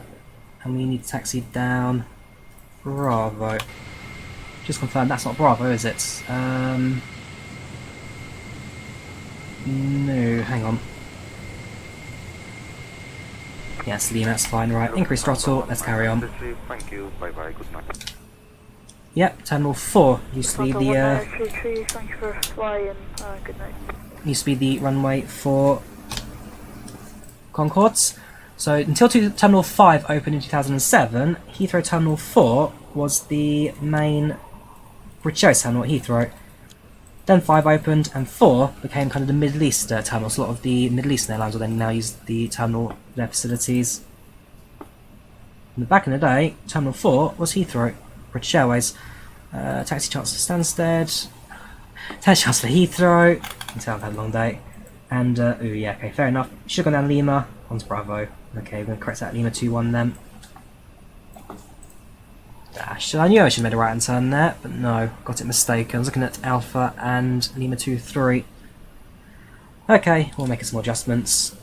Was that 3 hours exactly, New Bricks? Given the record for Concord was 2 hours 57 minutes, that means we are 3 minutes off the record time for Concord flights, apparently.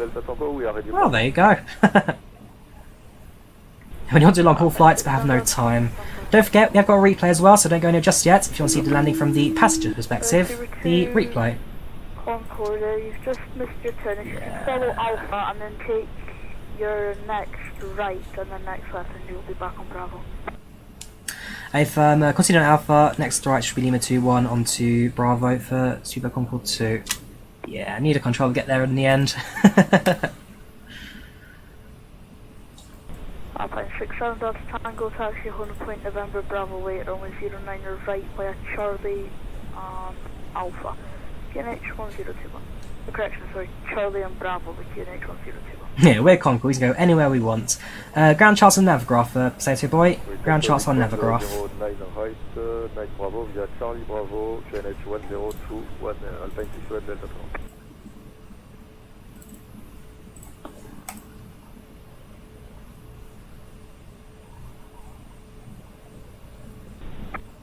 So we'll correct our taxiway now. I'm going to go down Bravo.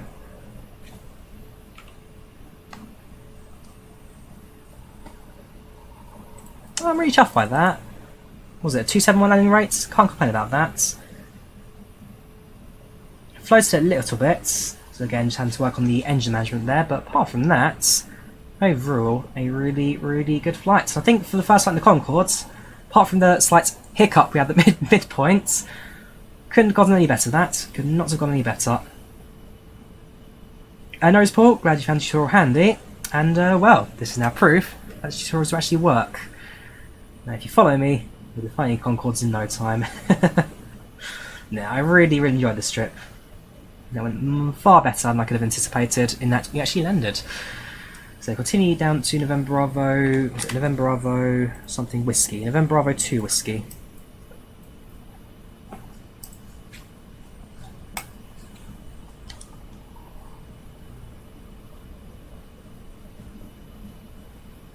Oops, on the transponder as well, that's always important.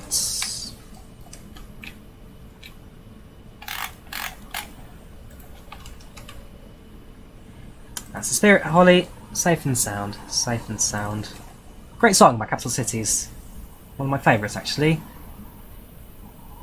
Yep, and as we cross over the runway, of course, Bravo Bravo. Sitting at the very end of 27 left nowadays.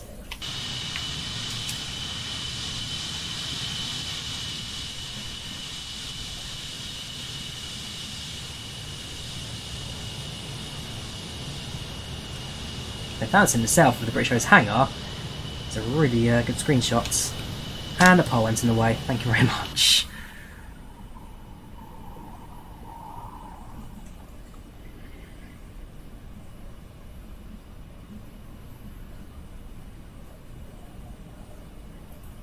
Navigraph taxi. You just open the taxi charts for these specific airports.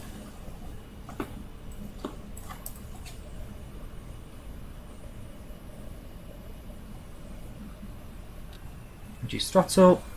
Hold on, November Bravo 2 Whiskey. So we're going to cross the active runway for departures. Don't think there's any aircraft on the ground at the moment. The Air France departed just before us.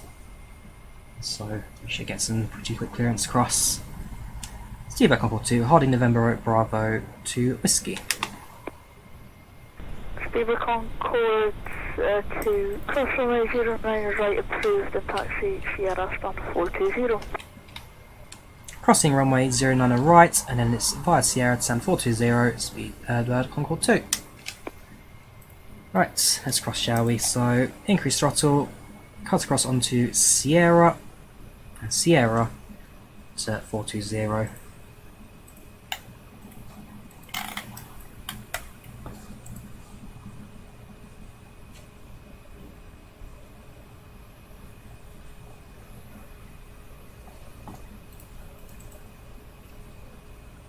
No worries, Steve-O. He's okay, dude. Yeah, have a good evening.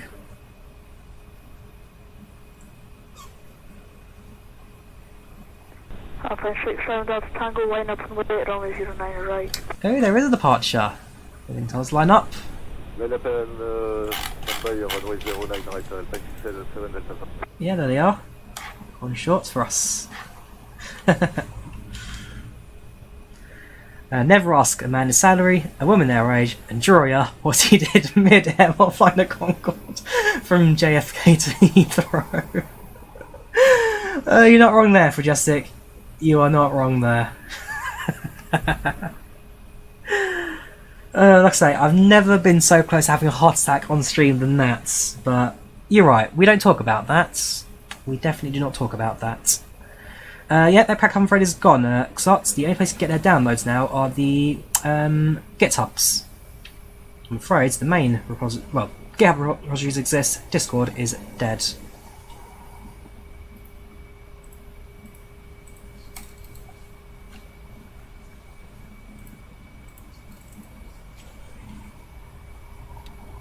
Nothing, Marwan. Absolutely nothing. Right. Alpine 67 That comes Delta off. Tango, 360 degrees at 4 knots, then in between 330 degrees on 040 degrees on 09 right, you're clear for takeoff. And we can turn off the taxi lights. right, Alpine 67 Delta. Oh, Concord runway, is it taken off? Let's say 320.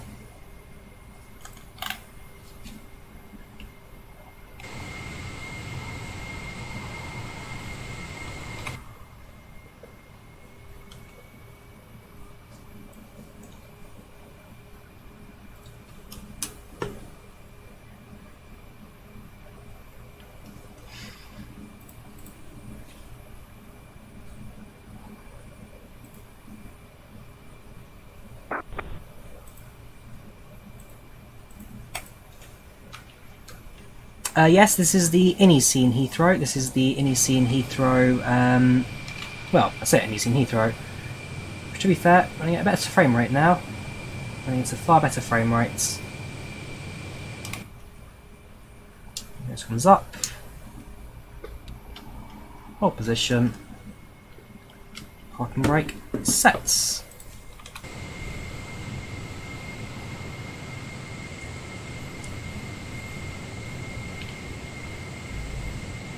Bye bye, orange aeroplane. Right, engines shut down.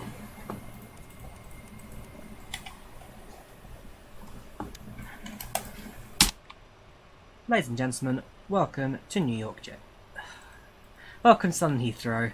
Flight time today was around 3 hours exactly. No further ATC. Low temperature now at 40°. Thank you for flying with British Airways. We hope you enjoyed your experience with Concord today, and we hope to see you again in the very near future. Cabin crew, just doors and cross check please. Thank you very much for flying with us today.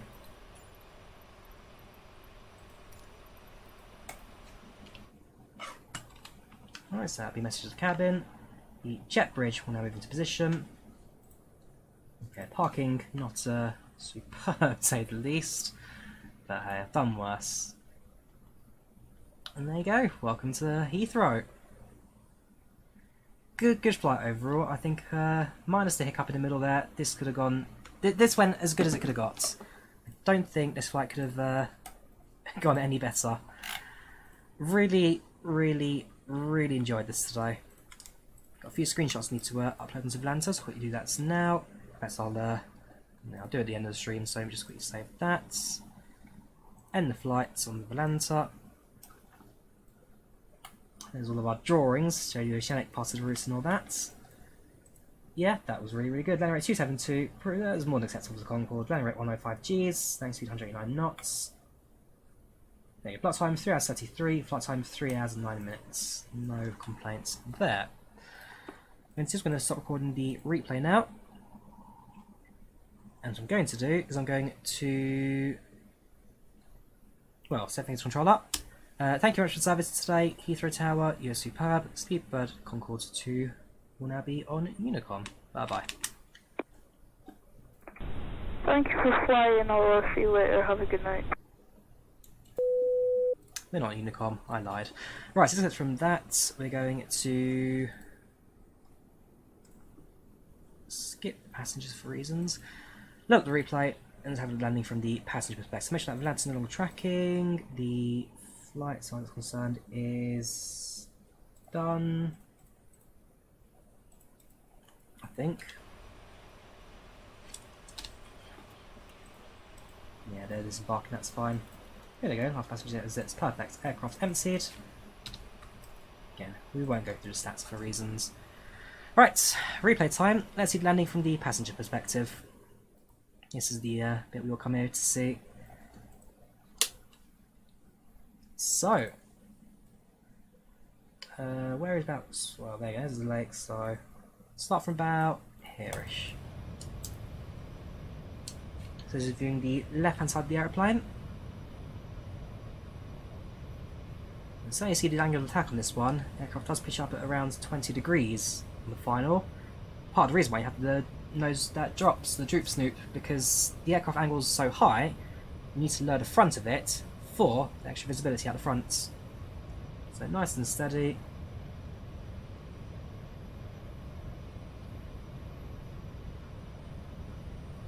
Over the Queen Elizabeth reservoirs. Small adjustments in a short final.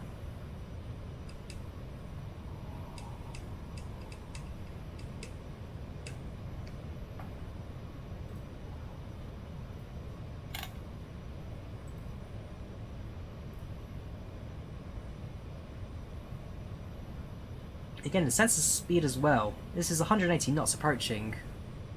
It's on 200 knots apparently. Don't feel like that fast. I think the replay may be a little. Yeah, the replay sped up.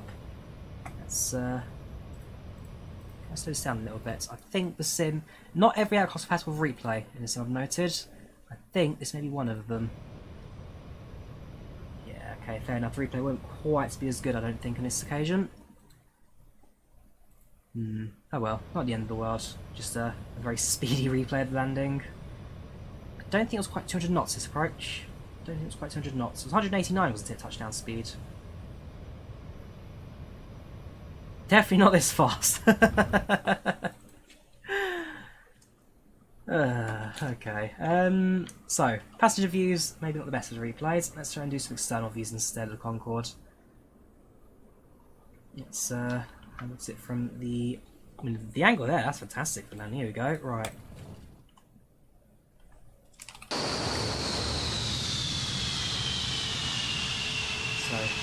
short final in.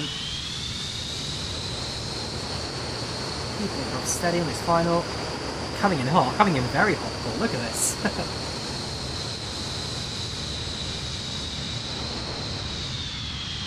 Oof, you really almost tail strike that, to be fair.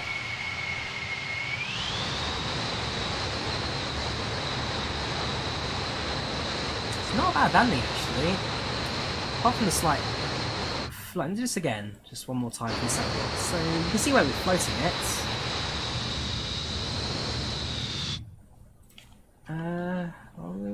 We're not really close to tail strike. I think the rear wheel there is going to stop well. So the wheel there is designed to collapse. Essentially, if you tail strike the Concorde, it's better for that to be damaged than the whole tail to be damaged. That's why it kind of exists. It's just one last bit of resistance against the rear of the airplane being hit. And then go short final in. Very short final in. A little bit of a float, but plenty of time on the runway to just recover the recover at this speed. I mean, look at this thing. It's slightly better for the speed. Let's have a look at it from the tail view.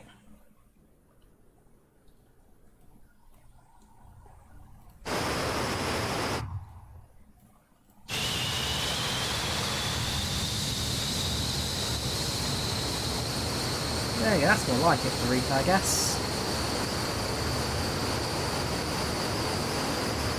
Short final in. Keeping it across steady on the right side, 3 white, 1 red, that's fine, because again, given the angle of nose, your cue very far forward at this point.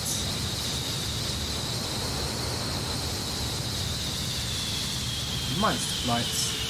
Wasn't the worst touchdown in the world, I didn't think.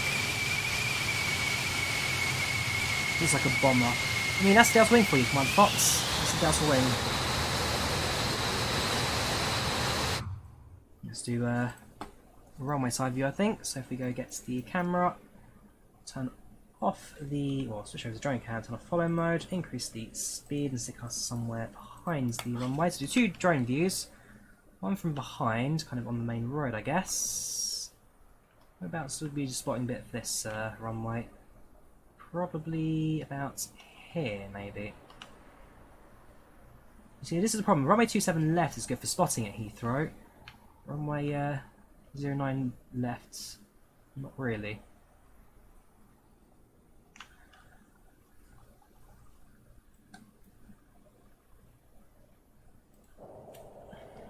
There it is. I mean, that's not been a sight at Heathrow for many, many years now. Landing rates, Sky Nation. It's FlyLive Studio, that. FlyLive Studio.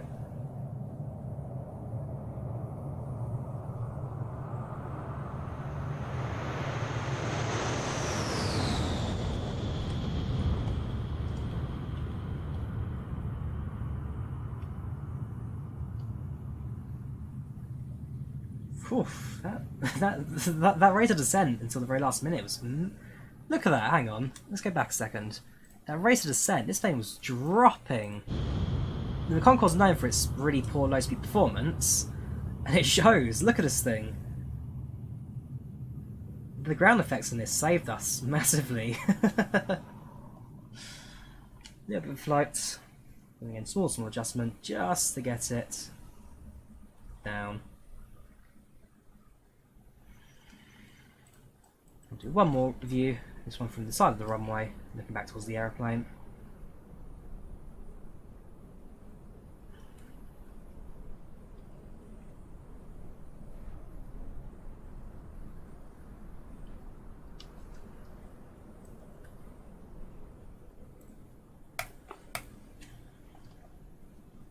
So short final in the Concorde.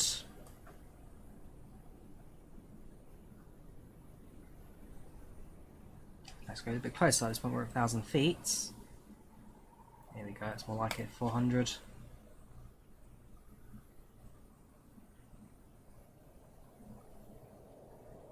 It's a beautiful, beautiful sight, that. Maybe one day you'll see supersonic flights again. That is a beauty.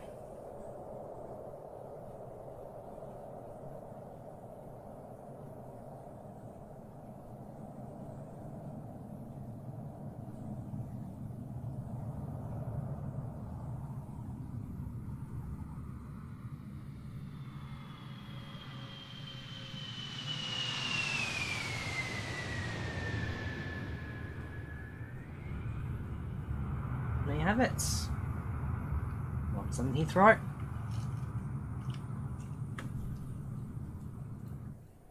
So reset the speed there.